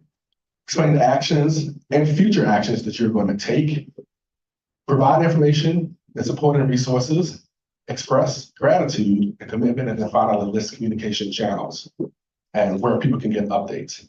That's your roadmap to respond to crises.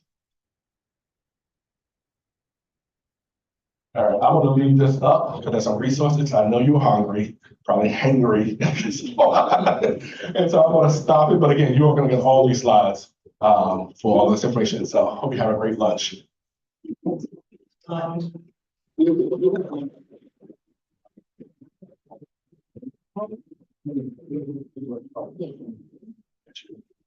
Okay, everyone, get your food, please. And we will reconvene at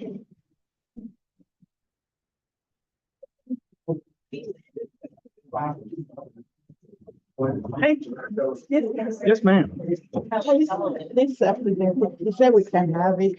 Oh, yes, thank you.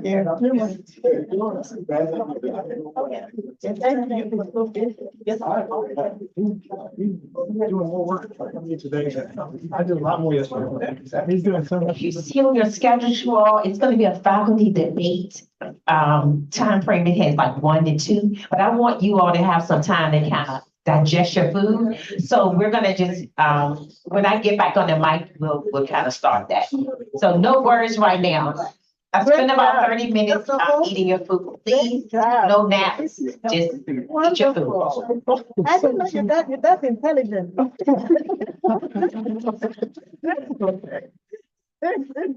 He did a very good job. I didn't think it was that good. I don't know.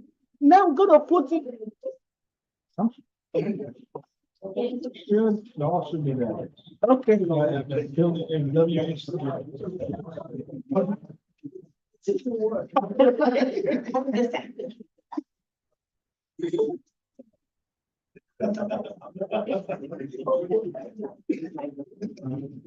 That's what I think. What's this? No, I'm feeling my.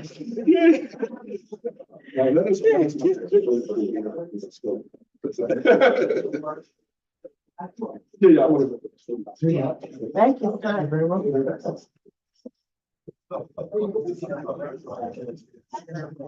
Where'd my mouse go? You looking for this? No, it's okay. I don't know what happened.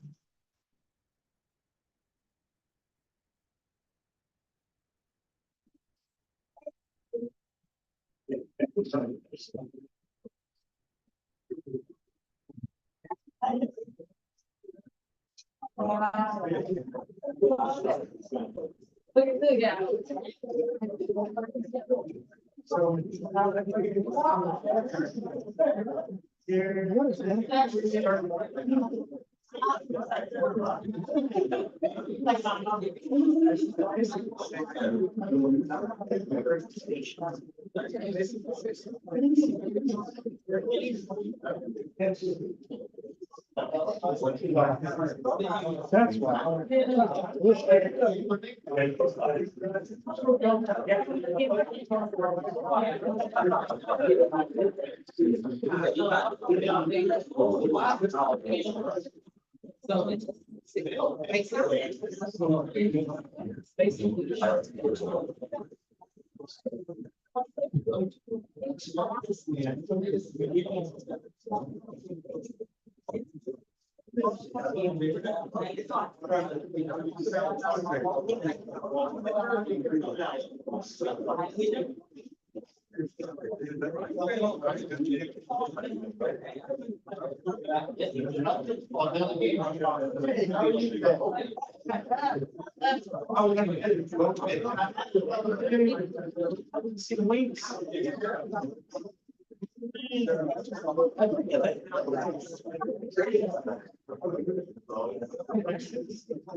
Chicken.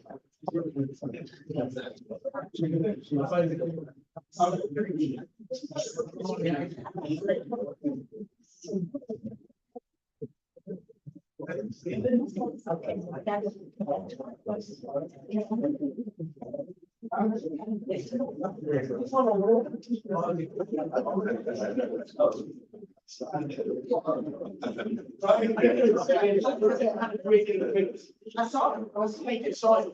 Yeah.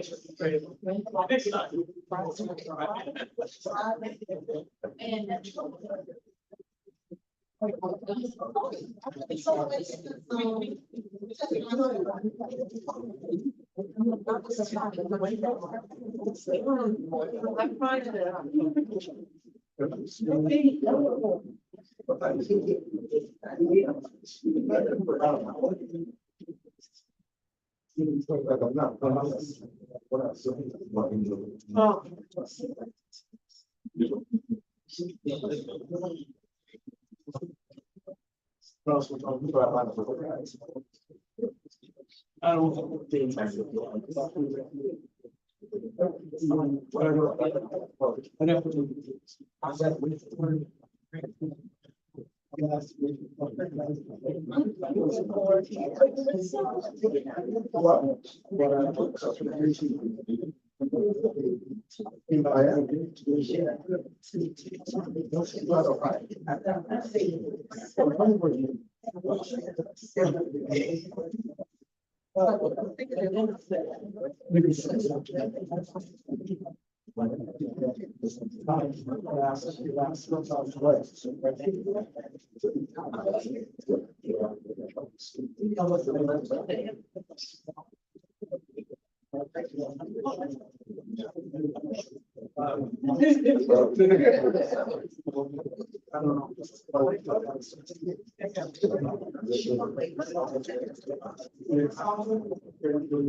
Yeah.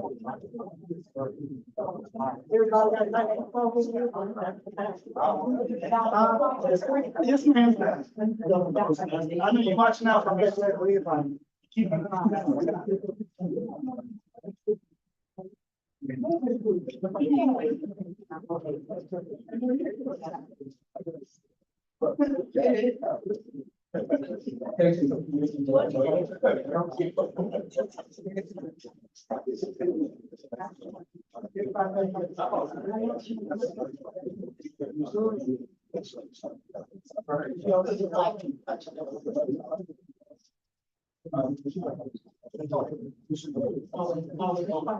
Please. Thank you. Three.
Stable, won't pay for one.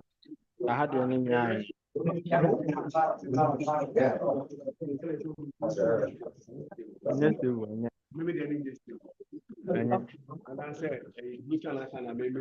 Lutan cry say Lutan MTN so in your stable.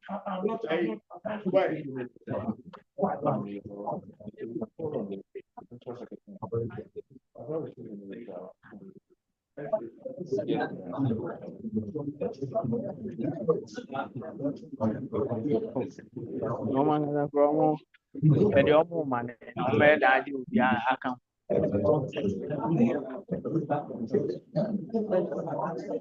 It's more of if you have the means to, then you come. They will admit you. That's how I see it. Someone can sound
But I was saying, you did it.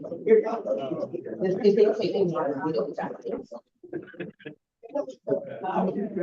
No, but the kind of we have to do. Yeah, I said, boy, love you.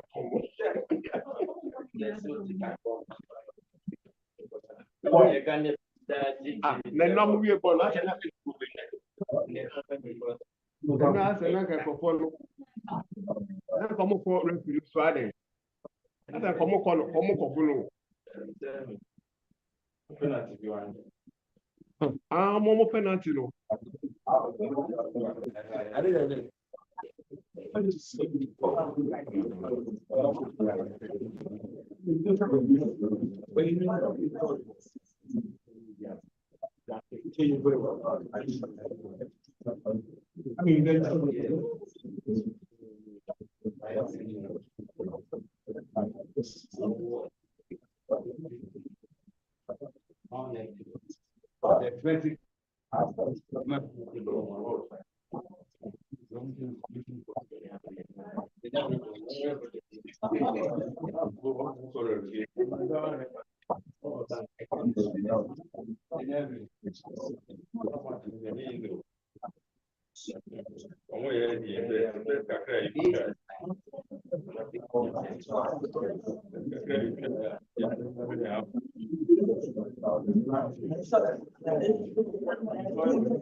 I'm just pressing, you're pressing, just pressing, you know.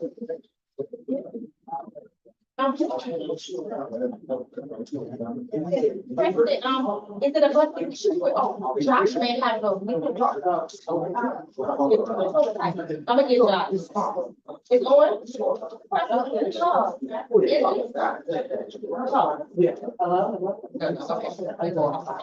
Hold on, we'll get you.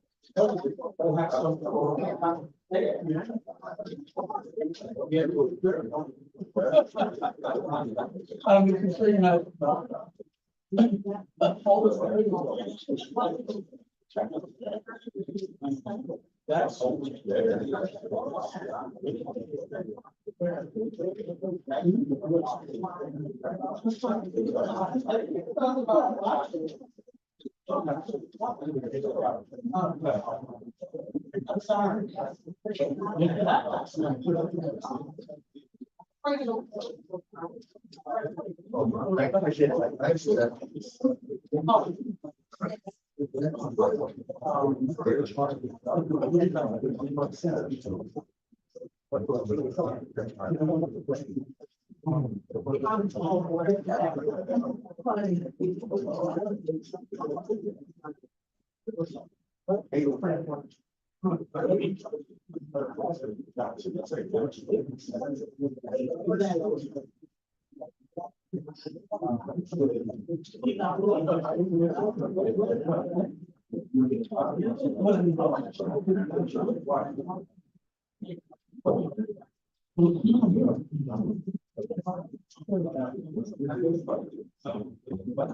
know what?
mean,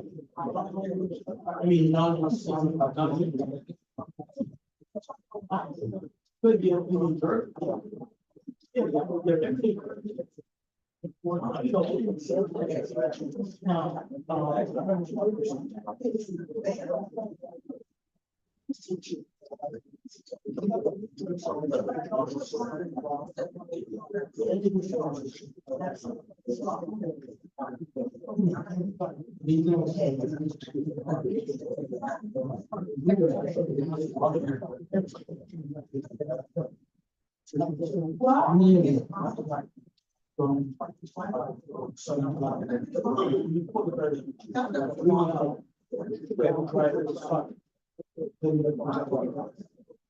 Some people who come to New York, they're not going to come up to the same. Everyone's. But you're so important.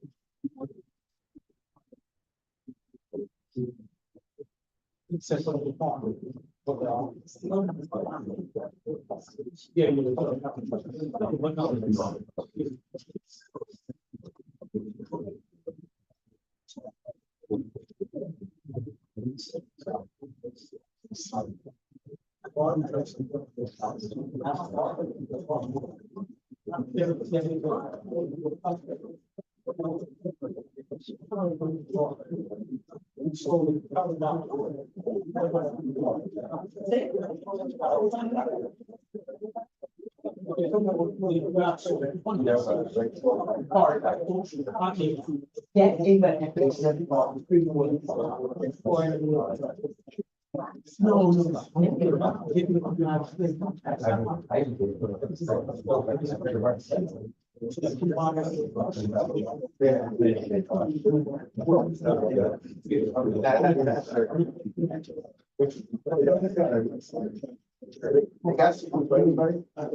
Yeah.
Really good. All this right for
Okay,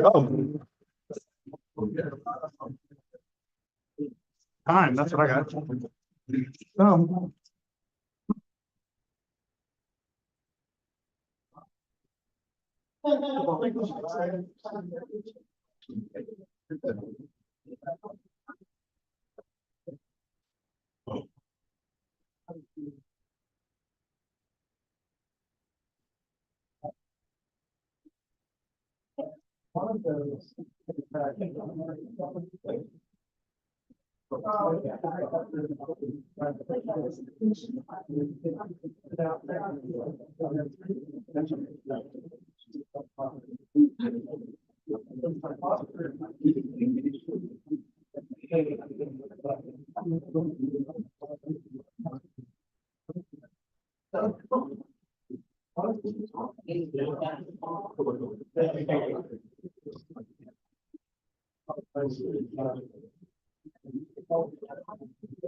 So, good question. There are slides actually right there, but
Oh, it works. Okay. Hey, everybody, can I have your attention real quick? It surprised me. All right. I know, you're eating your lunch, but just indulge me for 1 minute. My name is Tracy Jackson. I'm a professor in the hyper department. And I am a member of the Academy for Faculty Enrichment. And so we are going to have, this is just like a FYI, but how many of you guys play sports or played sports when you were younger? How many of you still do something active? You know, Rachel? That's a 7 quarter.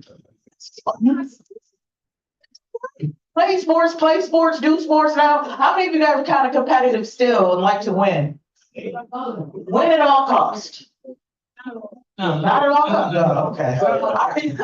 Okay. So on October 4th, the Academy is going to host a faculty staff Olympics. We've identified roughly about 9 sports that we'll be able to play based on availability and some other factors. So I know that some people come in and say, you should have played just in case you don't see your sport. This is all based on the availability and space that we have, but it will be for all faculty and staff. We're still working out some of the logistics, but by the time school starts, you'll have pretty much all the details that you need for that. So just kind of keep it in mind. It's Friday, October 4th. There's no football game on campus. There's nothing like that. So if you teach on a Friday or you're the department chair and you have people who teach on Friday, maybe you're not having to play everything, but we just want to kind of give you the heads up. And so we hope to see all of the people in here out here being competitive, finding some sports that they enjoy and love, and winning, because the winning college or team will get a prize. So you'll have bragging rights and something to say about your problems. So thank you for your time. Thank you. So Josh asked what the sports are. So tentatively, the only one that we're not sure about is, so we got basketball, volleyball, pickleball, tennis, ping pong, dance, yoga, walking. We're calling it walking, but you could run, speed, walk, whatever. And the sport, daily sport, kickball. Kickball. Everybody can play kickball. So just be ready. Thank you, guys.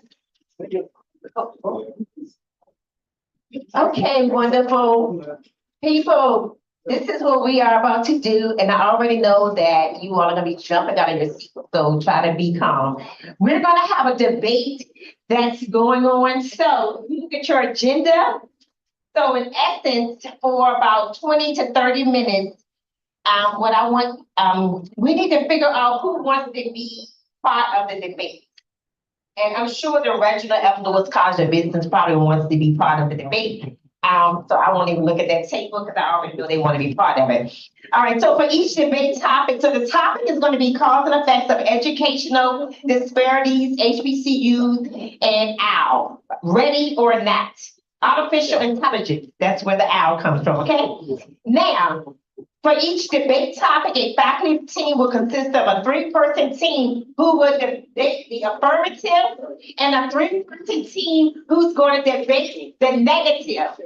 Raise your hand if you do not want to debate. Great, you all will be my debaters. Thank you. 2, 3, 4, 5. Backwards to some of you all. So basically, so 3 of you all will be affirmative and 3 negative. So who's going to be affirmative?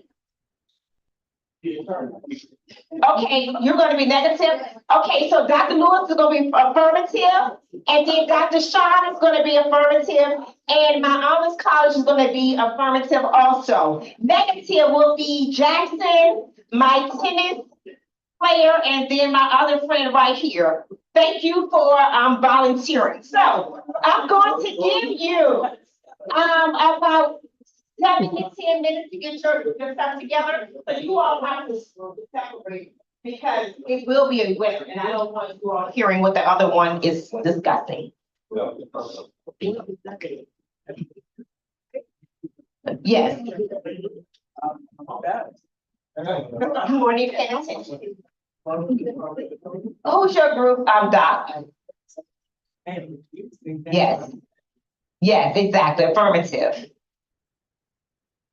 1, 2, 3. These are my affirmatives, my negatives. Okay? All right, so you all, if 3 of you all, if you don't mind, find another table because I don't want them stealing your debate. All right, and then the audience will decide who presented the most recent case. The audience. All right. Don't try to pay anyone off. Okay, so let's stay structured with that. All right, so I'm gonna be quiet. So you all are gonna meet with your group, get your ideas together. So each team is gonna have 7 minutes to make a case. And I want to add this in. I want you all to use the ADRAC. Now, Tracy's going to be at an advantage because she's an attorney like me.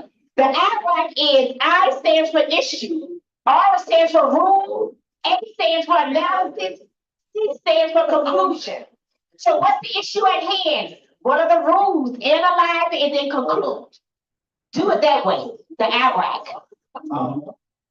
But I'm glad I got. Dr. Lewis? Yes, what I'm.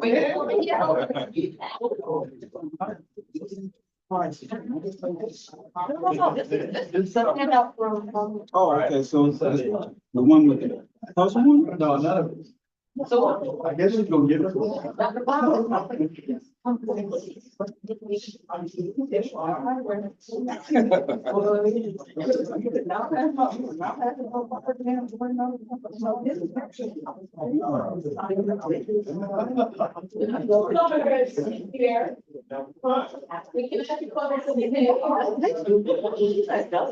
Yeah, I just raised my hand.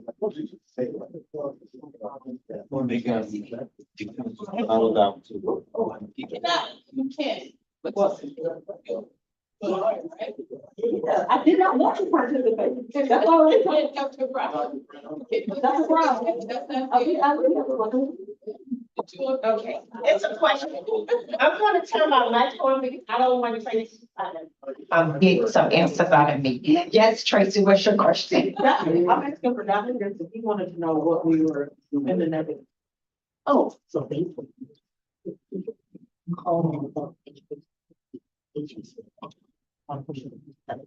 So basically.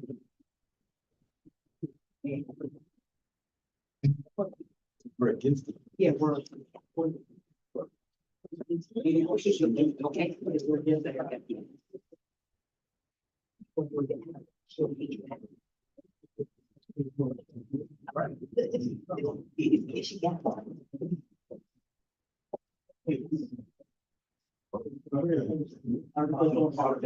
Audience, you all can just relax. So you all will be the judges. I'll try to find a prize. And I may just bring it to your office. I'll figure it out.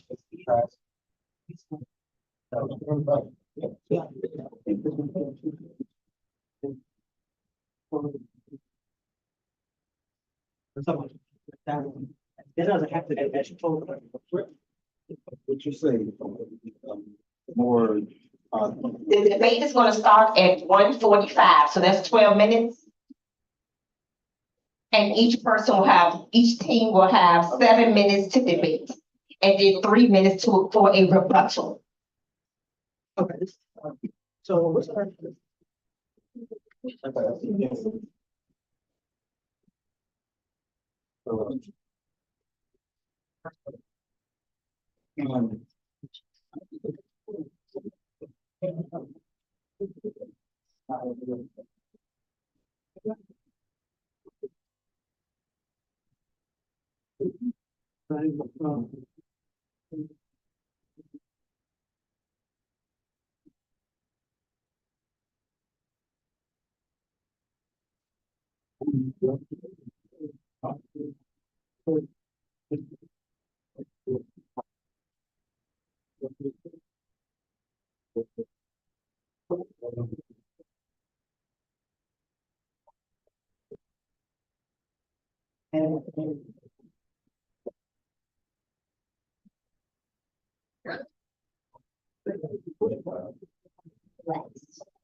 Metro presents a tale of two wireless customers. I've been wanting to talk about it today.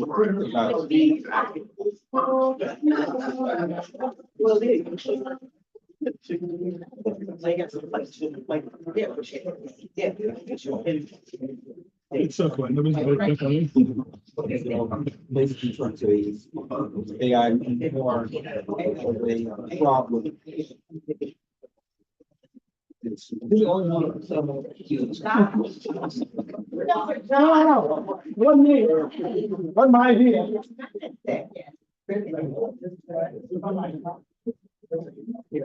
Oh, it's already over. But I think. Yeah, that's good. No,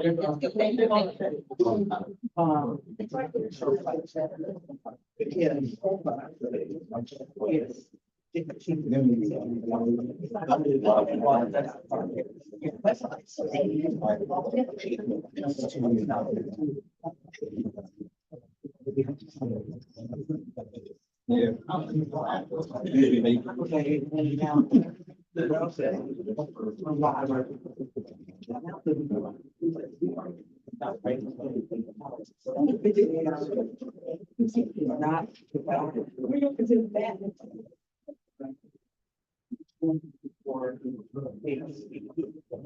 It's gonna take 10 minutes, and that's gonna get over.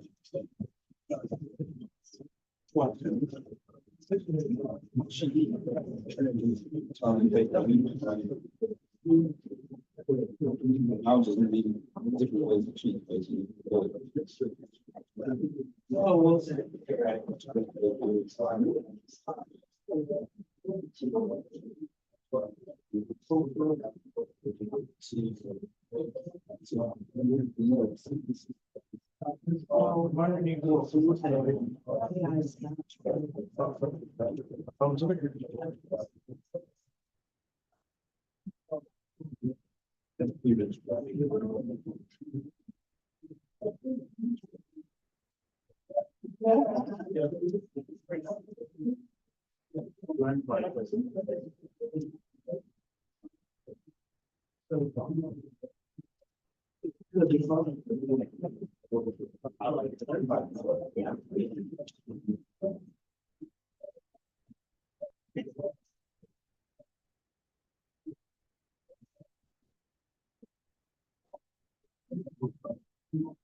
Last 10 minutes, I very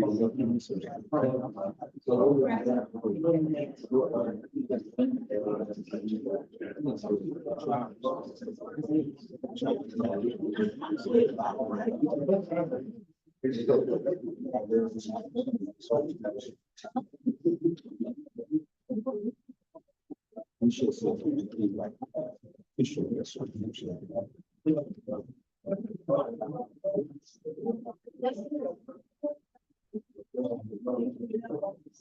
say like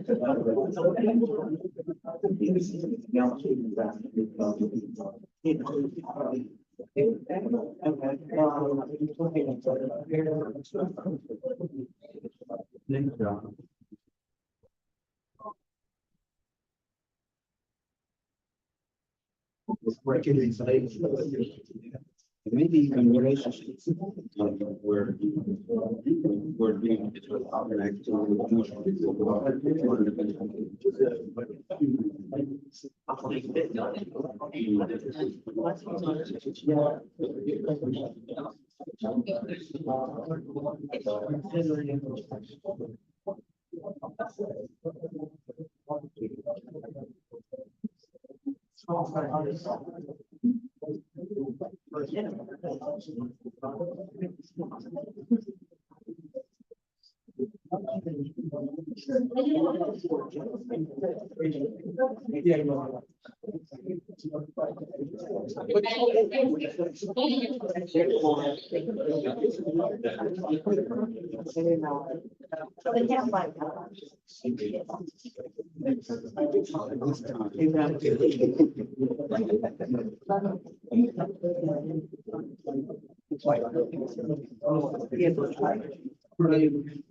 Could you pick them? Was it gonna go? It was, I was. It ain't going nowhere, right? But so the issue would be, did a kid in the kitty? I was just saying, okay,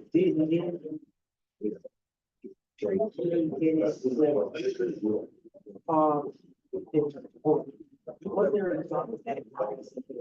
Right. Well, that's the question. The rules of things change the rule of you know, gotta be voluntary or out there. Political conduct is harmful to the like basically, if I did it on purpose, thinking my kids, right? I would do for the analysis. We have a scenario. Well, Saturday and between and it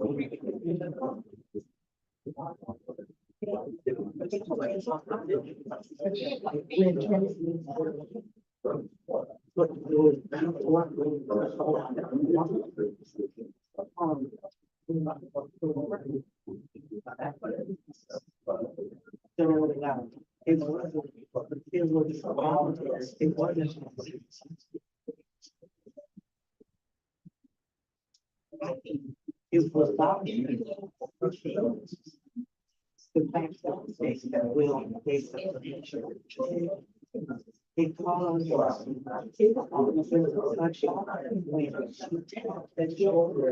and shoulder goes back. All this back. When shoulder goes back, there's no side. It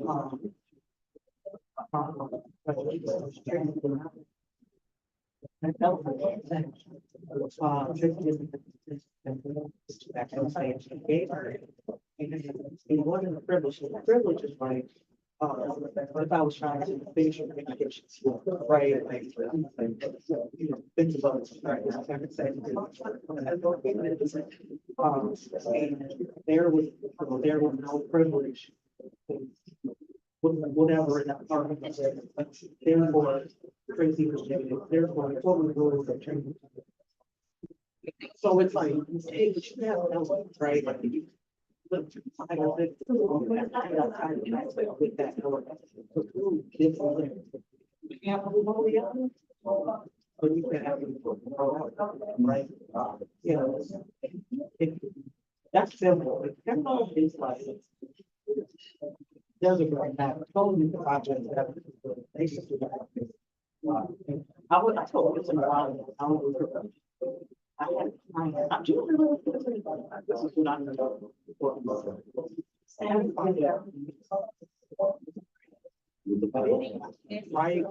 It's so.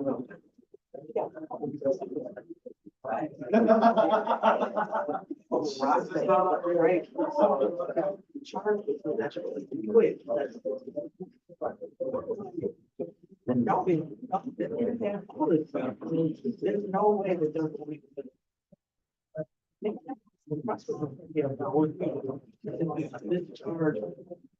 I mean, 15 years.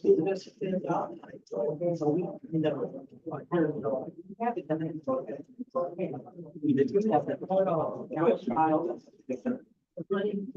Jury comes back.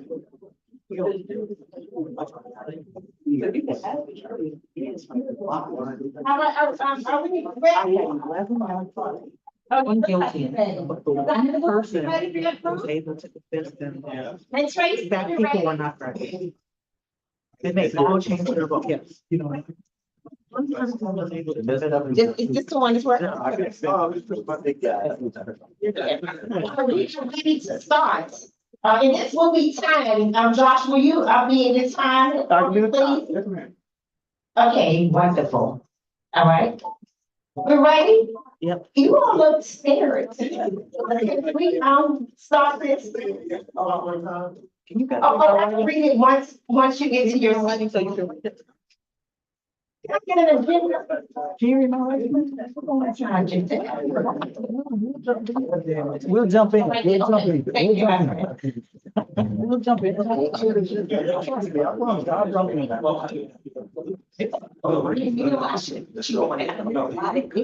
No, I'm not. Yes, you are. Okay, we ready? Yes, we're ready. Court is about to start. Please do not get All right, so your topic at hand, why are you over there? Oh, I didn't know, I thought they went first and second. That's what I was. Where are we to be? Where we going? Yeah, Right there. Because this is the real stuff. This is, yeah, this is VIP stuff. Okay. So in essence, you all do know your particular topic, correct? Yes. So your topic is, you're gonna argue, the education disparities, HBCUs and OWL. So you are for it and then against it. Which team is for it? And then against it? Okay, perfect. You will have, each team will have 7 minutes to make their case. Make sure that I hear IRAC. And what does IRAC stand for? Issue, group, analysis, and conclusion. Okay? At this time, you should know what the rules are. But I believe in you. All right? So each team will have 7 minutes. Are we ready to start? Who would like to start first? We'll defer to Dr. Lewis. Okay. 1, 2, 3, start. Excuse me? Are they able to call members of the audience for help? No. Members of the audience are you going to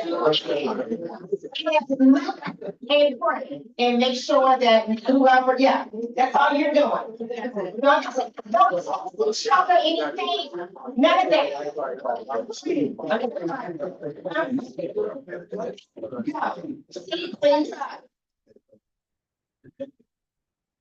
All right. Hello, everyone. We are in the affirmative regarding the use of artificial intelligence at a typical HBCU school. And we believe that the integration of artificial intelligence in higher education, specifically at an HBCU school, is what transfer. I'm sorry.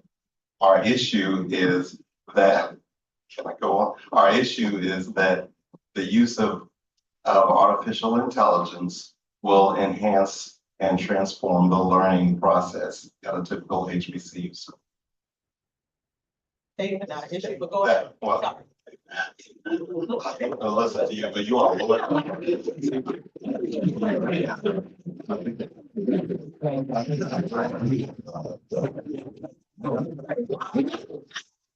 No interruption. I see what she's going to concern. We will not be intimidated. We will not be intimidated. So the issue is that in the integration of artificial intelligence, AI in higher education represents a transformative evolution of pedagogical strategies, administrative efficiency, and student engagement. While this is a universal consideration, historically Black colleges and universities are uniquely positioned to benefit from AI advancements. Despite these institutions facing chronic underfunding and extensive educational disparities, AI provides ample opportunities to readdress these challenges and foster educational excellence. This discussion outlines an affirmative position on AI adoption to HBCUs based on 5 points supported by empirical data and supported references.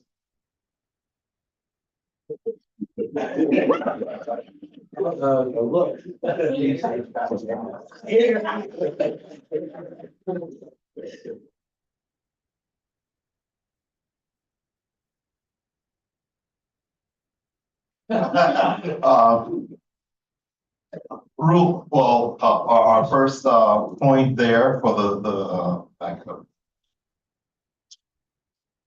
Yeah, our 5 key points. One is enhancing learning outcomes through personalized education.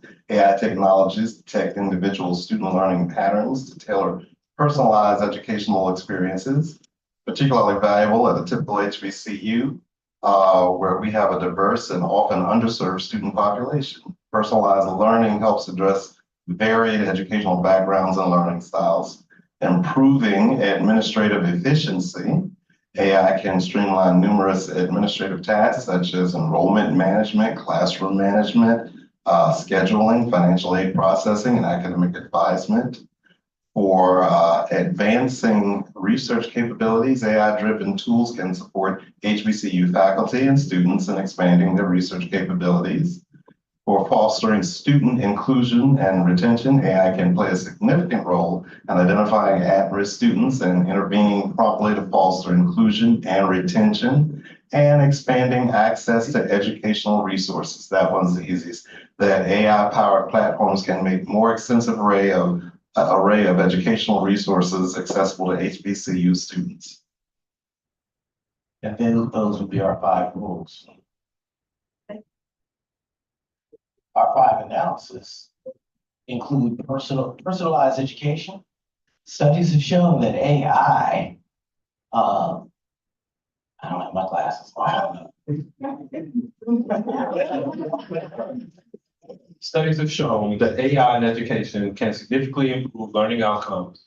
According to Holmes, personalized learning facilitated by AI technologies enhances student engagement and achievement by aligning educational content with individual learning needs. At HBCUs where educational catch-up is often necessary, such personalized approaches can close the academic gaps.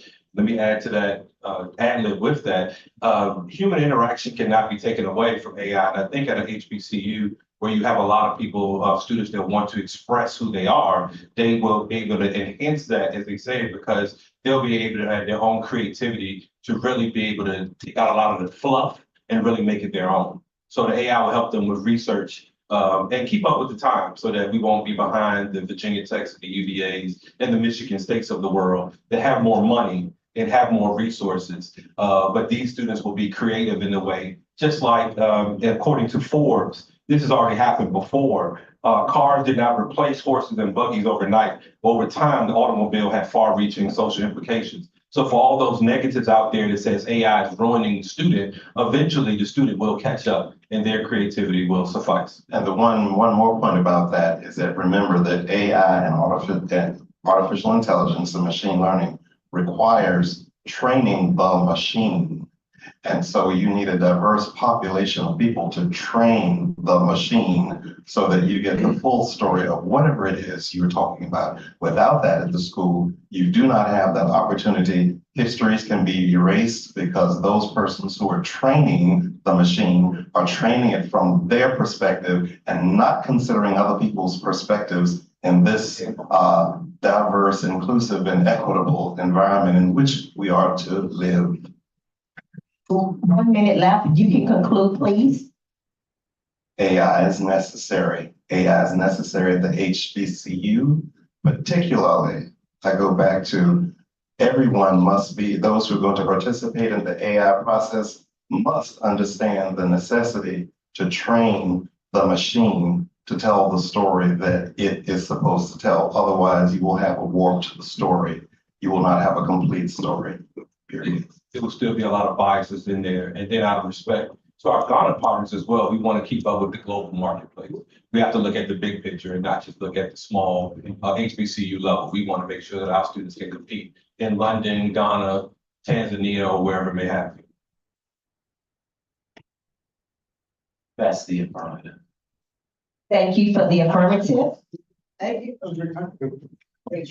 Yeah.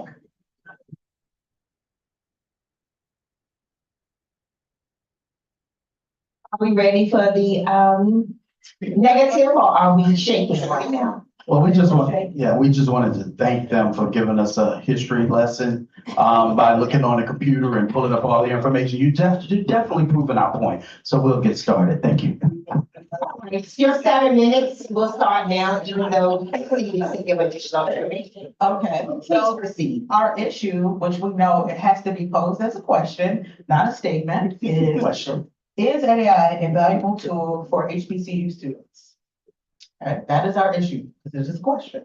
The rule is, well, what we found for the rule is currently DSU specifically, and how I know Howard does not, they don't have policies on HBCUs. So you really can do what you will right now within the university, based on the university or the specific professor or faculty member. And our analysis is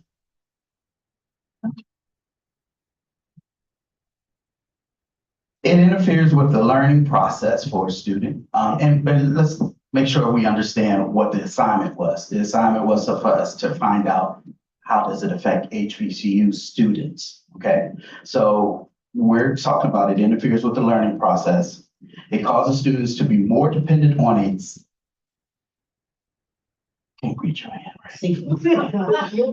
More dependent on seeking information. Examples are that they already use Google right now to try to find out information that they need to do in the classrooms and Google Scholar. So it's interfering with them actually doing proper research. All right, eliminates jobs like librarians, official resource researchers. Because how many times have you been to the library now and you ask for help from a library? None, because they don't do it, right? And the last one we have is less human interaction. That's the example we just talked about. It is less human interaction, but you can shake your head, but it's okay. We know it, we see it. And it already has minimized the human interaction. Now, you spoke on that, you still have to have human intervention in order to keep doing it, but how many people do you really need at that point? So you are eliminating jobs for other people. and I just wanted to follow up on the human interaction, considering technology has already minimized human interaction for Gen Zers. So using AI just totally completely withdraws them from having to ask questions, to work really effectively in groups, to do research, to be interactive and to create personal experiences for themselves in the collegiate space. Therefore, in conclusion, we find that AI is not a valuable tool for HBCU students. I think that it's quite obvious that our students are special students. We need more interaction. We don't need less interaction. We feel like we need more interaction with students together doing research and less interaction with the internet and doing research that way. So, and at HBCUs, it's a more personal environment. That's why we're here, to have a more personal, smaller class size interaction with students. And we need students to learn the actual research process instead of using AI to write term papers and write research. Including interviewing, right? So part of the Yeah. Still have 7 minutes. We have followed the IRAC, so thank you. But interaction doesn't just have to be through technology. It can also be face to face, right? So part of research can be interviewing people, talking to people. So Dr. Lewis is an exceptional historian on Petersburg and on Virginia State University. So if a student had an assignment about the history of Virginia State or the city of Petersburg, instead of going to Google and reading very technical terms, as you all did off of the computer, they would be able to, if they knew Dr. Lewis or knew somebody who knew Dr. Lewis and said, this is my assignment, they could direct them to him and speak to him about some of the information they wanted to know. And now they have a new connection with not just somebody in their department or their faculty member, but somebody else. Thank you. Thank you. 2 minutes left. Are you all done? We are concluded. Okay, that's fine. So I'm gonna give each team 1 minute for rebuttal. No, just one. Please proceed with your rebuttal. Thank you so much. While point is well taken, that there is already too much influence of technology with taking away from personal interaction. The very bottom line is that we're either going to be on the bus or we're moving to the future, or we're going to be left behind and walking, because artificial intelligence is here. And we are going to be, if we don't embrace it and use it for the benefit of the HBCU student, they will be left behind as they currently are left behind. And I might add, great example with our historian of this institution in the city. That same student that you talked about getting to know, this gentleman beside us, can also record that interview 30 seconds and post that on Google, where individuals can access it utilizing AI and have an even further reach on the information that was just shared with them one-on-one.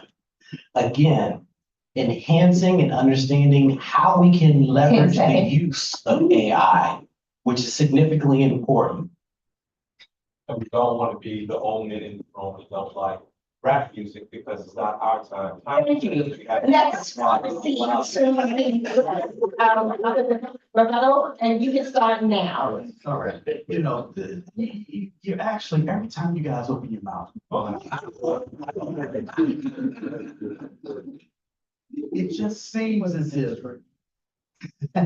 you're talking about the same thing we're talking about. Yes, we're not talking about, it's a big stretch to say we're gonna be left behind, you know, because we are the ones that are training our children, training our kids, not the computers, right? So it's gonna take the minds of us that's gonna have to train our kids and bring them up to where they need to be. AI can sometimes get in the way. Let me explain why I say that. I have a son that's a college student, and he uses this AI stuff a lot, you know. I have to catch him. Let me tell you why I have to catch him.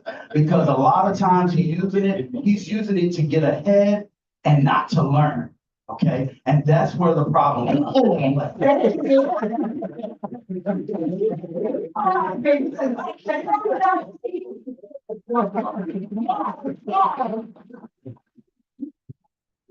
Hey, we will vote. If we don't want to vote. Yeah, we want to vote. Audience, is it a tie or? It's a tie. All right. Yeah, of the audience, you know, speak a little. So, the affirmative brought in some very factual and they were fairly consistent with their argument. However, you guys pretty much read from your side something that I'm sure that, you know, professors here are just like telling to their students, no, that's a no. On the other hand, the negative, team, it seems like they wanted to really ground themselves, but they did not have the information that you guys had. So the argument was not as solid or strong as it should be. Well, we did the. Yeah. We didn't know we were hearing that. We understand that we told it on the computer. And just get it on there.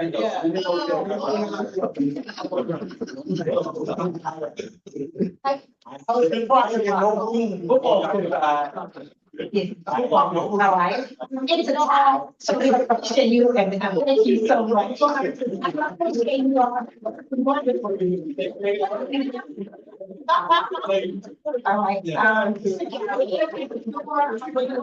so make sure that, you know, call battery or malicious moving. Thank you so much. Carol Banner, from the beginning. All right, now we are back. Thank you so much.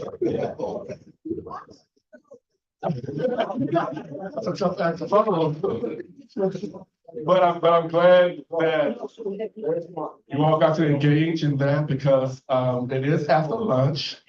And I know that we can be a bit tired after lunch. So I'm glad that you had that energizing debate with each other.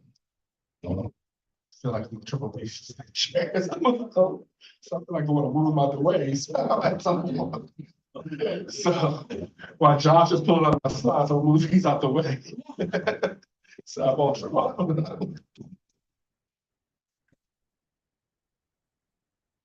So quick point, I know when you are debating, it is point counterpoint. And so even though the team that had the counterpoint, you know, they may not have believed that counterpoint, they just have to, you know, serve in that role. So they did a great job serving in that role. But artificial intelligence is a really important conversation that we're having in higher education right now. And from what I am seeing from the scientists who are doing research in the area, one, it's not new, right? That's one of the things they say all the time. It's not new. We've had artificial intelligence infused in our technologies for decades now. What is newer about the technology is the language models, the large language models that they can do now, and how much more accessible they are to the general public than they were before. So that's the newer part of it. But when you talk to like the legit data scientists, they're like, this is not new. Like we've been doing this for a long time. And I do, we actually just had a symposium on artificial intelligence at Rutgers. And we do need to integrate it in our curriculums because students will be left behind if they are not trained on how to use it effectively, because employers are now expecting our students to come out with these skills to make sure that they can stay competitive in the marketplace in many different areas. And from what we've seen, there are fantastic ways in which it can augment students' learning experience if we teach students how to use it appropriately and integrate it effectively into the curriculum. So I'm glad that that was even just a prompt topic to start having those conversations, because I know a lot of people fall on both sides. They think, oh, they're gonna just cheat. They're not gonna, you know, learn all those type of things. As professors, we've always said those comments about everything, right? But times are changing, you know, and I know just from the market research and being a lot in the business community, they're going to expect students to be able to use and integrate their technologies that they're using and to be much more efficient. And so as a personal user, I'm a paid subscriber to the ChatGPT model, I can tell you it's been really effective. It made me much more efficient and productive. And some of the things I do for research, for example, you know, it would take me sometimes hours to write code to run R scripts. Put in ChatGPT, give my R script code in like seconds. That makes me more productive and efficient.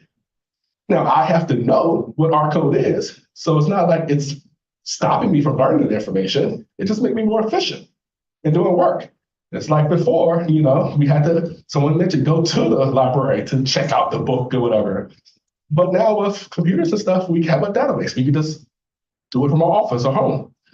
That didn't make us not learn research skills. This made us more efficient and more productive in the work.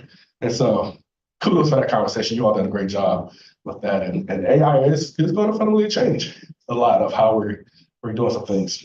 I told you from the start, this team was going to always win everything. All right, let's pull this all together now. Yes, sir.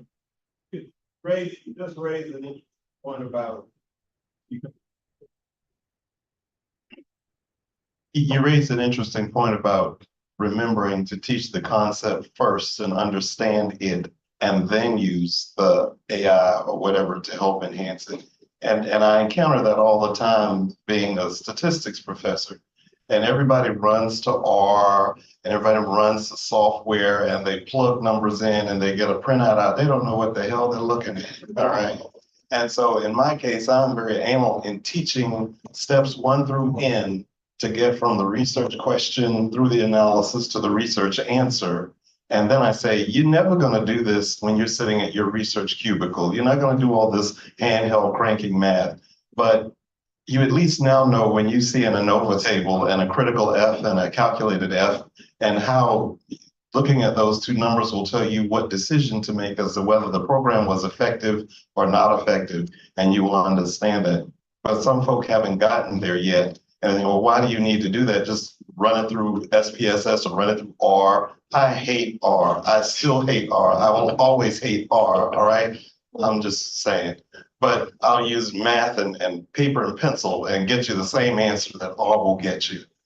And then I'll say, but I too have given up using my rotary dial telephone and trying to move over to the future. That's the only R I like is my rotary dial telephone. So there.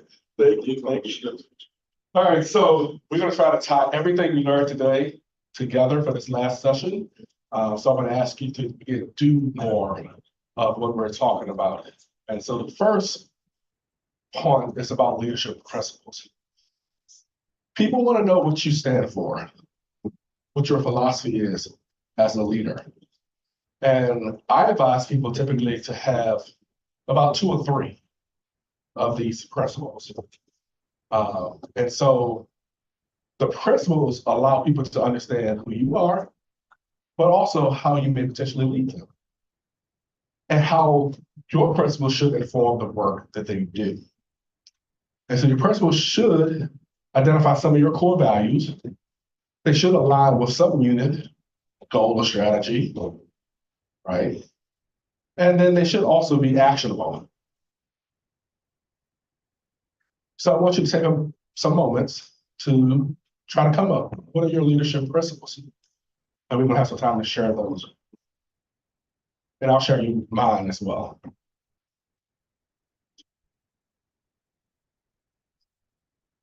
Sure, I'll give you an example. All right, so one, I had 3 leadership principles. And one of my leadership principles is a commitment to diversity, equity, and inclusion.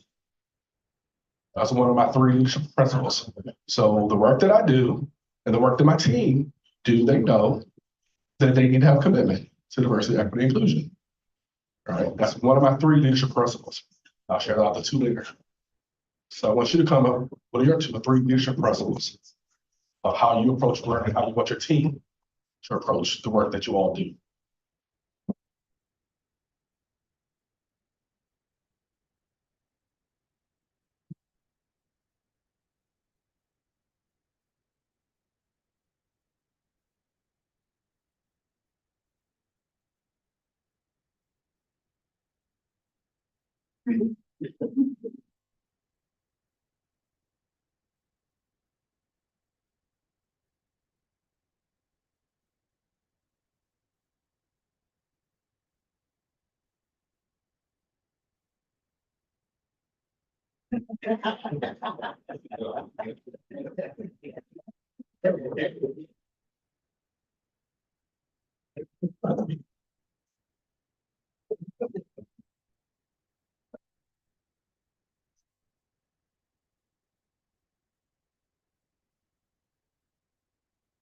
Got it? Josh. All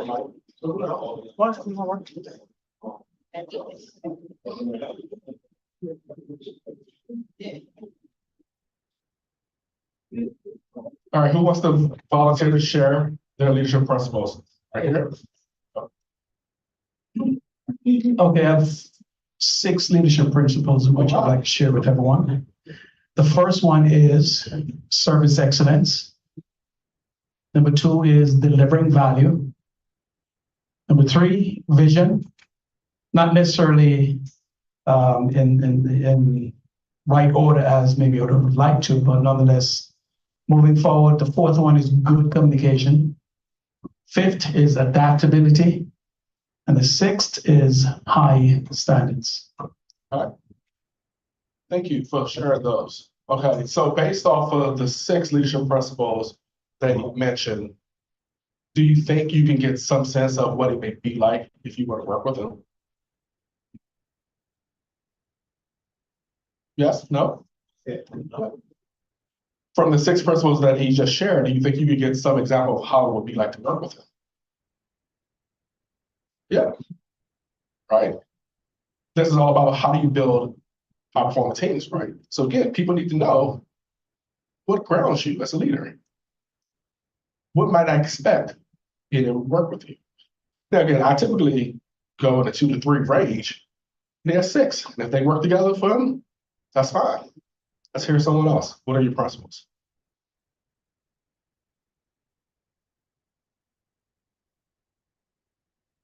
I have commitment to teaching and supporting students, continuous improvement, and teamwork.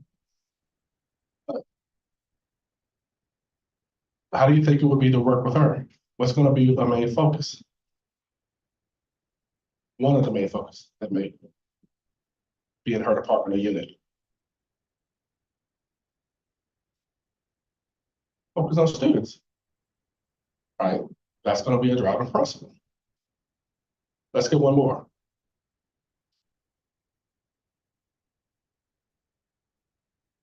So I had transparency in process, building consensus, and equity in terms of distribution of responsibilities. Good. All right. So you started hearing a pattern, right? Of how would it be to work with this person? If I want to be on this team, where am I going to receive direction from? And that's important for you to set the stage for your team. They want to know what they can expect, not all the time, but sometimes. So identify it. Now, sometimes these could be evergreen, meaning that you can use these same principles throughout your entire career, no matter what your role, department chair, dean, president, whatever. They may go with you throughout. Some of your principles may just be for a moment or a specific case. But in general, most of your principles are going to be evergreen. So I told you one already of mine, and my team knows. And I asked my team to allow my principals to inform how they do their work.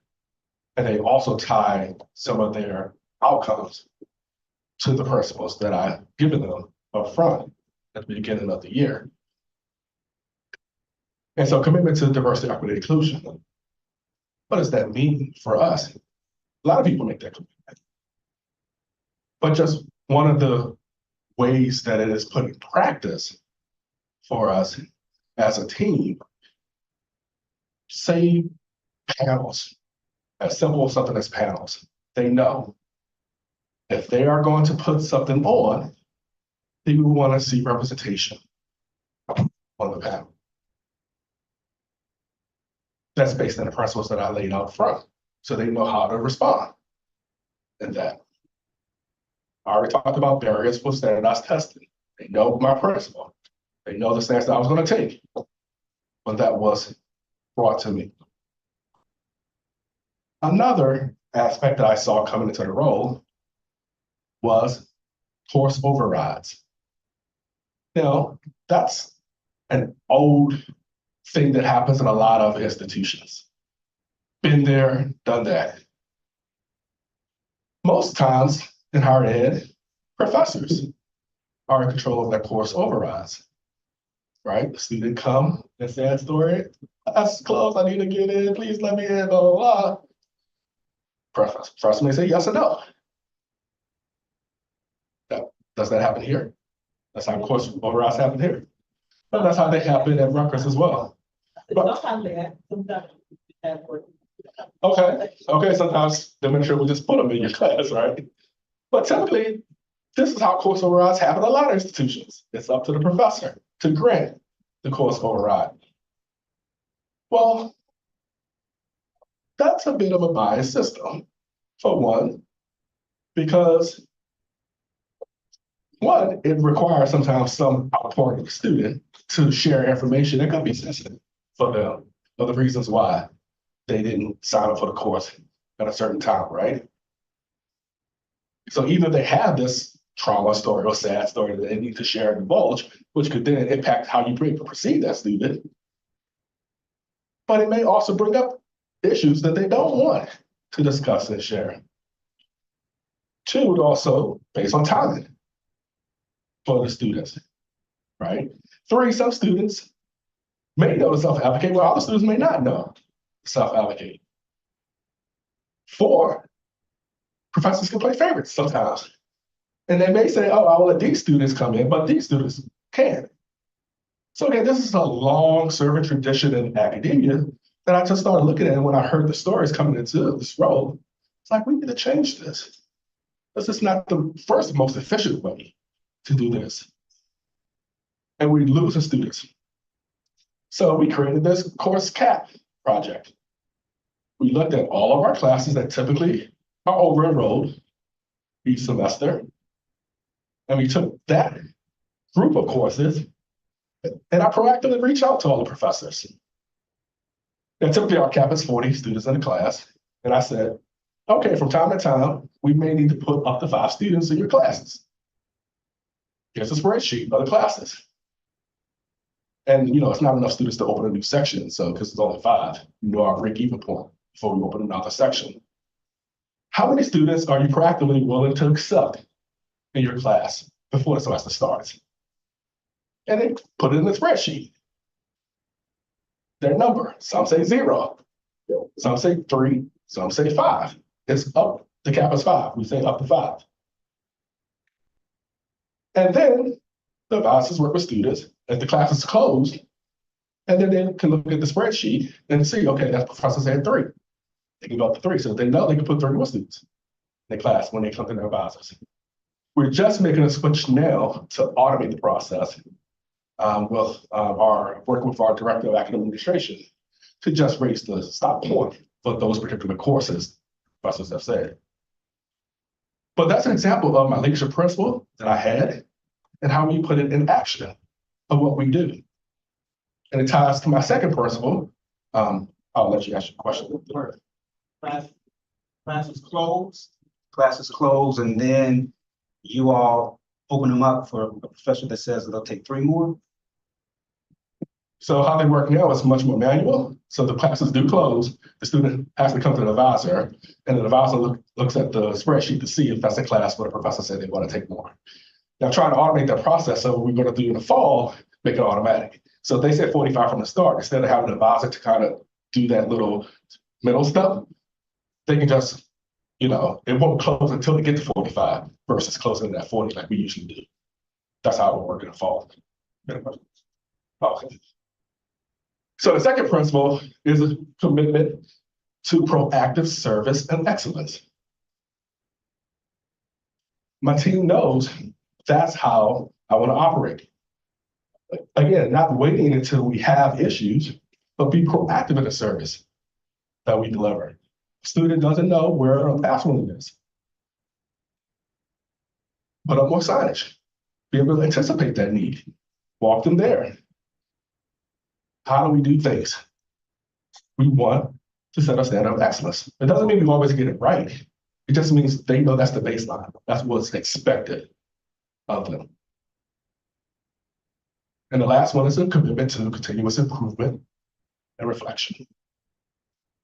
Those are my principles that inform how I lead. And so you need to be comfortable sharing your principles with your team. They need to know. What's your foundation?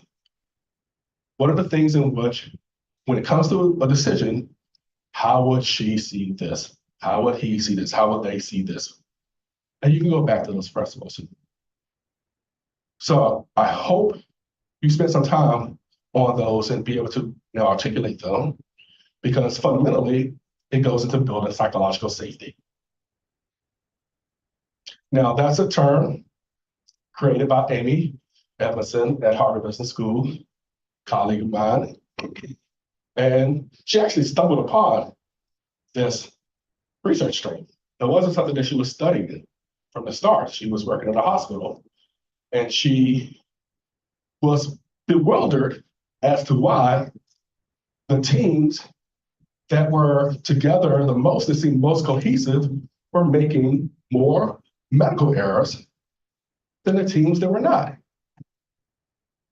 Again, going back to earlier comment about do numbers lie? Yes, they do. You have to look at things in context. So it looked like the most experienced, most cohesive medical teams made more medical errors based on the data that they had, the numbers they had. But in fact, what she found was the teams that were less experienced and less cohesive just didn't report their medical errors.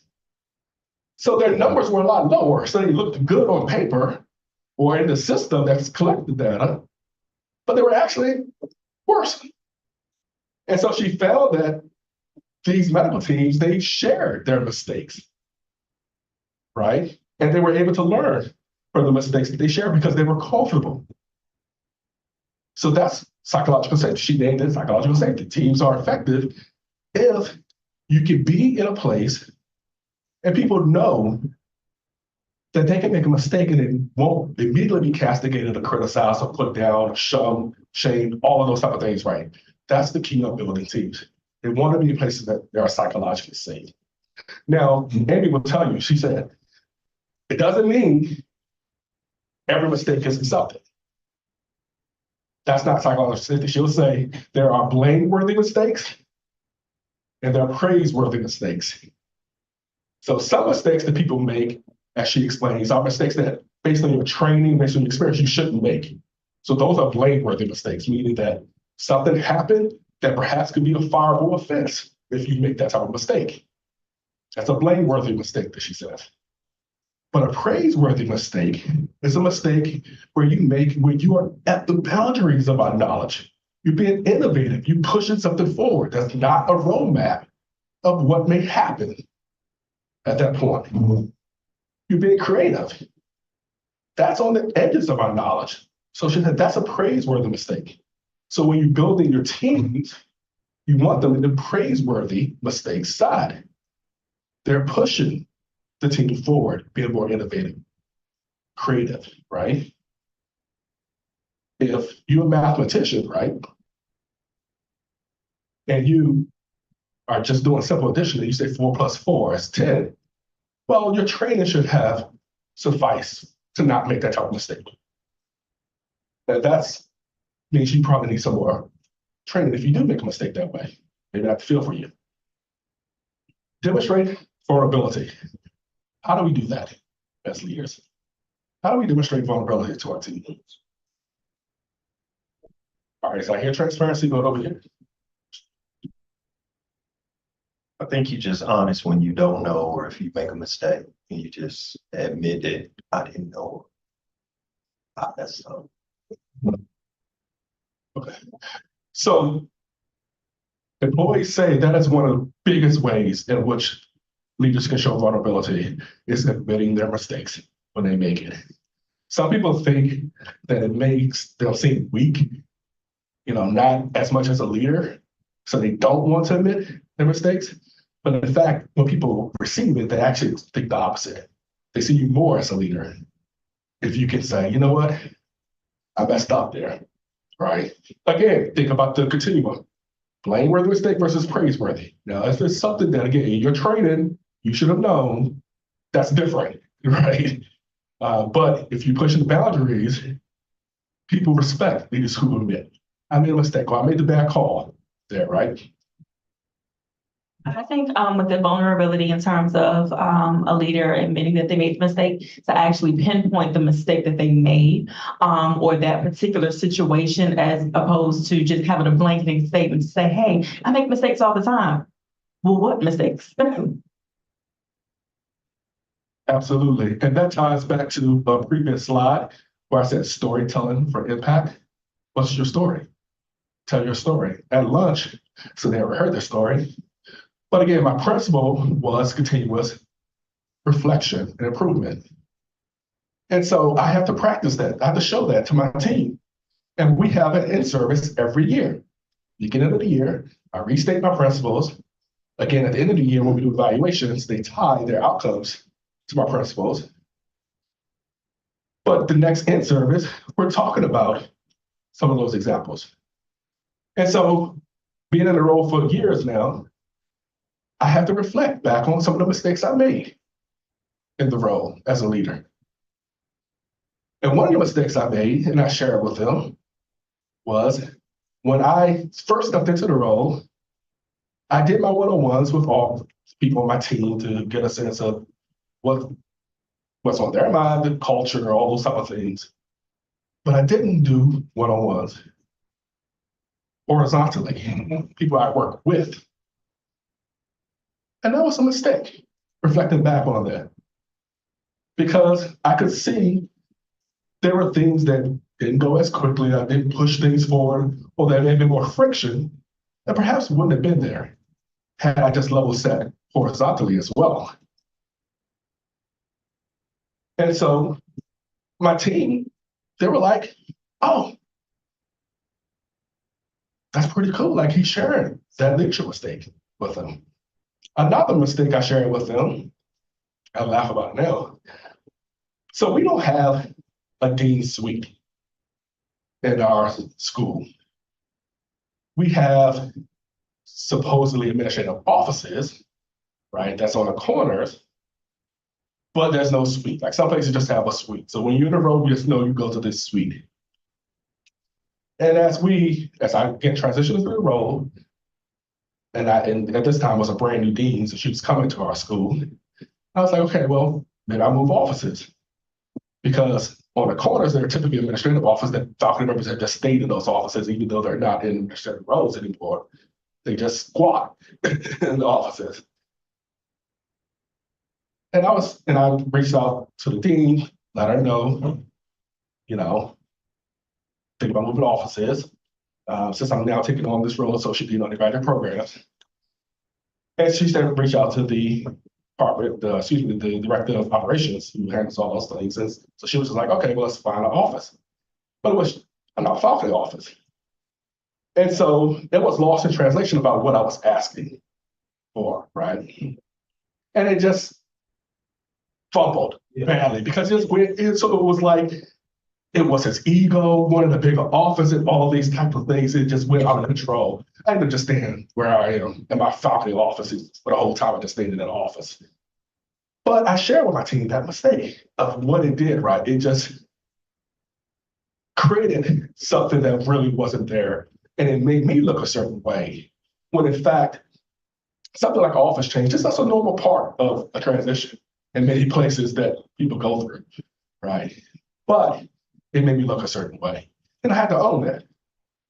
But sharing that with my team made all the difference to them, right?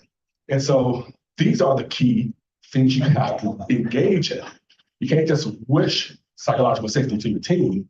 What are the things you have to do? Growth, respect, and inclusivity. I gave a lot of examples throughout the day about, actual things that organizations can do. But smaller things that may be more important, or more important than people may think. Our director, was sending out a message, and she mentioned one of my team members going on maternity leave. And I told her, it may seem like a simple thing, but you may not want to put a gender on that. You may just want to say parental leave, right? And so that's nothing inherently wrong with saying paternal leave or maternal leave, but just signaling something like that to send a message to the entire team that, oh, this is a more inclusive environment. I recognize again, it may not just be binaries in this case. So instead of putting a gender on it, paternal or maternal leave, I'll just say parental leave. Those are just the little things that can set your team up to be comfortable with your leadership. Now, none of us, I was imagine, like stressful conversations. But if you're going to build a team, if you're going to build a high-performing team, you're going to have some stressful conversations. We just need to know how to deal with them. If you take all the conversations in the world, when it comes to stressful conversations, they typically come down to these three. You got to give somebody bad news.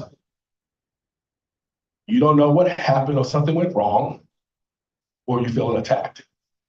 Those are like three big categories of conversations that people have that they say is stressful to them. Now, if you have to give bad news, you typically know or perhaps can predict that that will be a stressful conversation. But the other two, you may not be able to predict that. It may just happen in the middle of you talking to somebody. Somebody's become or they feel attacked. Or like, you don't know what happened. We were just having a conversation and it like went sideways. So you can't always predict those types of stressful conversations. So I want to kind of give you a framework of how we can work through those stressful conversations. So this is a scenario. Again, take a photo of it if you need to real quick. Bill is an assistant professor who has a much higher opinion about his job performance and collegiality than his colleagues. Jackie is his department chair. The main issue is that Bill received artificially good performance evaluations in the past, and despite Bill having a sense of humor that offended many of his colleagues at times, no one approached him about it. To be clear, it's not that Bill was a bad professor. He was just not working up to his potential. And he was off-putting to his colleagues. So Jackie knows she has to stop putting off talking to Bill about it, but regrets how stressful the conversation will be. So you are in the role of Jackie, and you need to have this conversation. Now, this is one that is predictable. You can kind of predict that it may be a stressful conversation. That's a plus when you have a predictable stressful conversation, because then you can actually prepare for that conversation and use some diffusion tactics that we're going to talk about later. So be Jackie, come up with a way to respond or how to deal with Bill. And we're going to discuss it as a group and then point through some tactics that deal with stressful conversation. Sure.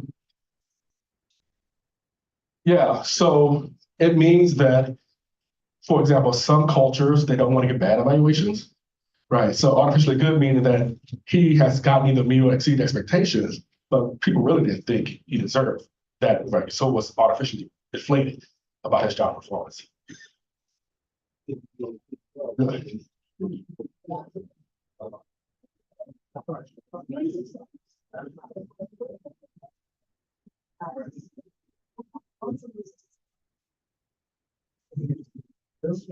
Yeah.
Josh, can we, all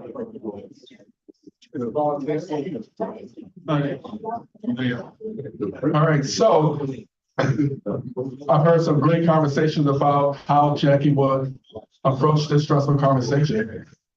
Yeah, right. I'm not gonna volunteer about how Jackie will approach it. Who wants to volunteer? This one? All right, and make sure you hear what is being said, because we're gonna evaluate also how the person had the conversation. So let's go over here. Let's see. Volunteer. Who doesn't want to volunteer? Yeah. All right, so let's listen up to how Jackie's approaching this stressful conversation. Okay, we said that Jackie was first start with the inappropriate comments, whatever they may be, and let Bill know that, No, so this is what I want you to do. Okay.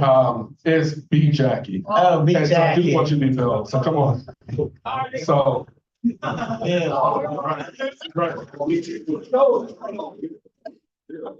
want to come separate. No, we don't want to. All right, and I want you to really listen to that conversation, because I want you to. Hey, Jackie, how you doing? Hey, Bill, how are you? I'm cool. How's the family? Doing well, doing well. So I brought you here today because we have a little bit of issue we want to discuss.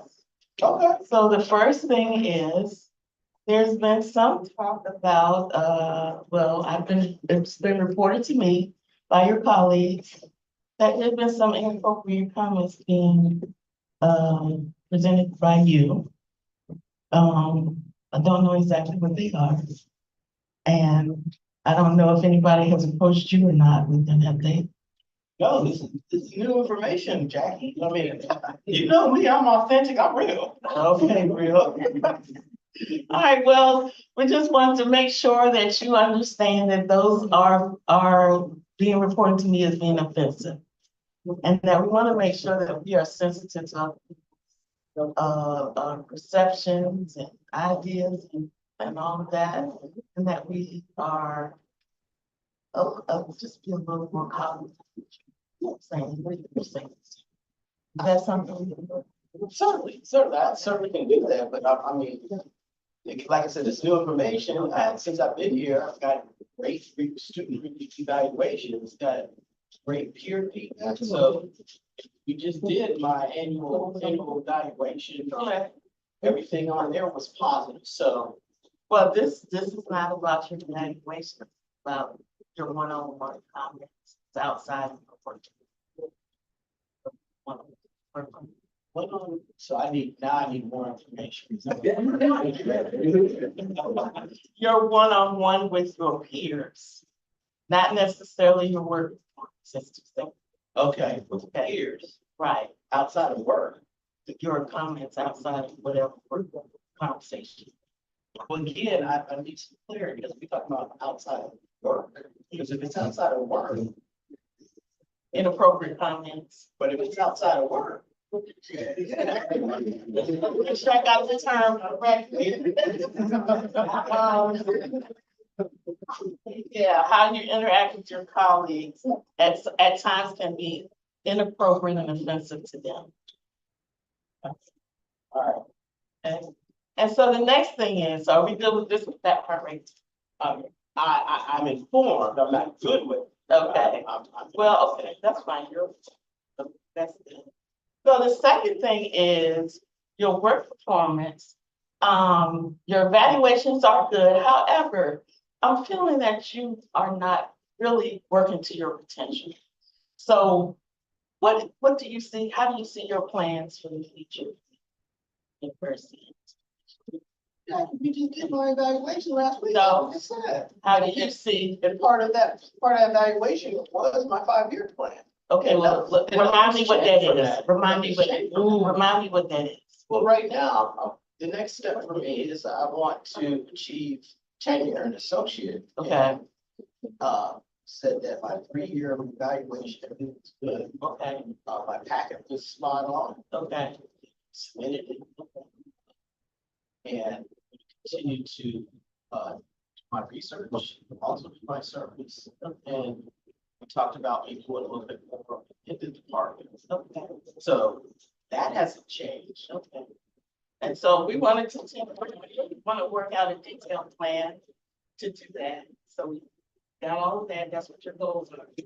Right. So we want to be more detailed in how you're going to achieve those goals so that you can get to where you want in your body. But again, I thought we already did that, Jackie, last week. No, we didn't do, we did the evaluation, we didn't do the detailed plan. So I want to go into more detail on how you're gonna get there. I want to help you to get where you want to be. Okay. And so to do that, I want to make sure that we're on the same page as to what you need to do. And I want to support you.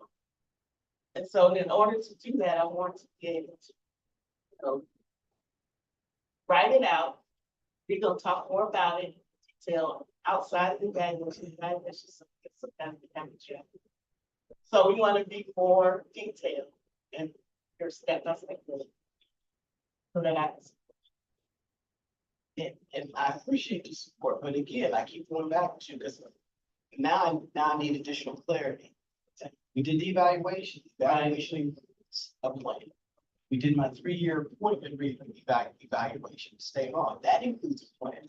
So when you keep talking about a more detailed plan, we've had 2 plans here in the last 4 months. And now we're talking about another plan. So I need some clarity. I have no problem. And see.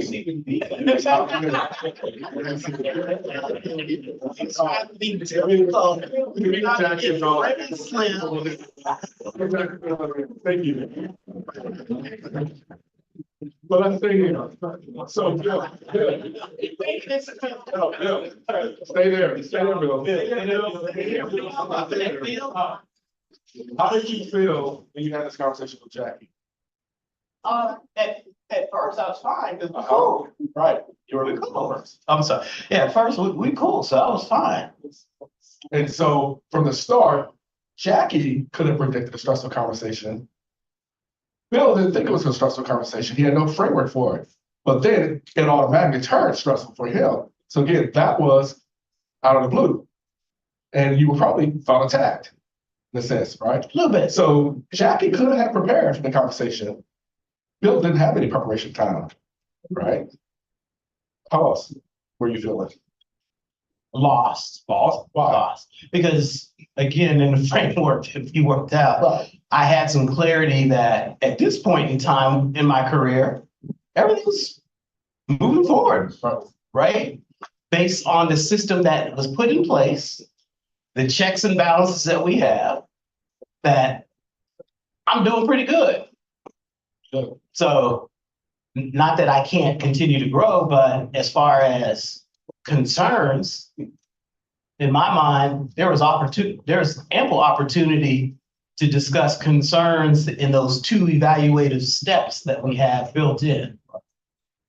So I'm going to ask how Jackie feel in the conversation. I'm going to ask for responses later in terms of what you think about the feedback, but I would just want to I was just going to say, I think that part of his issue was because to me, I felt like when Jackie kept saying outside of, it meant, you know, not part of your job.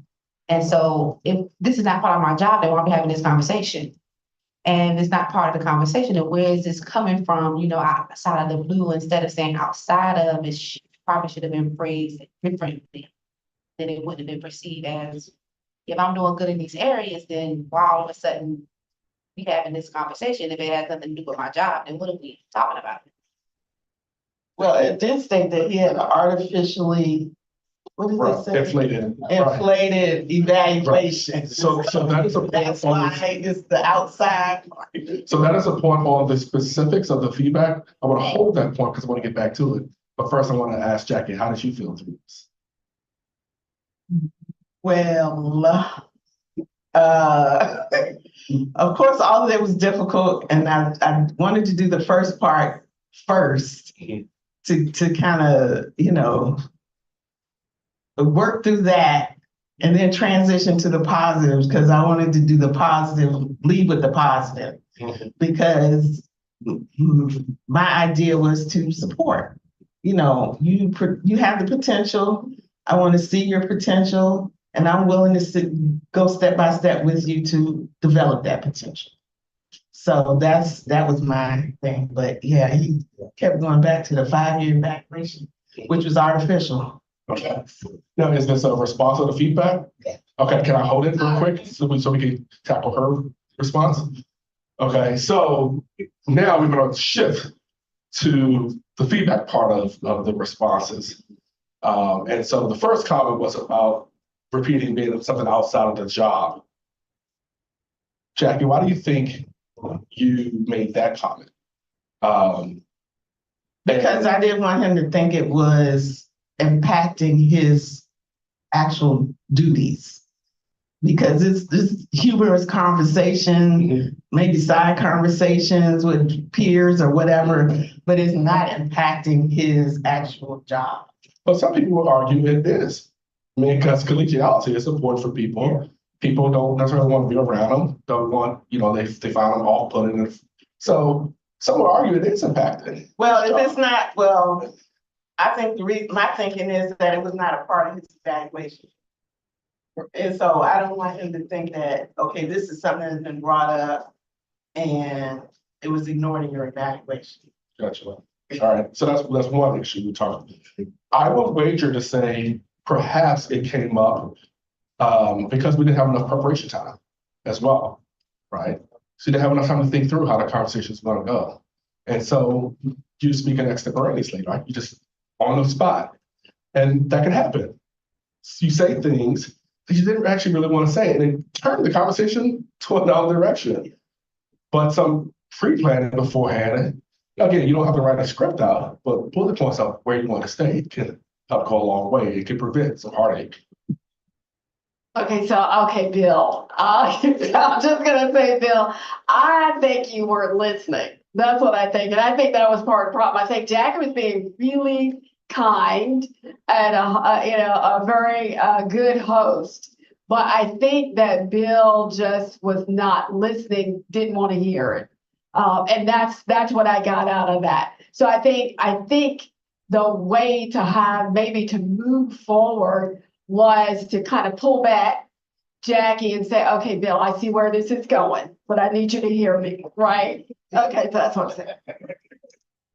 So where was Jackie kind in her message? What was the area? So her tone, okay, it was kind, okay. It's a good thing. What else?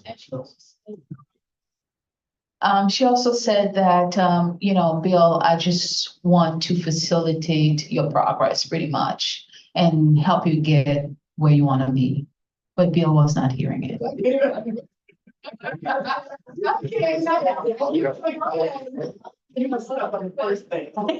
More or less a question, just knowing that we have the artificial performance evaluation. Is this the time where Jackie needs to actually call out that she made a mistake as a leader to saying, hey, I know that this is what we put down for the evaluation before, but it's more or less it's fluff. You're not performing at the expectations of where we need you to be. So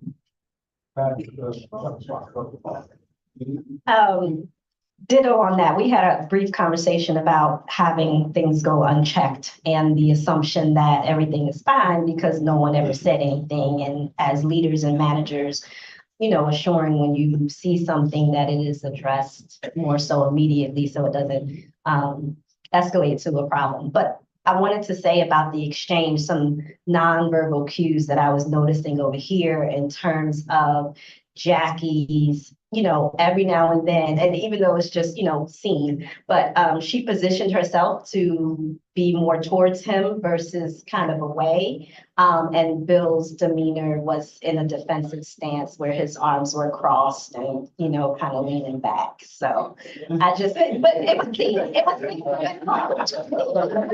It worked. You were in character.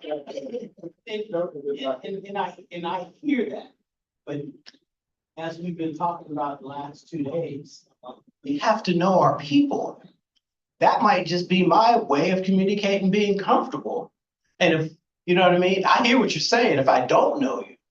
But that simply, I know individuals all the time. That's their way, they're comfortable that way.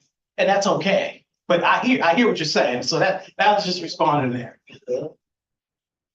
Yeah, I really learned a lot from this actually, because I think one thing that might have made the situation shorter than it was is to kind of rely on the mission and the values that we're supposed to imbibe as a faculty member. So I can talk about as a chair, if I was, I'm not going to be, that, you know, there are values we have in our department, organizational culture. And one of those things is to have collegiality and not make comments that are against university policy in some cases, if they're sexist or racist, but also if they're just making people feel badly. This is a courtesy to let you know that we're at a point where we can make an easy change, but it will go further if we don't make a change. The other part that I thought was a little odd is that the way I read the artificially inflated evaluations, I read it as a former chair did that and is no longer here. And if that was the case, as a chair, I would go to my dean and have a conversation about, well, what are the options here? Because we all signed off on this and we can't take it back really. And then reiterate that, you know, we have to have some conversation, but I would ask for guidance. So Bill doesn't come out of that conversation feeling like, well, damn, I've been taken because like I got good evaluation. I would be upset. Me too. Not about the comments, but I would stick to protocol and policy about the comments, especially say, you know, this is policy. If no one came, people told me they came to you already, they said something. And if they didn't, I would go back to those faculty and say, you need to talk to him directly, unless it's so offensive that you feel it's hostile and you can't say something to him. Then come to me as a chair. So, yeah. And I just want to say, I concur with you, James Fraser. One of the things that I'm highly sensitized about is trust. And trust is everything. And that sometimes there are those persons who can manipulate a scenario or even synthesize a false scenario and then expand the scenario, take one little piece of something that you've done and sprinkle it all over that scenario, and it's Bill's fault. Whereas, you know, I mean, the fact remains that Bill was evaluated by somebody else, and he had nothing to do with that. Those were the grades that he was given, and now all of a sudden it's an issue. Well, immediately, you've gone out of trust, and I will not trust you ever again. And whether that's EI or you, I don't trust you. It takes a lifetime for this Taurus to develop trust, and it takes a split second for this Taurus to lose trust. And once I've lost trust, it takes a lifetime, a millennium, and time to raise to the 4th power to get trust back. So, good job. Okay. I think that there shouldn't have been two conversations. I think the conversation about the evaluation if it was her, if she was the chair, or if it was a former chair, that shouldn't even be had, since that already happened and he already had it. So they should have just waited to the next evaluation and gave him an accurate evaluation, I think, for that. But the conversation about inappropriate behavior, I think that's what it should have been about, because not unless you're going to admit, okay, these evaluations have been, you know, and this is where you're at. I don't think you can just go into a conversation and like, I'm going to be like you, been getting good evaluations. What are you talking about? And well, and you hee-hawing around. I mean, you can't do that as a chair or somebody that's, But you can see the steps of diffusing the conversation. The first one, don't blindside people, right? People think that easing into a stressful conversation is the best tactic to use, but it's absolutely the worst, right? So, hey, Bill, how you doing? How was that game last Saturday? By the way, your performance is awful. Where'd that come from, right? We got old, You know, right. But people truly think that's the best way to start. It's like, let's ease into the conversation with the light topic. How's your family? How's your brother and them? That's not the way to do it. Are you blindsiding people? Is not going to work, because they are thinking you're approaching the topic in one way, but you have to shift on them. This is not an emergency situation, right? You're not going into surgery. So a tactic is split the conversation in two. Tell the person up front, Bill, I would like to talk to you about some performance issues, right? Are you available next Tuesday so we can discuss about some comments we're having? You split the conversation up. Now Bill know when he's coming to talk to Jackie, it's going to be about some performance issues she has, about some comments he's made. He can prepare himself for that conversation, and Jackie can prepare for that conversation. But you both are on the same page of knowing, walking to the situation, what's the conversation is going to be about. The gentleman mentioned before, you don't have to have the entire conversation in one. You could further split it up. The first conversation I want to talk about performance evaluations and how we do it. The second conversation I want to talk about some people being offended by some of the jokes you tell at work. You can do that. Just splitting it up to diffuse the stress so you both can prepare and know exactly what's the purpose of the meeting. Showing respect and accepting responsibility is huge for a leader. Because I think someone mentioned it earlier, when you agree to the role, you are stepping into that system for the role, which means you have to own up on how that organization works. Now, there are plenty of organizations that do performance evaluations awfully. Rutgers is one of them. We only have 3 points: exceed expectations, meet expectations, and needs improvement. Well, that creates a culture where everyone just meets expectations, because no one wants to say need improvement for anybody. And very rarely do people exceed expectations. That's a system issue. That's just, we do it badly. And so as a leader, you have to say, look, I'm taking responsibility that we don't have the most robust performance evaluation system. It's because these are tied to merit raises. We know how important that is. However, I think I see potential, more potential that you can offer, right? Now, if Jackie approaches the conversation that way, accept the responsibility, we don't have the best performance evaluation system.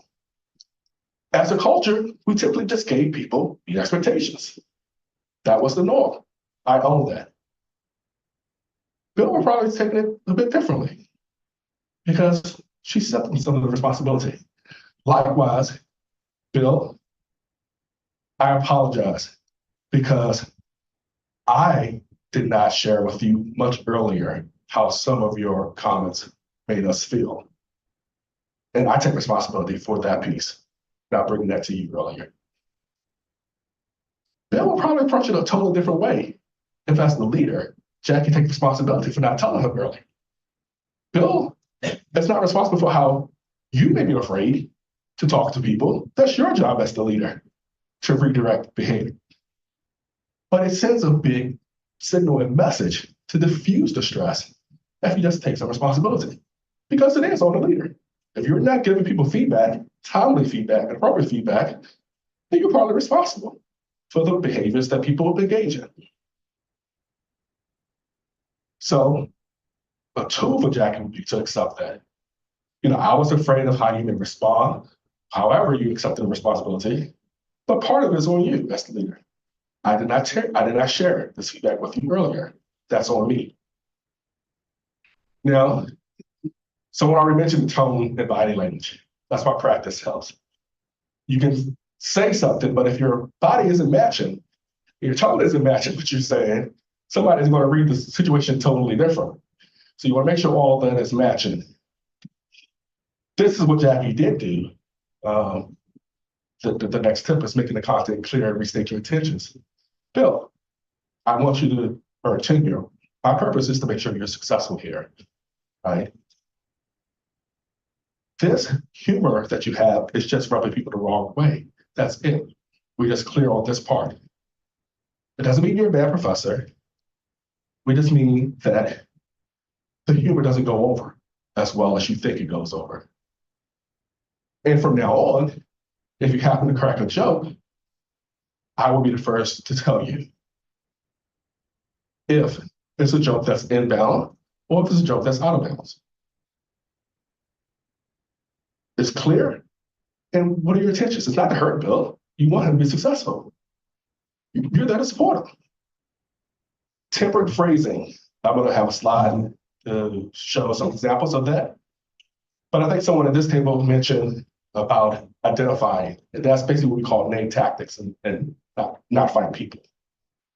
So was Bill getting a little aggressive in his responses? Naturally so, right? Because it wasn't an attack situation. And so as a leader, you can kind of diffuse that by getting, you don't want to attack Bill, you can just name the tactic because it's a defense mechanism. It's a defense, the tactic. Sometimes in conversations, when I'm feeling a little bit attacked, I get a little aggressive. I get a little assertive, right? I just want to give us both time to calm down. You're naming a tactic that you kind of see that's happening in the conversation so that people can take a pause, right? You're not criticizing Bill. You kind of diffuse how the conversation is progressing. All right, tempered phrasing. What does that mean? Here are examples. It's fine to have difficult conversations. You just need to be attentive to the delivery and the language you use. So someone said criticisms, they're just expressed, they're desires that are expressed in a harsher manner. That's all the criticism is. So instead of saying the criticism, focus on what you actually want the person to do. What is your desire? So some examples up there, criticisms, you're always interrupting me. Well, just rephrase that. What is your desire? What do you want that person to do? And just state that. An example, I like to finish so I don't lose my train of thought. That's what you really want. But the criticisms come to our head quickly. That's why you have to practice some of these temporary phrases to get it part of your vernacular to use it. Because it's easy to say, stop interrupting me. That's the criticism. We jump to that a lot, and that can, again, escalate situations instead of diffuse them. Well, what is it you really want? You just want to finish your train of thought. So state your desire. Can you just hold off? I just want to finish my train of thought so I don't lose it. I can diffuse a conversation like that. You never listen to me. I feel sometimes my points are overlooked. Can we discuss this further? You're wrong. What do you want? I see it differently. Here's my perspective. This idea is terrible. I have some concerns about this idea. Can we discuss some options? That's temperate phrasing. You're changing the language. You're expressing your desire that you want others to do, not your reaction to what they're saying. Questions, comments, reactions now? Open the floor. Yes. Two questions. One, the question for the whole. one short comment, then a question for the whole group. The comment is that I would want to have evidence base if I was going to talk to someone about the language they're using, because I wouldn't want to, because I know that there have been chairs in people's lives where they just start making up stories like, well, see, someone said this to me, and it comes out that really didn't happen, and then it creates a hostile work environment. But the question I want to ask the group was, I don't know if I would want to tell someone I think they have more potential, because it feels like a backhanded comment. It feels like, I mean, who am I to tell you, even though I may be the chair, we're equals. I'm just there to make sure that what you're doing is following policy. So I don't know. I just wonder what people thought about that word. Yeah. I'm not sure. Yeah, just to follow up on what you just mentioned. How many of us have heard about the term crucial conversation? Crucial conversation. Crucial conversation. Charlie? Yeah, the concept. Okay, good. Look, when it comes to talking to a faculty member, once you follow the tenets of crucial conversation, you should be fine. There are 3 principles. First of all, you have to have your facts. You have to be able to put your fingers on the trigger, which means you have to have the evidence. Anytime you're talking with a faculty and there is emotion, feelings, or trying to think about, oh, the way he looked at me the other day, I know something's wrong. But once you talk, and you mentioned we met on January 3rd, we had this talk. You were asked to produce probably a journal article over a period of 4 months. Did you have it? No. Did you attend any of the open houses we had at MPC? If the answer is no, then every single interaction you're going to have with the faculty will be rooted on facts, no feelings, no emotions. So that's one critical thing that we should be able to have at the back of our minds. You can Google crucial conversation. If you're able to live up to the tenets, probably you do a better job. So can I push back just a little bit on that comment? So to go back to your previous one, you need to have specifics, right? So if you are talking about someone about particularly performance related, realize that we all are pretty sensitive when it comes to performance, right? We want to do a good job mostly. And so you want to have specific examples to be able to share with the person. Don't hide behind generalities. So that's why before, make the content clear, be clear what were the specific concerns. And just push back just a little in terms of the emotions, because I hear that a lot as well. What we know is in order to make rational decisions, you have to have emotions, right? You need emotions and let that process your rational thought. You probably know the famous example of that is somebody, he had a spirit go through his brain and it impacted the emotional part. And so he couldn't make rational decisions anymore, right? And so we know from brain studies, that part of the brain that deals with emotions, it assists people in making rational decisions. So you can't necessarily completely divorce emotions from making rational, good decisions. It just, together, you needed to work in concert with it versus it's like a separate process. Your brain is not a separate process. Thank you so much. And I agree with you, Dr. Holmes, in terms of having emotions, especially when you work within groups. The dynamics of groups is just full of emotions and things like that. I think Dr. Ozuchukwu, if I dare to say, I think what he was trying to say, if I may, is that control your emotions, right? Control your emotions. Yep. Let me tell you, I've learned to control my emotions. There are times when having a conversation, it could be with a supervisor or a colleague or reading an email. Oof, I get hot. Do you know the feeling where you feel your heart is in your is in your throat, and then heat is coming out of your ears, right? That kind of hot. So what I have learned to do, I never respond. I'll always give myself 48 hours. But watch out when I come for you. That's right. And so I didn't want to assume that's what you meant, but I thought along the same lines in terms of emotions. It's like, cursing people out or, being angry.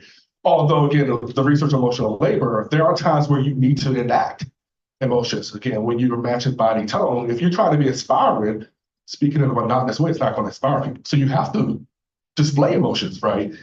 Think about great orators and the speeches they give. They display a lot of emotion, right? Or if you're in a negotiation, anger could be a tactic that you use to close that deal. So there are definitely examples where you want to use emotional displays to your advantage, right? So psychological safety, we're building that in our high-performing team. We have to deal with stressful conversations. We have to give feedback to people, timely and appropriate manner. So the first one, stop serving the feedback sandwich. That's hyperlinked, so you can go to the article. What's the feedback sandwich? That's again, it's something that we've been told to do in all these trainings, and again, the research tells us that it's not effective. That is, start with something positive, put the negative in the middle, and end with something positive. That's the feedback sandwich. That is not effective. You blindside people again, right? Just let them know up front what's the content of the conversation. Split it up. Every conversation, if you have to, they need to know why did you bring them there, particularly if it's something negative. So instead, after you already told them, emailed them, you're going to have this conversation, you can ask, can I give you feedback on this? And you want to make it specific and actionable. And I give you examples of what you could say. I saw things in your presentation that raised some questions for me. Can I share them with you? So you're asking the person if you can give them feedback, as opposed to just coming out front and saying, I saw some things in this presentation, here's A, B, C, D, E. Now, what if they say, no, I'm good, I don't want your feedback? How do you respond? Again, if it's not critical as a leader, you can say, I respect that. This is your choice to make. It may not be that critical. Again, okay, let me back up for a second because this brought up the potential comment. I'm sorry, I forgot it for a small second, but you didn't bring it up. This may be an example. Well, I do see potential in people. And so as a leader, I don't think that's a bad thing to say you could see potential in some people. I think it's motivating. And I know people saw potential in me. And that's why I do certain things, because someone identified me. And so I don't think it's a bad thing as a leader to say you see potential in someone. But this is an example, if it's not critical, this person doesn't want the feedback. They told me they don't want it. This was just a potential situation. So what happens at the end of the day? They just didn't get the feedback. The world didn't stop. They just didn't get the feedback. Now, if it's a mission critical thing that you need to give them feedback because it's critical operationally or something, and they say, no, I don't want it, then you can respond to them. So I know it can be tough to give feedback. This is a particularly critical thing that I need to share with you. You may not be ready for it just yet, but say the next week, we do need to have a conversation about this. What day will work for you? Much different. Sometimes it's just not the right time to give that person feedback at that moment. They may not be able to receive it. Ask them and let them respond to you. Second point, don't make the person feel inferior when you give them feedback. Try to relate to them. So in examples, you can say, look, my mentor gave me some great advice on how to do course scheduling. This may help you as well. So again, this approach is, you're not criticizing them as they probably a bad scheduler or whatever. You're just passing along information. Somebody helped me out with it. I want to help you out. They don't feel inferior to you. Like you're the all-knowing person that they messing up all the time. You can explain why you're giving them the feedback. And here are just some examples you can put in your toolbox. You know, I'm giving you this feedback because I want to save you a lot of frustration in the future. I went through the same thing, pulled my hair out, a lot of heartache. So this is why I want to give you the feedback. Or I know your professional reputation is really important to you. So I just wanted to share when you arrived late to the meeting, the donor was upset. So you're explaining why you're giving the feedback. It's not just to put them down. You're offering them an explanation for it. And so you probably have seen this framework of SMART or goals before. You build a psychological safety for your high-performing team. You diffuse the stressful conversations. You give it feedback appropriately and timely. And you need to set goals for your unit. Now, the SMARTer framework, sometimes you may have just heard SMART, cut it off there, but we want to expand it to SMARTer, where the E is, after you made the goals, you evaluate how you're doing, and then the R is you may have to reestablish different goals as needed. So that's why the SMARTer framework comes in play. Now, the align with objectives, why is that important? Why is making sure the goals that you set for people is aligned with your objectives, particularly in academia?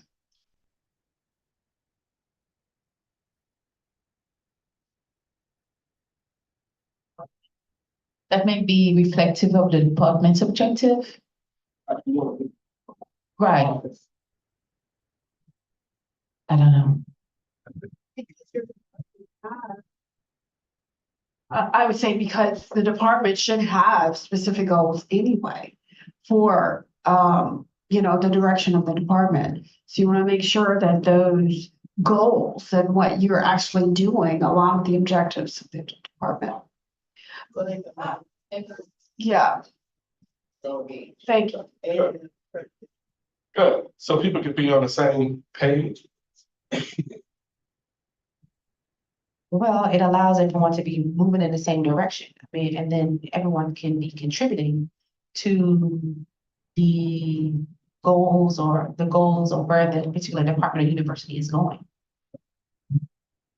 So it is crucially important in academia, particularly on the academic side of the house, with professors, because professors are like, okay, let me kind of finish this off. Professors are kind of like mini entrepreneurs, right?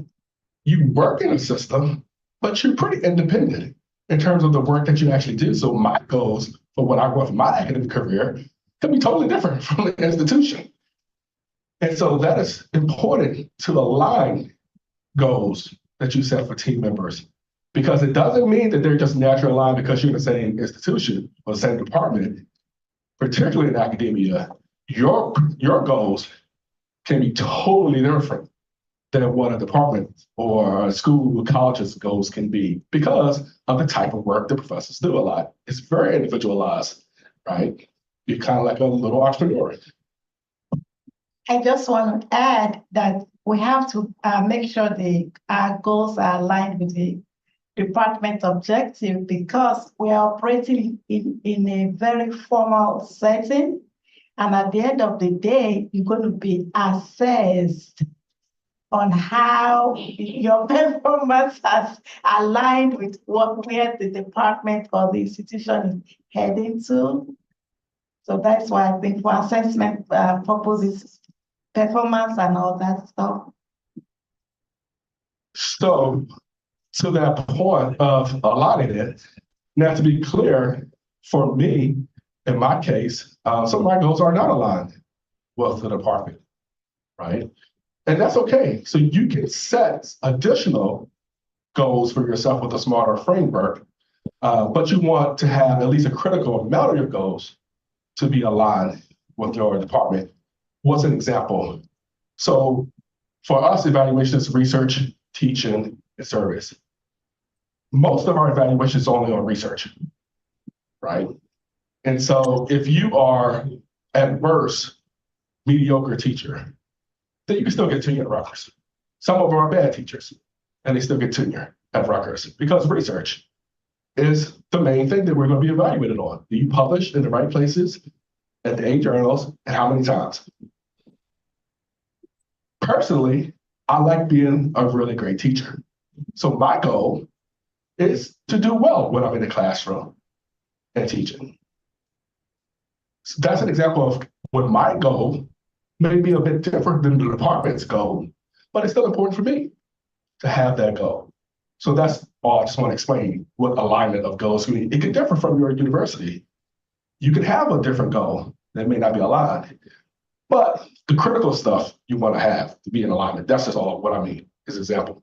But I was just about to say that you may fly as high as you want to fly, but make sure you've hit the right targets. Make sure the assessment is in line with what the objectives of the department or the institution is. Go forth and be great. Oh, that did amazing. That is literally the last slide. Thank you. All of you today. So I hope you got some really practical strategies and tips too. Let's give him another round of applause. Madam Provost, I know you just walked in, but Dr. Noel Baptiste, she hired him at the age of 27. 20. And then she also hired him, I think, to become a principal, correct? So yeah, we appreciate your expertise. You have definitely been incredible. Everybody was collaborating, and we are top notch at VSU. So if you can keep our attention, you are summa cum laude. All right, so listen, you all, I'm gonna give you all about 3 minutes. About 3 minutes, just, freshen yourself up because we have a graduation real quick, right? So I'm gonna give you about a minute and a half. Okay, so we'll get back together in a minute and a half. All right, thank you.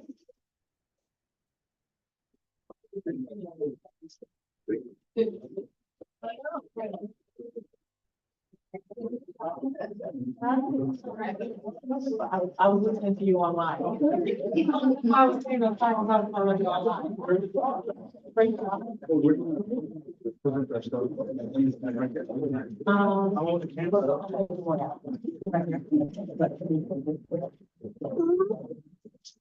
We can wait till we stop. There's only, Yeah, take it off till. we got one person. I know, I just logged out. That person's still in Ghana, but the people in Ghana are like in locations. Okay, okay, okay. Good, just like that. I don't think we got to give it. John. Of course. You want long ways? Oh, like.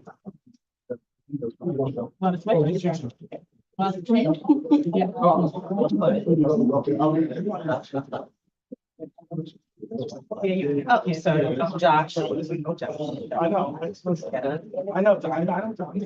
I said, let's go in one picture there.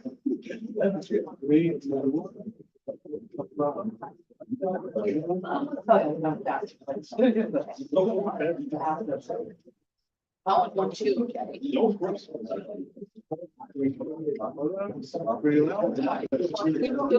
Two ladies.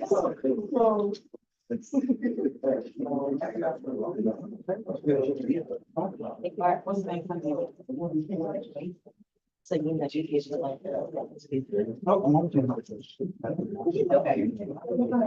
You got a microphone?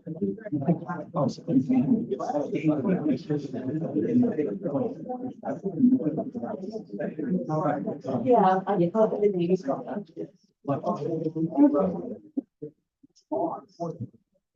See, that's the.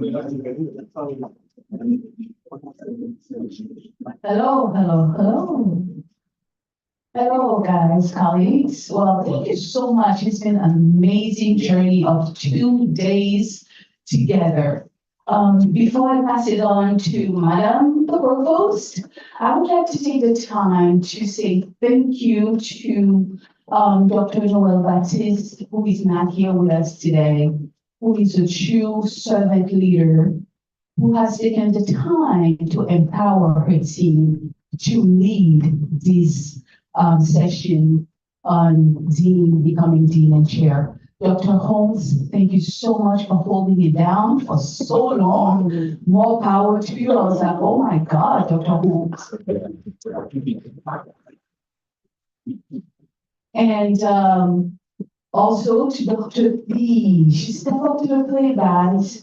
So Dr. Noel Baptiste was not able to make it, and she got a phone call, and she said, yes, why not? So here she was. Amazing. I love her, how funny she is. Can we give her a round of applause? And to all presenters, thank you. Thank you for all that you have done. Last but not least, to the audience, this could not have happened without you guys.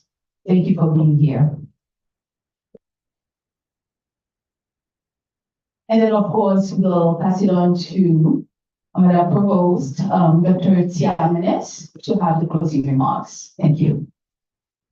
She said, oh, thank you. But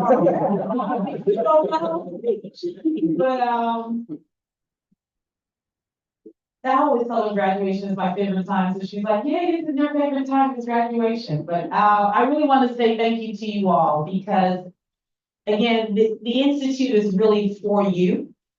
But the other part is it's also by you. And to be able to leverage your expertise and support your colleagues and to be able to take advantage of the things that are being shared is really what our intent is.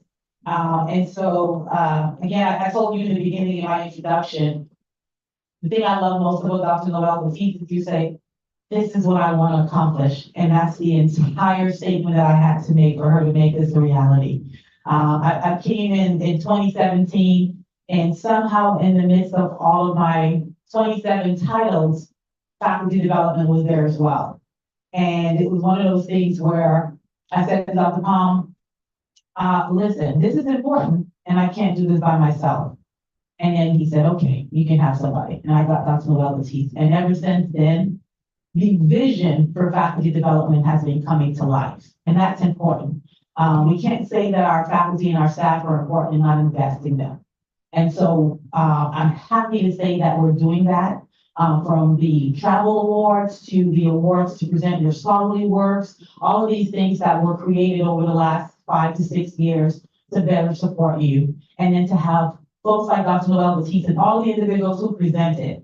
Last year we had a lot of our deans present. I'm happy to see that we had other individuals step up who were willing to share their knowledge and expertise. So this has been a really great event. We had about 22 people join us from Ghana. They kind of have different conference room in 3 different locations around Ghana, and then some people join individually. It is a 4-hour difference, y'all. So half of them are eating dinner right now. So they're not here. They stepped off yesterday, and I was like, where did everybody go? I was like, oh, it's about to be 8 o'clock. So yeah, so it's a 4-hour difference there. But just to share a little bit about that with you, one of the things that Dan and I have been working on is how do we really expand our footprint and take the idea of this faculty development and expanding what we offer here to other institutions. And Ghana is one of our host institutions. We have 2 institutions that we work with. And so to be able to allow them to participate has been really great. And I want to thank you all for welcoming them and engaging them and allowing them to be a part of this. That's important to them, but also to me. So I do think that we talked about the multicultural interactions and what that means to have people from different perspectives in the room and to have them hear from you. They might not have talked a whole lot, but they kept texting me throughout the program, like, this is so great, oh, that was important, I'm so excited to be here. So I appreciate you guys for allowing them to participate and to engaging with them. I'm standing between you and going home. So let me first say to all of the presenters, can our presenters please stand? Thank you. Those of you who I was not in the room, I was watching you online, and the president came and said, what are you watching? I'm like, the presentations, you should watch it too. So they were great. He sat in for about 1.5 of them with me. So he saw some of it yesterday. Thank you all for taking the time. Thank you for the time and effort that you put into your presentations to share your knowledge and your expertise. I think one of the great things about the theme for this year is a lot of time we think about the work. Last year, we talked a lot about how to be a dean, how to be a chair, how to manage your work. But you can't really manage your work if you don't understand yourself and your people. And so this takes it to a whole nother level. So I truly appreciate the work that each and every one of you have done in putting forth the effort to really help us truly understand how we can make a significant difference by investing in ourselves and our people. So thank you for that. Our planning committee. Where's the planning committee? All those who have planned it. Because these two standing up here, they're outside working, Dr. Noel Batiste, Dr. Pina, who work diligently to kind of coordinate the schedule and make sure we have everything covered. Please give them a round of applause. And then I'll let Dr. Normal start calling names, but I wanted you to give yourself a round of applause for sticking it up for 2 days. Thank you for that. And so now what we like to do is recognize that you actually did this by giving you a certificate of completion for the Institute. So we do have a certificate for all of our participants, and Dr. Nomel is going to call your names and we'll present you with your certificate. I do want to start with our presenters to give them a certificate of thank you for the work that they've done. Thank you. And we'd like to start by calling the first presenter or participant. Thank you. Dr. Wharton. Dr. Orton. Arthur Wharton.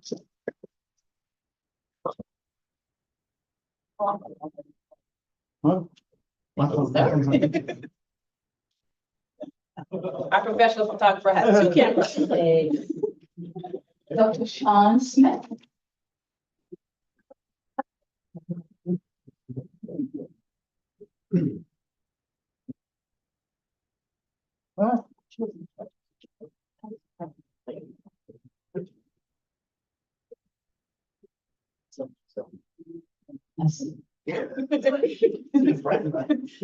Dr. Benedict Uzochukwu.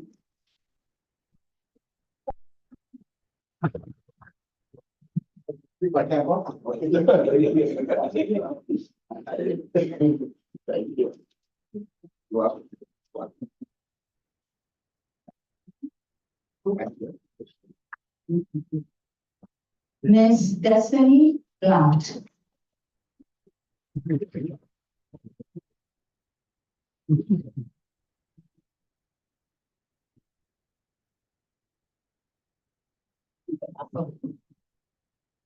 Thank you. Dr. Corey King.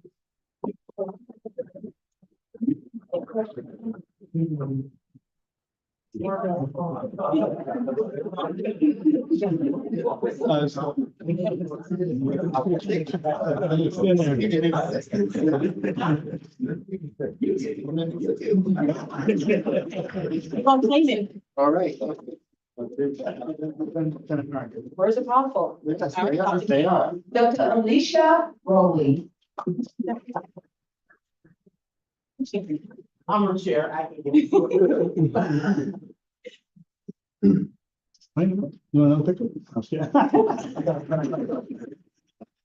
Dr. Linda Mullen. I have to give this one. I want to you. Dr. Mullen.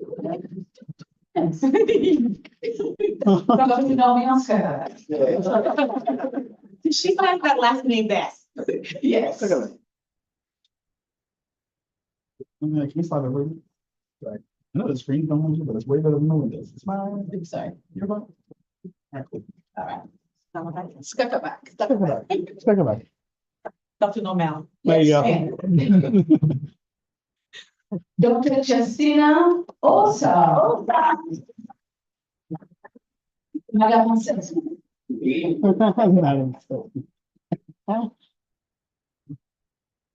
Dr. Osa's the only person I know loves assessment more than I do. The only person. No, he's my boss. You can skip me. Dr. Oscar Holmes. Dr. Novella, he would be so proud. I'm gonna have to text to that one right away. Dr. Tanisha Brown.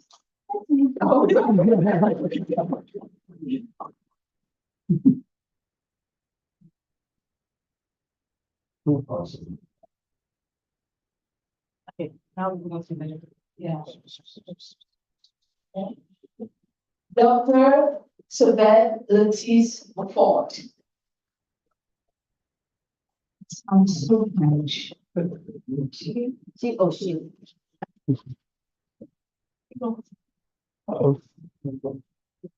Dr. Nadira Johnson.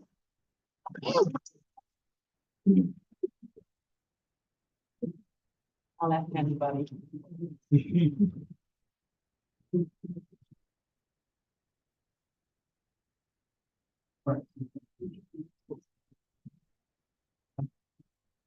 Dr. Richard Shu.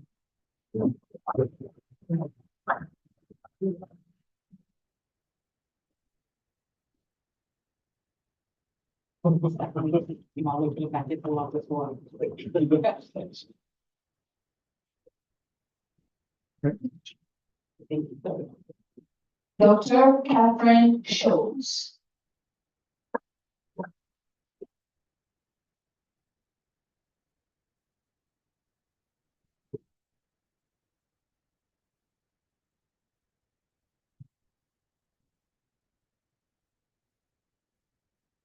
Dr. Brittany Short.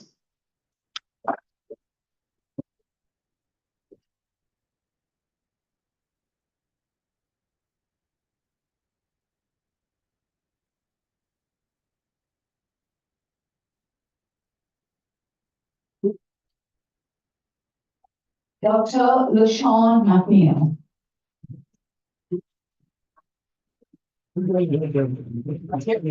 Yeah, you, Objective's trying to get you to, so we're fighting all the lighters.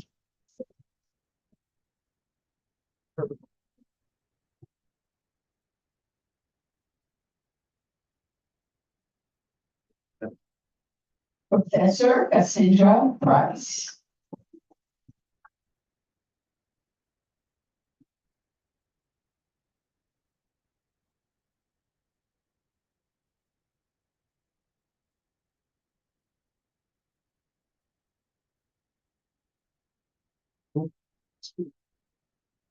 Miss Satoya Wali.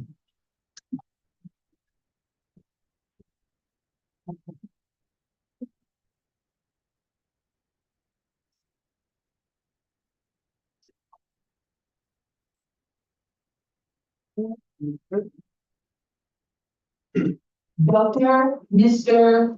the historian. Lewis.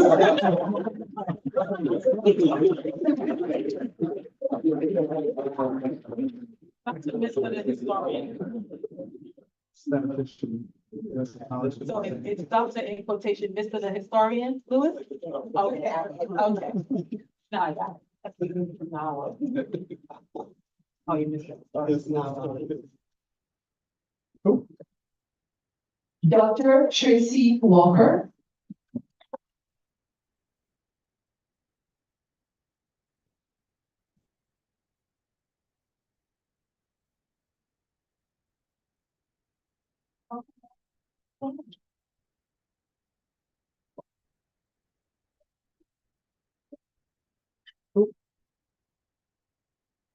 Dr. James Frazier.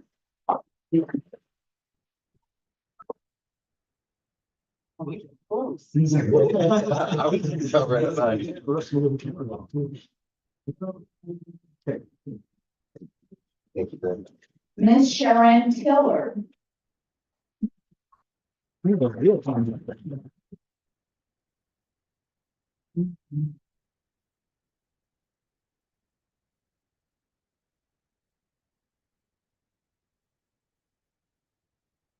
Awesome.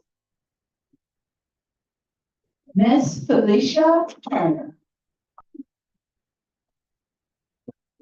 I don't mind one phone. Yeah, I'm just going back to one phone.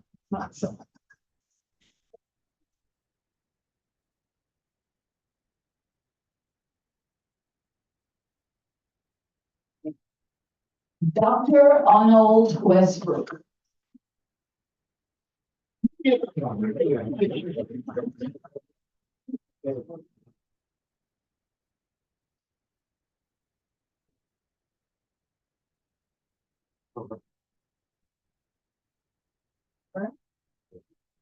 Dr. Richard Robertson.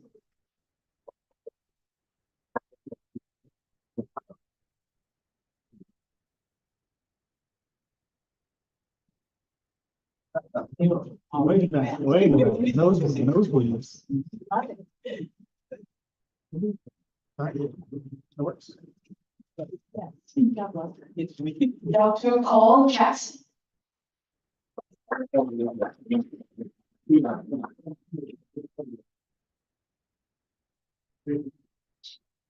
Dr. Latorio Payson.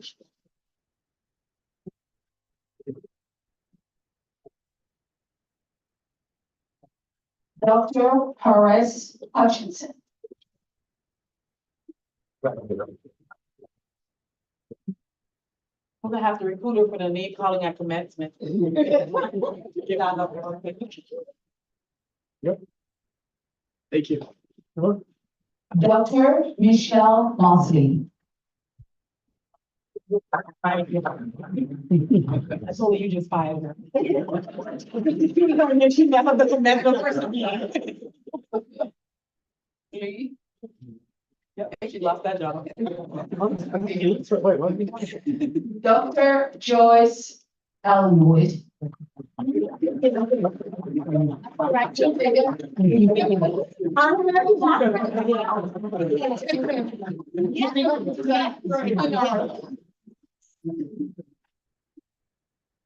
It's a work in progress. Yes. Miss Latrice Walden.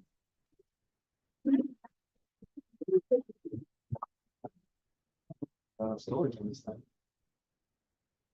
Speaking of storage. Right. No, maybe. Oh, it's kids.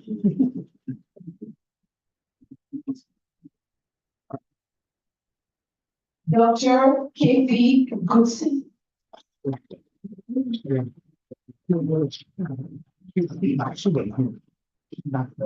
Yes. Shouldn't have me. All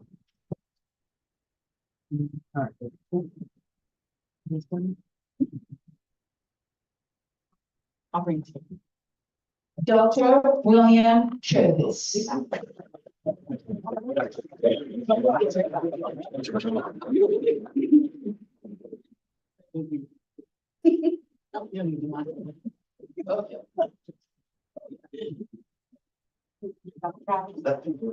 Some of those handshakes are better than others, some don't have.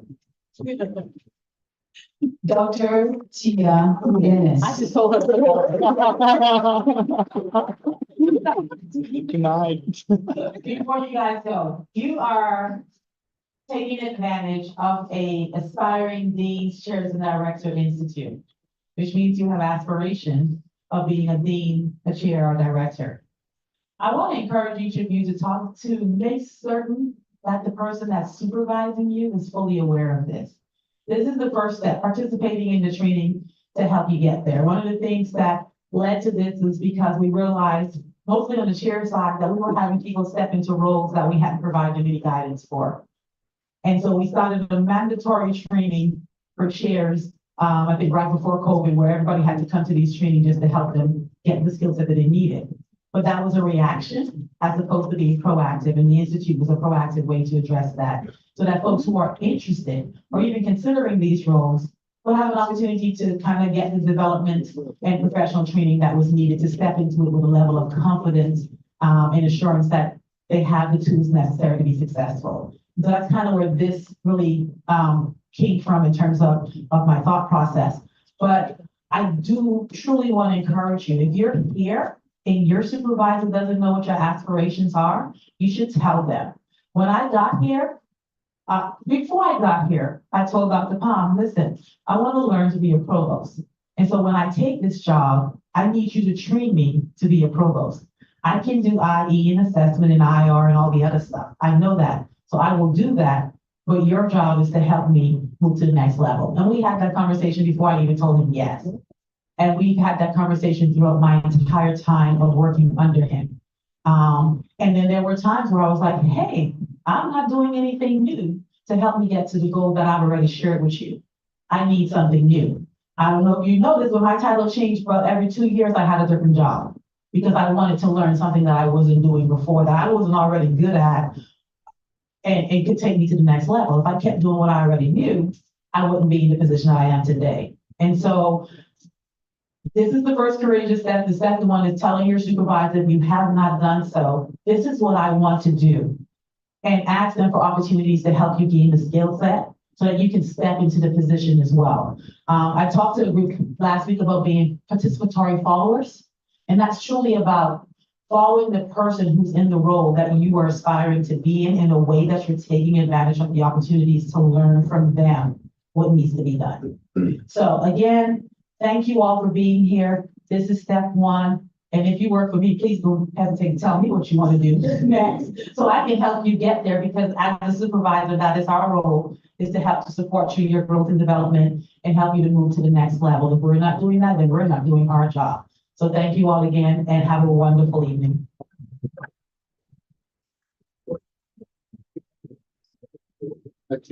Oh,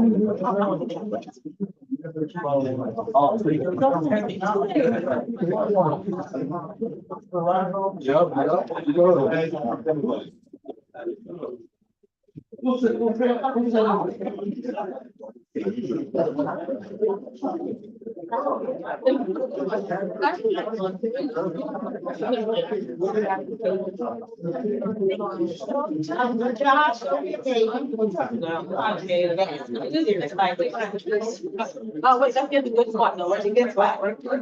Right here, come up here. We got so much light from behind. Awesome. Thank you for participating.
So I'll see you soon.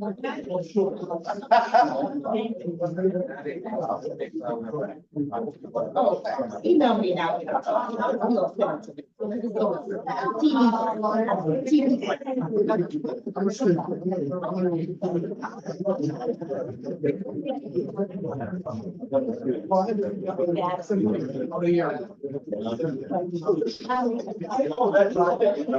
Yeah, I got you.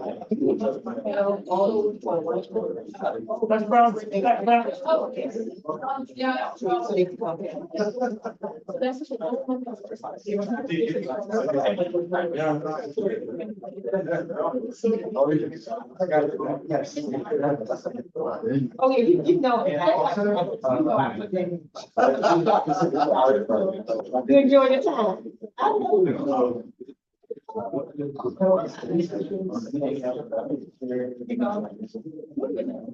Bruce Stone. Hold on. Go for it. Oh.